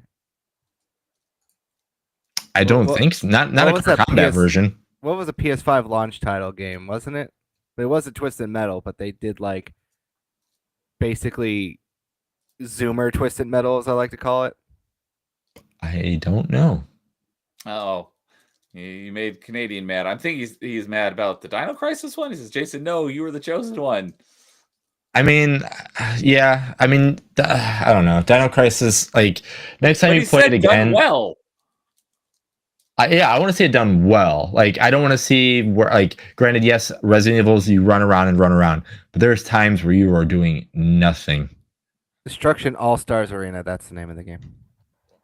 Okay, but that was more like Destruction Derby, the PlayStation 1 game. That's what I said. It was Zoomer Twisted Metal. Yeah. I don't that one. Yeah, I don't take it as Twisted Metal. I take it as another, their old other Destruction Derby kind of combat thing. I know it's trash because it's yeah. You're not wrong. We're gonna get a collection next month, or is it this month or next month? The Capcom Soon. one. Yeah, but Power Stone. 16th. Okay, so it's in a week. Jesus. But Power Stone, I would love to see that come back. Hopefully it does well with the collection and people play it online because it's a really, really fun game. So if it does well, hopefully we get to see something that way. And then my last one on my honorable mentions, I know it's never going to come anytime soon, and it's in between. It's in the 10-year mark, which I thought it was out of the 10-year mark. But Soul Calibur would be my next one. Soul Calibur. Oh yeah, 6. When was the most recent one? 2018. 18, yeah. Yeah, 18 or 19. That's what I could think of. All right. I actually like the collector's edition for that one. The Yeah, I Steelbook have talked, it too. which I thought was funny. All right, and I was looking at the other Pitfall games, and there was a GameCube and a PS2 one as well. But there is one called the Mind Adventure, which is the one that Sons of Shadow was talking about. And since he's talking about voice dialogue, because the Mind Adventure was on the Jaguar and the SNES, which I don't think those ones had audio, but there was one on the Sega CD. So I'm assuming that's probably the one he's talking about. But he also said that he has an autograph, Bruce Campbell's autograph on the PS1 Pitfall. That's awesome. Nice. That is really cool. So, and Canadian's like, oh, great. We need to talk more about this, Jason, with your, I'm assuming he's talking about Dino Crisis. So, all right. Well, with that, that'll bring us finally into our number ones. I'll start. All right, Carl, hit us with your number one. All right, since we already talked about it, I'm just going to get out of the way. I am team Dino Crisis needs to come back. Oh, that's your number one. That's Canadian, my number what do you feel one. about that? So I've been saying this for a long time. I really did enjoy the Dino Crisis idea that Jason and I kind of agree on, where it was I was like, where it was like a really fun, solid idea for the time, but I still think that it was held back by, technology. And everything that I've seen with games that they've come out with, like Exoprimal, Resident Evil, how they've redone everything in those RE engines, Monster Hunter, like all these games that I've seen just basically take that raptor form and like do wonderful things with like the raptors. And like they already have the T-Rex model made not once but thrice if you play all these different games. I feel like when I look at like what Dino Crisis could be, I look at what they did with Resident Evil 2 and Resident Evil 3, like just these dark, over the top, like really scary things. Like when I play Dino Crisis, I don't feel like this is scary. I'm like this kind of looks more cartoony, I don't hate it. I'm not like trying to say anything's bad. And I feel like this series could use a nice big reboot because they don't seem to like know what they wanted to do. Like Dino Crisis 2 is like wonky, and then Dino Crisis 3 just goes all the way off the rails to just be like like the Yu-Gi-Oh meme is like card games on motorcycles. It's like this is the original one. It's dinosaurs in space. All right, it's just all, Oh. and it's so terrible too. And how about those? Hold on, this is to Incarnate. How about those puzzles? Right. Anybody remember how to solve those puzzles? You had to write them down. Oh, are you Not talking even what we're that. looking at on Lois's screen? Yeah, yeah. You get all those letters, and you get 3, 4, 5, 6, 7, 8, and you have to come up with the word on that. How do you do that? Oh yeah, you have to cross out words because each word that is in there in certain lines and certain areas get crossed out, and if it's certain letters, they get crossed out too. That make a word. Granted, you could just look up in the strategy guide, but come on now. He's pissed. Get out of here, Carl. Those Wow. games are scary. They're scary. I always joked with him too when he was playing. It's like you're only playing these games because you have other people watching you. That's why, because you're too scared. But in all seriousness, like it's a good idea. It's a good concept. Like we've been like blue-balled so much by Capcom with this like Dino Crisis remake, and I know that recently, like somebody said they like re-upped the patent for it, and there's like hopes and dreams because they said like they did Private similar things. copyright. Yeah, well, they did similar things with Onimusha and Okami, and then lo and behold, we got Onimusha Okami coming. I know Dino Crisis is always like at the top of like everyone's lists for like when they do these Capcom surveys of like what games do you want back, everything else. They just Yeah, I was going to bring that up. they just brought out the first 2 games onto GOG, so you can actually play them from your PC now as well in an actual way instead of going through the emulated way to just play one on your PS5. I like I said, this is a game where I just look at it now as like when we see the future and like what like we think of like a remake and remaster, the first thing that always comes to mind is like games that have like really great ideas but were just too ahead of their time for the technology to like make them come alive in a special way. And I feel like Dino Crisis is like one of those prime examples of a game where it's like these were good enough to get you excited as like, a young boy. For me, these were like in the 90s, so I was like 5 when they came out originally. But now that like I'm an adult, they don't like scare me as much. But then I like see what they did with Resident Evil with that RE engine, because the RE engine is amazing. And I think that this is just a slam dunk easy game to just make, just redo it, do it again. Let's do it, boys. Get in the car. We're going to do it. And on top of that too, when I see like was supposed to be a Jurassic Park game that was supposed to come out relatively soon. I think it's Jurassic Park Survivor. Yeah, it was Jurassic Park Survivor. And I think that is also like a really cool concept and idea. Just basically trying to survive against dinosaurs. Like I feel like that is like the half stuff, like where this game is like, this is what I want, but I feel like Survivor is going to be like the first like, groundwork to set up for like Capcom to finally just go like, all right, we're gonna give the weebs what they want, So You're not wrong though. RE Engine dinosaurs would look pretty cool. They already do look pretty cool. You play Monster Hunter, they look damn good. Or if you play even Exoprimal, I know a lot of people fell off that game, but Exoprimal, like the dinosaur models are amazing in that game. So I've been hammering the like table about like Dino Crisis. I want it to come back in some way, shape, or form, and yeah, that's the game. That's that's my white whale. I want to see Dino Crisis come back. Yeah, yeah. From what I hear from everyone, we don't talk about the third game. Sons and Shadows said, "Love to hear all the adoration for Dino Crisis." I thought I was alone in loving those two games. Yeah. What third game? But yeah, one of you guys certainly set off Canadian's tism. He's like, "I'm gonna roid out Dinozord style."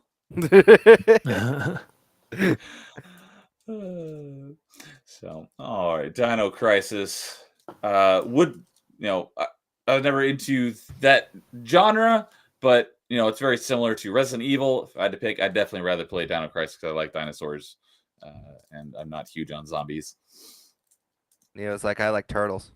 I do like turtles. I have How are three your of them. turtles, by the way? I haven't asked about that. They're doing good. One of them I thought was going crazy because she kept escaping like 6 times, and it's because she was.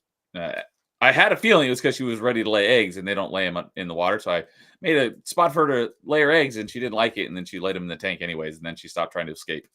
But they're all doing good. Wonderful. I really now want to watch you play the Resident Evil remake on the GameCube, and I want to see you play Dino Crisis. And I want you to pick which one's your favorite one out of the two now. So bad. Like, the game will only I could take you be up about for that. The games will only take you about 3 to 4 hours to beat each. Yeah, they're short. Okay, I could definitely do that. Let's see here. GameCube. Resident Evil on GameCube does have a retro achievement set. 114 achievements. Jeez. And You the guys just original like get Dino bored when Crisis. you make retro achievements. You're like, let's see how many we could get before we run out of ideas. Well, I mean, all the games already exist. It's just whether people go and program achievement sets. That's what I mean. There's tons of people who do it, so it's not like all done by the same person. I know. That's Eat what I in mean. You an guys just hour, get don't bored. get hit. Only use handgun. Knife only. And yeah, the Dino Crisis also has a retro achievement set, so I'd be open to that idea. So, all GameCube right. version. Yeah, That's GameCube my version vote. of Resident Evil, right? That's what I would say. Yes. Jason. Absolutely, 100%. 100%. All right. And Canadian saying, Jason, should I play OG Resident? Oh, that's what you were talking about. Should you play the Yeah. OG or the GameCube version? I thought you were talking to me. You were talking to Canadian. Gotcha. Yeah, no. When I would say the GameCube version of Resident Evil is actually one of the scarier games to play, especially if you played the original one, and then you play the one on the GameCube. There's things that you don't expect. Do you want me to ship you those games so you can borrow them, Mr. AC? I got both of them. Zero and original. Don't play Zero. Don't play Zero. No, he's got to. We're going to teach him a lesson to be a real fan. He's going to play Dino Crisis 3 and suffer Oh, like us God. all, and he's going to be a real fan. Otherwise, he's a fake fan. Man. And we do not allow fake gamer girls in this chat, all right? We've already established this. He says, add it to the list. Some days I can't figure out which one I hate the more, 0 or 6. It's tough. Actually, it would be 6 because that's one I've never really finished everything on. Oh, God, I hate number 6 so damn much, but we're not tisming about this. It's already midnight. We got to keep going. Yep. Neo, someone else, go before I tism. All right. Anyone else want to go with their number one? I can go with my number 1 because mine's easy. Oh, I was going to say we'll save you for last, so it gives you time to do the. But if you want to go, by all means. Yeah, I can go. Mine's obviously my number 1. I haven't had the counter ding above my head yet, so I saved it to my number 1. So my number 1 is an Xbox game. It's the only reason why I own an Xbox. I had a feeling. It's fucking Killer Instinct. I knew it. For the love of God, Microsoft, you have a franchise. You have a studio in Rare that's willing to probably to make games for you instead of just sit there making DLC for a pirate ship game. Please, it doesn't cost a lot of money. Make Killer Instinct. Make it an Xbox Live Arcade game like you did before. Please, please, please, please, please. Or how about this? Sell it away to someone else that wants to make it. I'm sure there's people that see a Killer Instinct and they love that franchise and would do great things with it. But please, you're sitting on this silly franchise that I love so very much, a lot of people love very much, with these characters that are great, and you're doing nothing with it. Please do something with it. Okay, you can go to someone else. Sounds like they're just updating the game from 2013. No, they're not even doing that. They did one update, and everybody was very confused and surprised that it happened, and we were excited that it happened. But yeah, no, that one has been done for a while now. Oh, so it was literally just one update, and then they're just like, "Yeah, we're done." Yep. They had 3 seasons. They had a crazy update on it, and then they were like, "Oh, we got to make the PC version run just as good as the Xbox version." Which, thank you, because more people could play it. And then after that, we are not touching it ever again. The one that we're seeing on screen here on Lois's screen, what? That's the original one. That version right there is for the Super Nintendo. Okay, I was gonna say that was like I know there was the Xbox One launch title, but what other Killer Instinct games were there? So it was on Super Nintendo. Yeah. They had one. They had one in gold for home systems. They had 1 and 2 in the arcades, and then it went away for even the longest period of time. And then we got the one on the Xbox in 2013 that, like I said, made me go out day one and buy an Xbox One. I believe love Mick the Gordon N64 was the version. composer, right? Nick Gordon was on Killer Instinct. Oh, yeah. Oh, if you want to listen to a soundtrack, listen to the KI soundtrack. I mean, that's why, like, I think it was my number 2. Oh, it's When we did it's really good. soundtracks. It is one of the. Yeah, it's my favorite fighting game soundtrack of all time. You're, haven't when played we the did top new 5 one. soundtracks, Jason, Killer Instinct was your number 1. Oh, it was my number 1. There we go. Oh yeah. It's 1 or 2. I always forget one. I haven't played the newer one, but I've heard some of the music and it is awesome. Mhm. I have played this one that I'm showing here. I have played a bit of back in the day. Yeah, if you get a chance, please play the new one. The more people that play the new one now, the better, because it could show Microsoft that people are actually still playing this game, that you're not putting any money into anymore. And if enough people get on it, maybe it'll show them to do something with it, because people who haven't played this game or heard the soundtrack or anything with this game, you're missing so much. There's some characters that were in the game that were new additions that they deserve more than just one game. Hasako is one of them. I've probably mentioned this, but I'm not much of a 2D fighter person. The nice thing about I only happened to play this game back in the day just by chance. Yeah. We like borrowed it from somebody at one point, and Well, then- that was about it. Fun thing about this 2D fighter is that you can learn a lot and everything like that, but it's an engaging fighting game. So if somebody's doing combos with you, they made it even easier on the newer one. You could do like the combo breaker. So if you see somebody hitting you with like 5 lights in a row, well, if you hit your 2, I'm gonna use this as my thing. If you use your light punch and low kick button, it will break it. And then there's like rock, paper, scissors on stuff like that. So if you keep breaking something and your opponent sees you keep breaking it, they can fake you out, and then they can do a counter breaker, so they can counter your combo breaker, and then you can redo that to them too. So it's a big like, oh, how am I gonna do these combos, but how can I also get the most damage? And then the combos are pretty easy to learn. It's not super hard.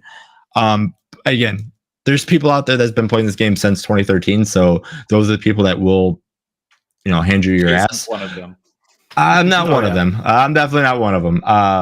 But like I said, it's a very user-friendly get into fighting games. And again, all the characters in the game, especially the new one, I find it hard for someone not to find one character that they kind of enjoy or like the design, and want to learn. All right, Killer Instinct. Yeah, I never like try to figure out what your answers are going to be ahead of time, but as soon as we got to number 1, I'm like, I think I know what it's going to be. Yeah. I think it's been 2013, but the last update came out in 2016. So we're 9 years since the last update from season 3. So like we're getting 10 years, but yeah. And again, it's one of the soundtrack. Again, the soundtrack is what sets it over the edge too. Like again, I put it my number 1. It's one that I listen to all the time. I mean, there's so many good songs on the soundtrack. Nice. So, all right. I think I'll go next because Purist just showed up in chat saying, "What's up? What's up, Purist? Good to see you, buddy." And great timing because I was like, you know what? I think I'll go next, especially since he's here because my number one is I want to see the best series of Star Wars games ever to get another game in their franchise, and that is the whole Kyle Katarn arc. Originally was Dark Forces, and there was Jedi Knight, Jedi Outcast, Jedi Academy. So they're not numbered 1, 2, 3, 4, 5. It would be technically the 5th game, although 6th if you count Mysteries of the Sith. That's more of an expansion. But I want to see the continuation of that sort of game, given we have had something very close to it in the Fallen Order Jedi Survivor games, but it's not quite the same thing because those are basically like Souls-likes with a lightsaber. I want more real lightsaber combat like Jedi Outcast and Jedi Academy had, because those are the only games in all of Star Wars that get lightsabers correctly. I want to see more of that, and no other game makes you feel like a Jedi like Jedi Outcast and Jedi Academy games, and lightsaber combat is fantastic. Obviously, Jedi Academy, because the first 4 Jedi, Dark Forces, Jedi Knight, and 3, I guess. Jedi Out. Well, I knew Jedi Outcast, but I was like, wait a minute, 4? No, Academy is the 4th one. So I meant to say the first 3 one. Jedi Outcast, you play as Kyle Katarn. In Jedi Academy, he's your teacher, and you play as a new character, Jaden Korr. So it would make sense to continue that series with Jaden Korr as the primary protagonist, as I think he at the end of the game, he attains the rank of Jedi Knight. So the next game could be a continuation of that, maybe him on his way to becoming Jedi Master.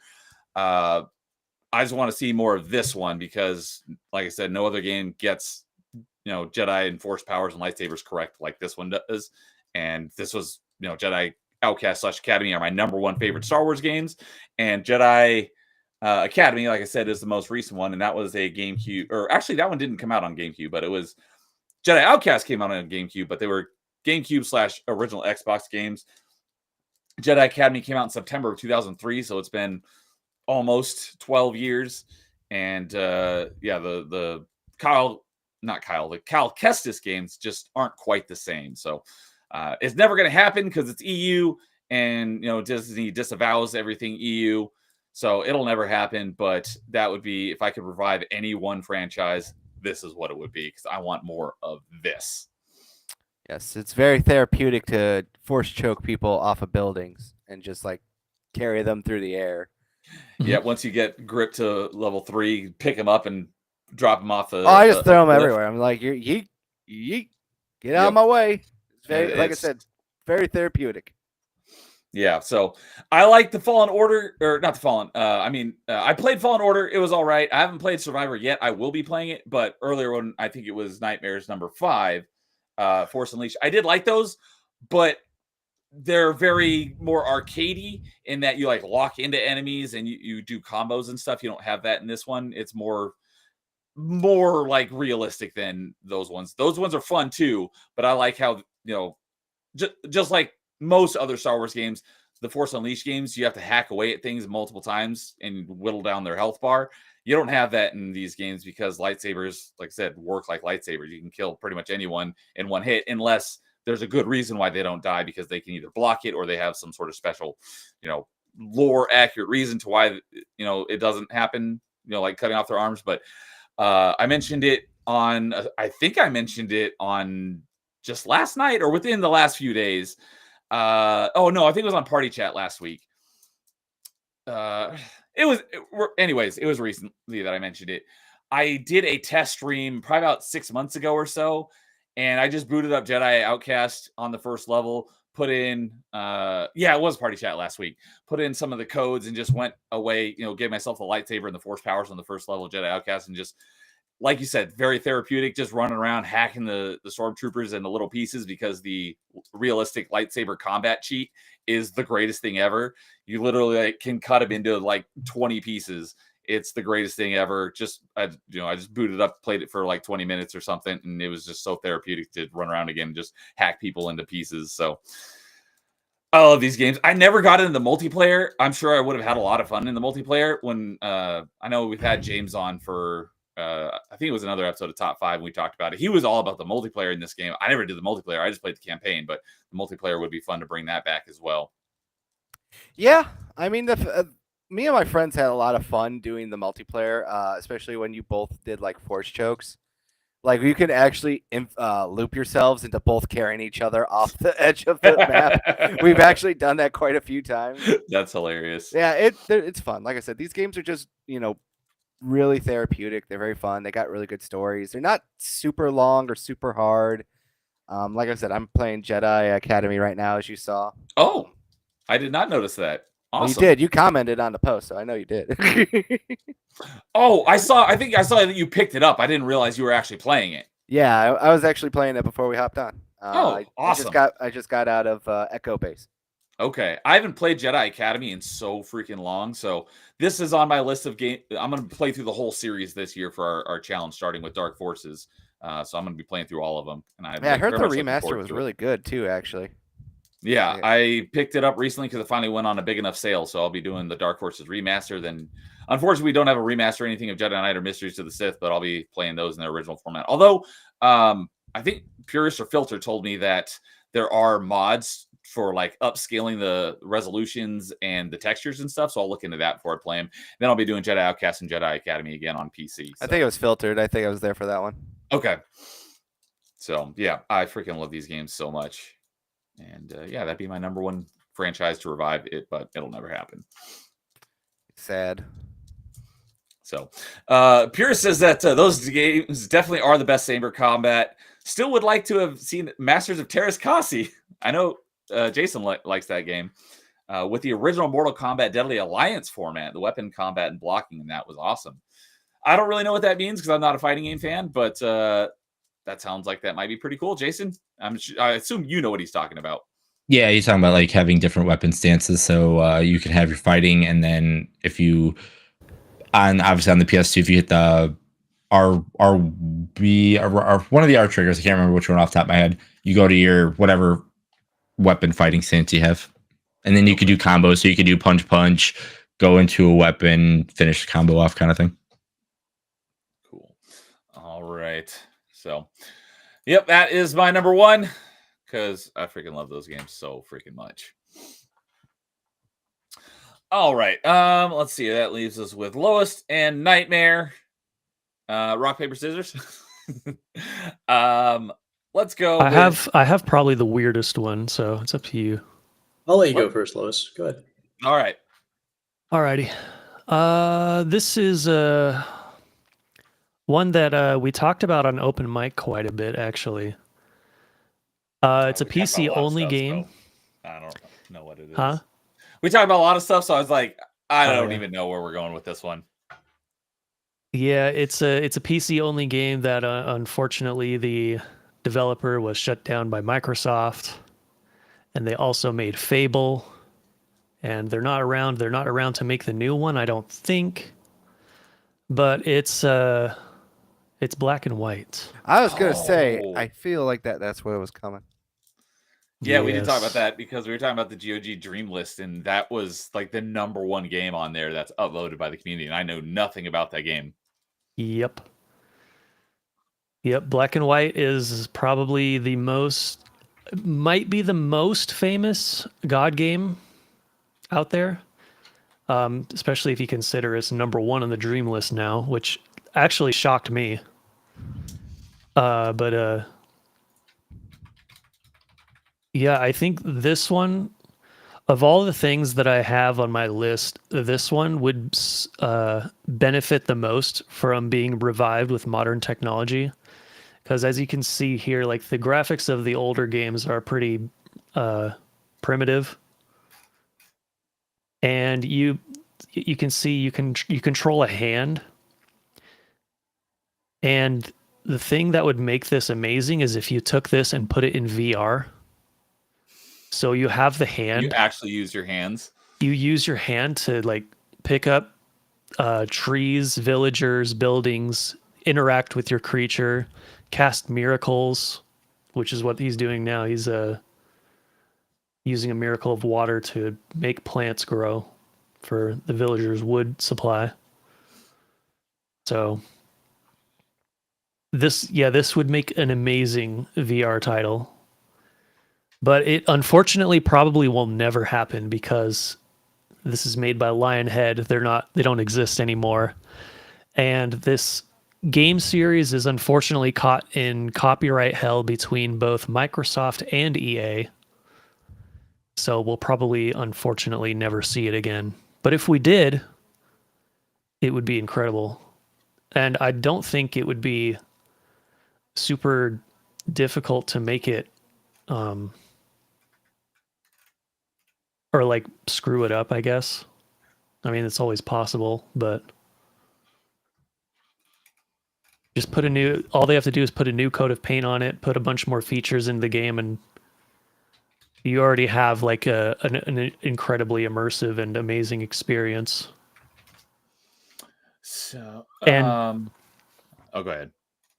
I was going to bring up that Peter Molyneux, who was the head behind this game, he is working on another game called Masters of Albion. That's sort of a spiritual successor to this, but I don't think it's going to be quite the same. I think it's going to be, it's going to play very differently from what it looks like.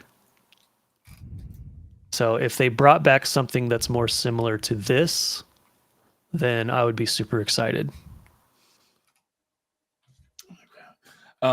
So I was looking up those two games. So Black and White 1 was 2001 and Black and White 2 was 2005. Yep. What would you say is kind of like the big differentiator between the two games? Like, did they add anything big and new to the second one, or just kind of more of the same and just more of what people wanted? Or it is more of the same. The first game feels more like a sandbox, whereas the second one added real-time strategy elements to it. So in the second game, you can actually build an army of your villagers and then send them to fight other armies and stuff like that. Whereas in the first game, you can't do that. The only way for you to convert villagers to your side is to make them believe in you. That's like the only thing you can do. okay. But in the second game, you can actually send armies out and take over them by force. Although in the first one, you can also, if you can build your influence to cover a wide enough area, you can destroy the other villages as well, because you can be good or evil. That is an Okay. option. And if you destroy all of the opposing gods' villages, then that technically counts as a victory. So there is that. Oh, that's right. You said this is PC only, right? PC only. Yep. Okay. Yeah, if they did bring it back, I would not expect a console release at all, because the way you can see he's moving around a hand in a 3D space. Yeah. Trying to do that with a controller would be, sounds like a disaster to me, but there's probably some way you could do that. Yeah, I was gonna say. I mean, you could do it, but it definitely looks like it's meant to be the mouse and keyboard sort of game. Yeah. Yeah, I love it though. This first game here is one of my favorite games of all time. It's in like my top 5. Okay. You like the first one better? Yeah, I do like the first one a lot better. The second one, while they added a bunch of features and stuff, they also took away a lot. So this is the second one here. So building the towns in the second game is way better than the first game. So like you can see he's building roads, which is super important in this game, and they didn't even exist in the first one. And the towns, like, Roads? obviously, what? They didn't have roads in the first one? No, the first one, Seems like it a very feels like, basic thing to include.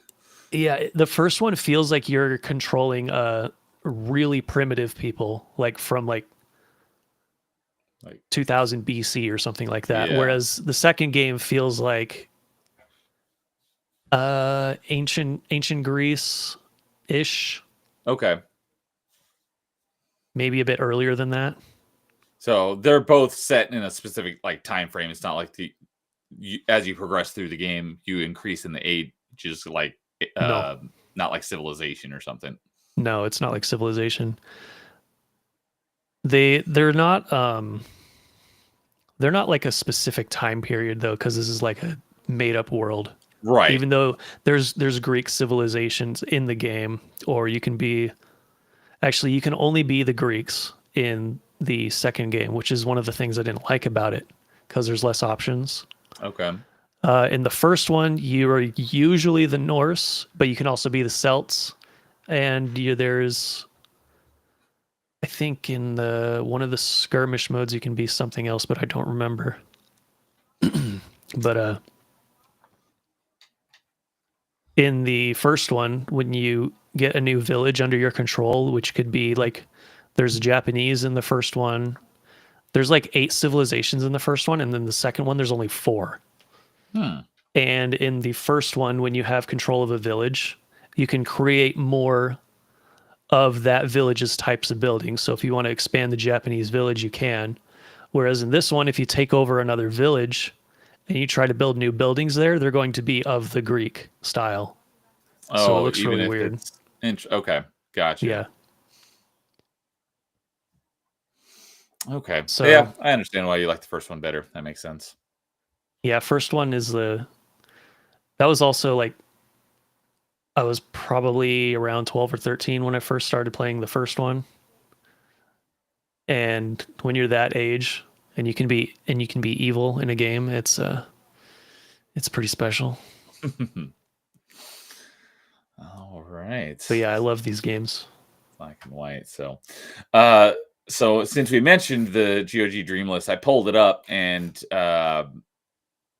right now I don't have it filtered by most votes. I'll pull that up in just a second. But I do remember when I pulled it up a couple months ago, black and white was at the top. But right now it's just some random the games that are in this list here. Like, you can go down the list and vote on them. Both the Shadow Hearts games just happen to be on page 1. So shout out to Sons of Shadows. He mentioned that earlier, and I've never even heard of those games. But That doesn't surprise me, because those were on PS2 and they're super expensive now. oh, okay. But if I go to most votes, number 1 is the first Black and White with 91,000 Okay. votes. So, yep. Oh, and Black and White 2 is 1, 2, 3, 4 is the 5th with 76,000. So Okay. both of them are up there in the top 5. So, all right. Yep. I Black think and White. this for Black and White 1, you can still get it to work on like Windows 10. I don't know about the second one though. That one That's might be a little bit more tricky. probably why they're on the dream list.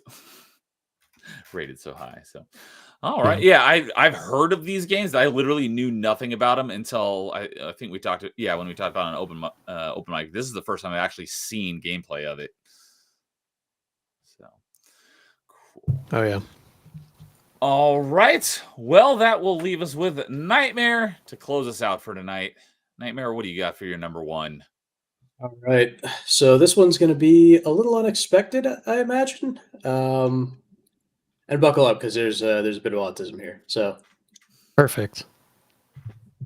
my number 1 is Ace Attorney, but there's something more specific about it. So Ace Oh. Attorney's last mainline entry was this one right here, Ace Attorney Phoenix Wright Spirit of Justice, which is Ace Attorney 6.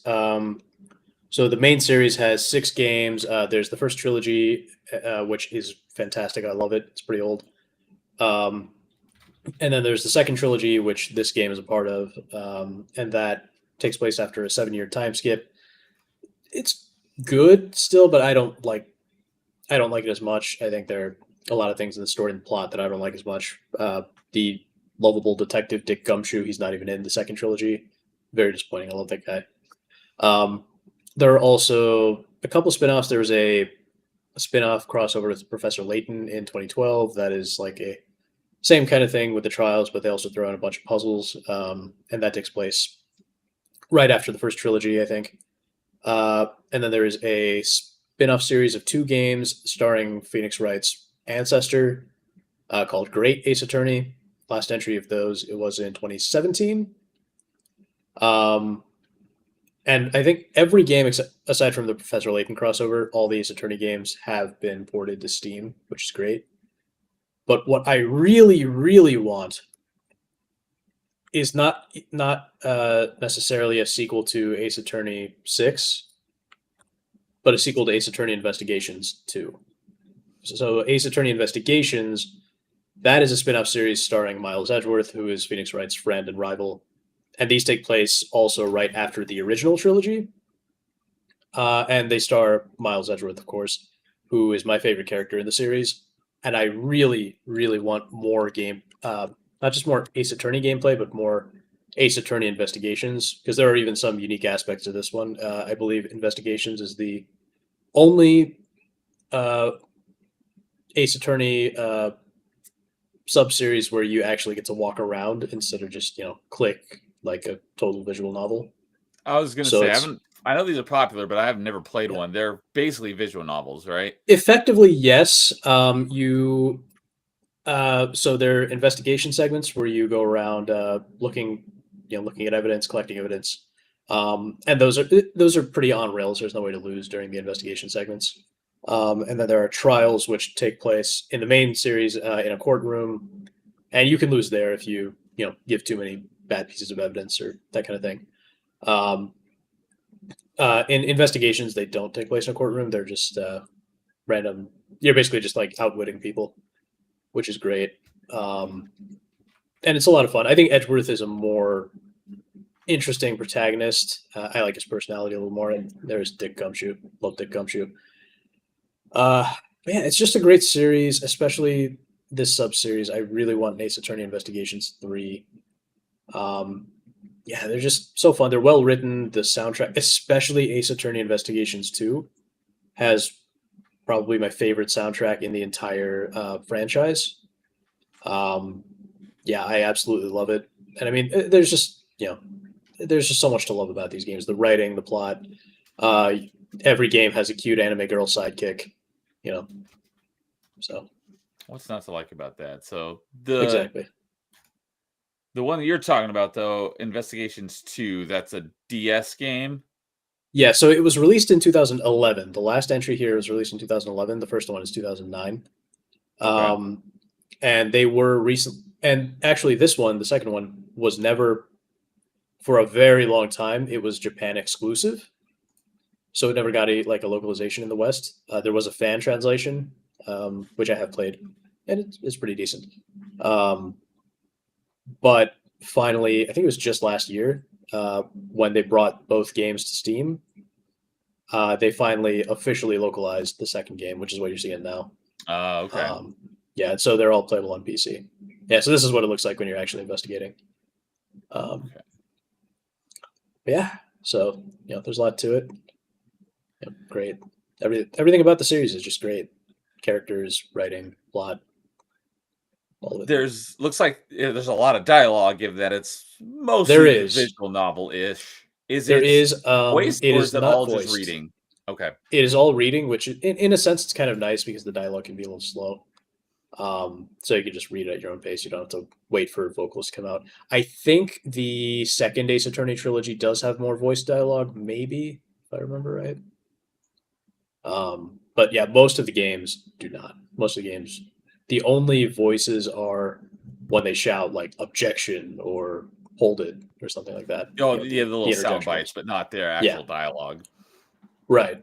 So yeah, you can read these kind of like a comic book, make up whatever voices you like for the characters. Okay. Yeah. I Googled it, the Investigations 2, and it says 2017. I'm like, what? And then I go to Wikipedia, and it's like, yeah, originally came out in 2011. It was ported to other systems in 2017. It's like, well, why wouldn't you give me the original release, not the ported release 6 years later? Yeah. I'm not actually sure what the 2017 release is. It says Android and iOS. So it did get mobile ports, but I think those mobile ports might have still been Japan exclusive. Oh yeah, sure. Both these DS and Android iOS they say they're Japan. Yeah. Okay. Yeah, that's what I thought. So the only localized version is the Steam version. Well, it's on I think like Switch, and it might be on like PS5 and Xbox One or whatever. Oh, okay. It's not mentioned in those platforms here. It is the version that was released as the Ace Attorney Investigations collection. Oh, okay. I did see that. Gotcha. Yeah. I highly recommend playing at the very least. Highly recommend playing the Ace Attorney. On Steam, it's called the Phoenix Wright Ace Attorney trilogy. That's just the first trilogy, and then follow that up by playing the Ace Attorney Investigations collection. So it's all a great story. Yeah. Yep. So I pulled up the series, and with the exception of the 3DS ones, all the Ace Attorney games have retro achievement sets. Nice. Well, I mean, you can get Steam achievements on all of them too. So, and I think with the ports, all 6 of the main games, both of the investigations games and both of the Great Ace Attorney prequel games, I think all of those should be on like Switch and Xbox and PlayStation. So Yeah, you should be able to did get do that. Yeah, you don't even need the retro achievement. Yeah, if you're looking for the more recent collections or whatever, of course you got those ones. But if you're looking at the classic original You releases, just get the those got native them as achievements well. there. So, all right, because there's 14 games here, and some of them. Do you know what this Gyukaten Saiban 1, 2, and 3? Do you have any idea what that is? So I believe Gyakuten Saiban is the Japanese name for Ace Attorney. Oh, okay, gotcha. Yeah. That makes sense. So in Japan, they're just called like Gyakuten Saiban 1, 2, 3, 4, 5, 6. Okay, Yeah, it's only in the West that we get like special subtitles. gotcha. All Yep. right, cool. Yeah, I know nothing about this franchise, but I know it's another one that's really popular. Yeah, it is. If you have the patience to just sit and read text, and you're not, you don't. If you can play a game where you don't have to like actually do like combat or whatever, it's a ton of fun. Cool.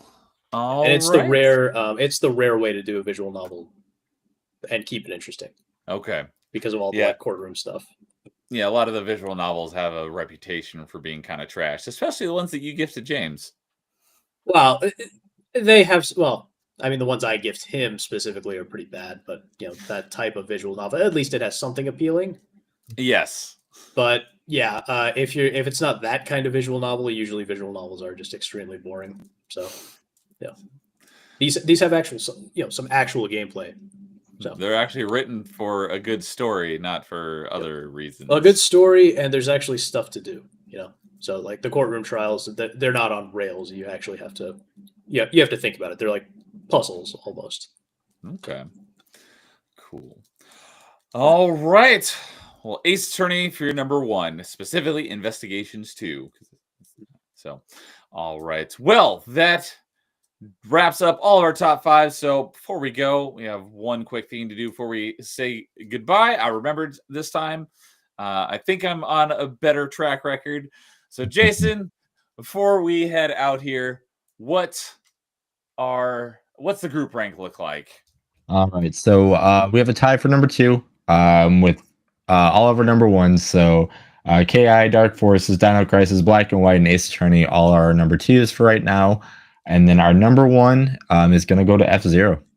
Okay, that definitely makes sense because that was mentioned multiple times. Mm-hmm. Nice. All right. Who all had F-Zero again? Let's see here. Nightmare had it at his number 2. Yeah. And then Jason had it as number 5. Okay. And then That was like the only crossover we had, huh? Aside from like honorable mentions. Yep. Yeah, I totally forgot. I'm shocked now that you mentioned it. I was thinking about this when I was making my list, but I'm surprised that Nightmare didn't say the Arkham games because I don't want a new Arkham game. They're done. They finished the series. They cannot make anything better. It's done. Just don't do anything more. No more.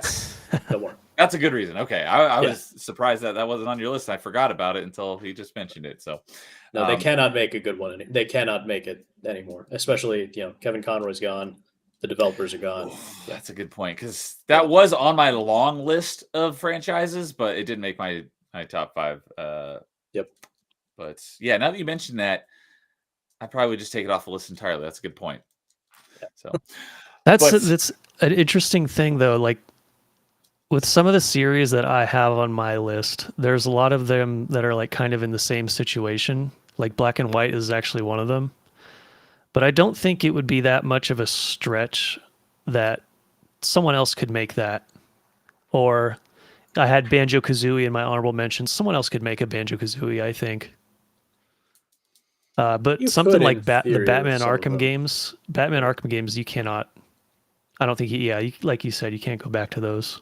It's Now that especially the- because of the actor. You know, he was Yeah. so iconic in that role. He is tied to that, especially that version of the role. So it would just be too hard. Can we just get? Wait, no. I was gonna say Troy Baker, but he didn't do Batman in Origins. He did Joker. No, but he would have been I would have preferred that Troy Baker do Batman in Origins, to be honest.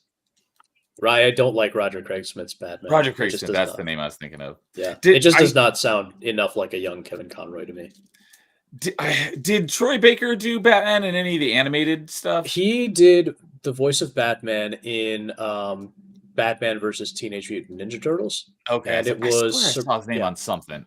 And he also did the voice in I think the Lego Batman games. But in Batman versus Teenage Mutant Ninja Turtles, he actually sounds like how you might expect a younger version of Kevin Conroy's Batman to sound. Nice. But what's funny is he also voiced the Joker in Origins. So yeah, he's playing both sides.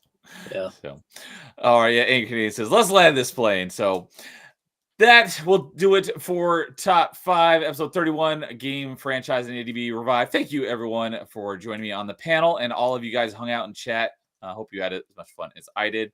So let's go around the horn here, and we'll start with Nightmare. What do you got going on? You got anything you want to plug? yeah. So actually, on my my channel, Amazing Comics, I do in the next few days hopefully have another video coming out. Finally, it's a big video. It's going to be 40 minutes long. At this point, I just got to figure out how to upload it on all the various platforms and get all the metadata in place and figure out when I want to premiere it. And hopefully that'll be fun. Hopefully it'll be good. You'll see a cameo from AI Stan Lee in there, so that'll be very interesting. And once that's all good and done, I might try and stream for the first time on my channel. Probably Spider-Man 2, not the gay one, the good one from 20 years ago. Like the PS2 one, Yeah, the GameCube one specifically. But GameCube one. All right. Yep. Yeah, so that is what I will be hopefully doing in the near future. All right. So I got the links to everyone's channel in the stream description as usual, but I'll be dropping them here in chat as well. So go give Nightmare a follow. He's a great dude. So thanks for joining us for this top 5. Always great to chat with you. Lois, what do you got going on? Well, I just put out a RNG video, my random news of gaming. You can check that out if you want. I split it into 2 parts this time. One where I go over that. Yep, one where I go over the news, and then the second one where I go over all the games that came out recently. I thought that was a great choice. I was hoping that people would be able to find it better that way. Like people who are looking for new games would find my part 2, but that doesn't seem to be working because YouTube probably doesn't like me. And also another reason YouTube doesn't like me is because I'm currently wading through copyright minefield hell, doing a video game cover song reactions on my streams. Oh, And I saw you I'm- go live on that earlier today. Yep, and I'm going to be making a top 10 out of that soon. Is that why you said possibly the last one because of copyright? It's not because of copyright. It's because I've gone over. We've reacted to over 1,000 video game covers on stream so far, and I need to cut it off at some point. Oh, okay. And I've got my top 10 is pretty locked down at this point. I don't think there's going to be anything that beat those at this point. So All right, I well, just look need to forward start. that one. I just need to start making it and stop putting it off. And I also have another video in the pipeline. I recently played the latest Trails game via a fan translation, and I'll be making a summary and thoughts, sort of a review of that game. And that one's shaping up to be over an hour long. So that's going to be fun. And beyond that, I don't have any other plans. So that's what I got going on. All right. Well, great having you on for another top 5. And, Yeah. I was like you having your showing off what we're talking about. So that's always fun. Oh yeah, So, all right. I make myself useful at least. You're doing a great job. Carl, what do you got going on? Well, if people want to check out last week's episode of the April recap with both JTs and Paul Hadouken, find out what we played in April and what we are looking forward to for May. We got some recommendations for that there too. Showed off a few trailers and got some really good hidden gems, I would say, for people to check out. But besides that, tomorrow, Neil, you're going to be on with me, and we're going to launch the first new show that I have planned, starting to change up the content on my channel, and we're going to be doing another gaming retrospective, is what I call the show. Nailed it. So- Yeah, I shouted it out at the end of Metroidvania Monday last night. I'm like, I think I got the name right, but I didn't. So I just went with a funny title because it's like, oh, another gaming retrospective. How original. That's basically what it was. But my wife made a fun little logo. I feel like we're just having fun. And we're going to do kind of a retrospective on Split Fiction. Kind of doing a spoiler cast, kind of just sitting down, talking about what we thought about it. Currently, it's my game of the year. I don't know about Neo, but I know that him and I both played it. And I was like, yeah, let's just talk about this. So you can find that tomorrow on my channel at 7 o'clock Eastern. 7 o'clock Central Time, 5 o'clock Pacific Time. So that should be really fun for sure. Thursday, I will be streaming the Midnight Walk. That's a new game that I forgot to shout out on my upcoming games for May. But it looks pretty damn cool. It's coming out May 8th on Steam and PS5. It also has VR support. It's made by the studio who made Lost in Random. Looks really cool. Kind of gives me that Number 9. Do you guys remember that movie? Oh, the movie with the the little creatures. I don't know what to call them. Yeah, I never saw it, but I know the movie you're talking about. It gives me a little bit of that claymation Tim Burton kind of vibe. So I'm all in. It's a new game. So I'm going to spotlight it. I'm going to try to do a little bit more of just spotlighting video games and talking about games that people should play, because I feel like a lot of people don't do that in our space, and it's time to start doing that again. And then Friday and Saturday, we'll be doing episodes of the podcast, and we'll have on our mutual friend / co-host Neo, Ryan. He's finally coming on after weeks and months of moving everything around and life getting in our way. So he's going to be on Friday, and Jono is going to be the Saturday guest as well from the Gronkin Boys. So there you go. That's my schedule for this week. All right. Yep. Looking forward to chatting over on your channel tomorrow. So, and Jason, you got anything you want to mention? Yeah, 2 new shows on its way. I just got to not be in the hospital for it to actually come out. But Newsstand and Demo Days are going to be coming really soon. I also got to pull myself away from playing Expedition 33 because that game's great right now as well. So yeah, a lot of things. It's a lot of good. It's a lot of good in there. Yep. But yeah, I just got to pull myself away from that and be more productive. So coming soon. Just iron a few things out before that, but shouldn't be too much longer.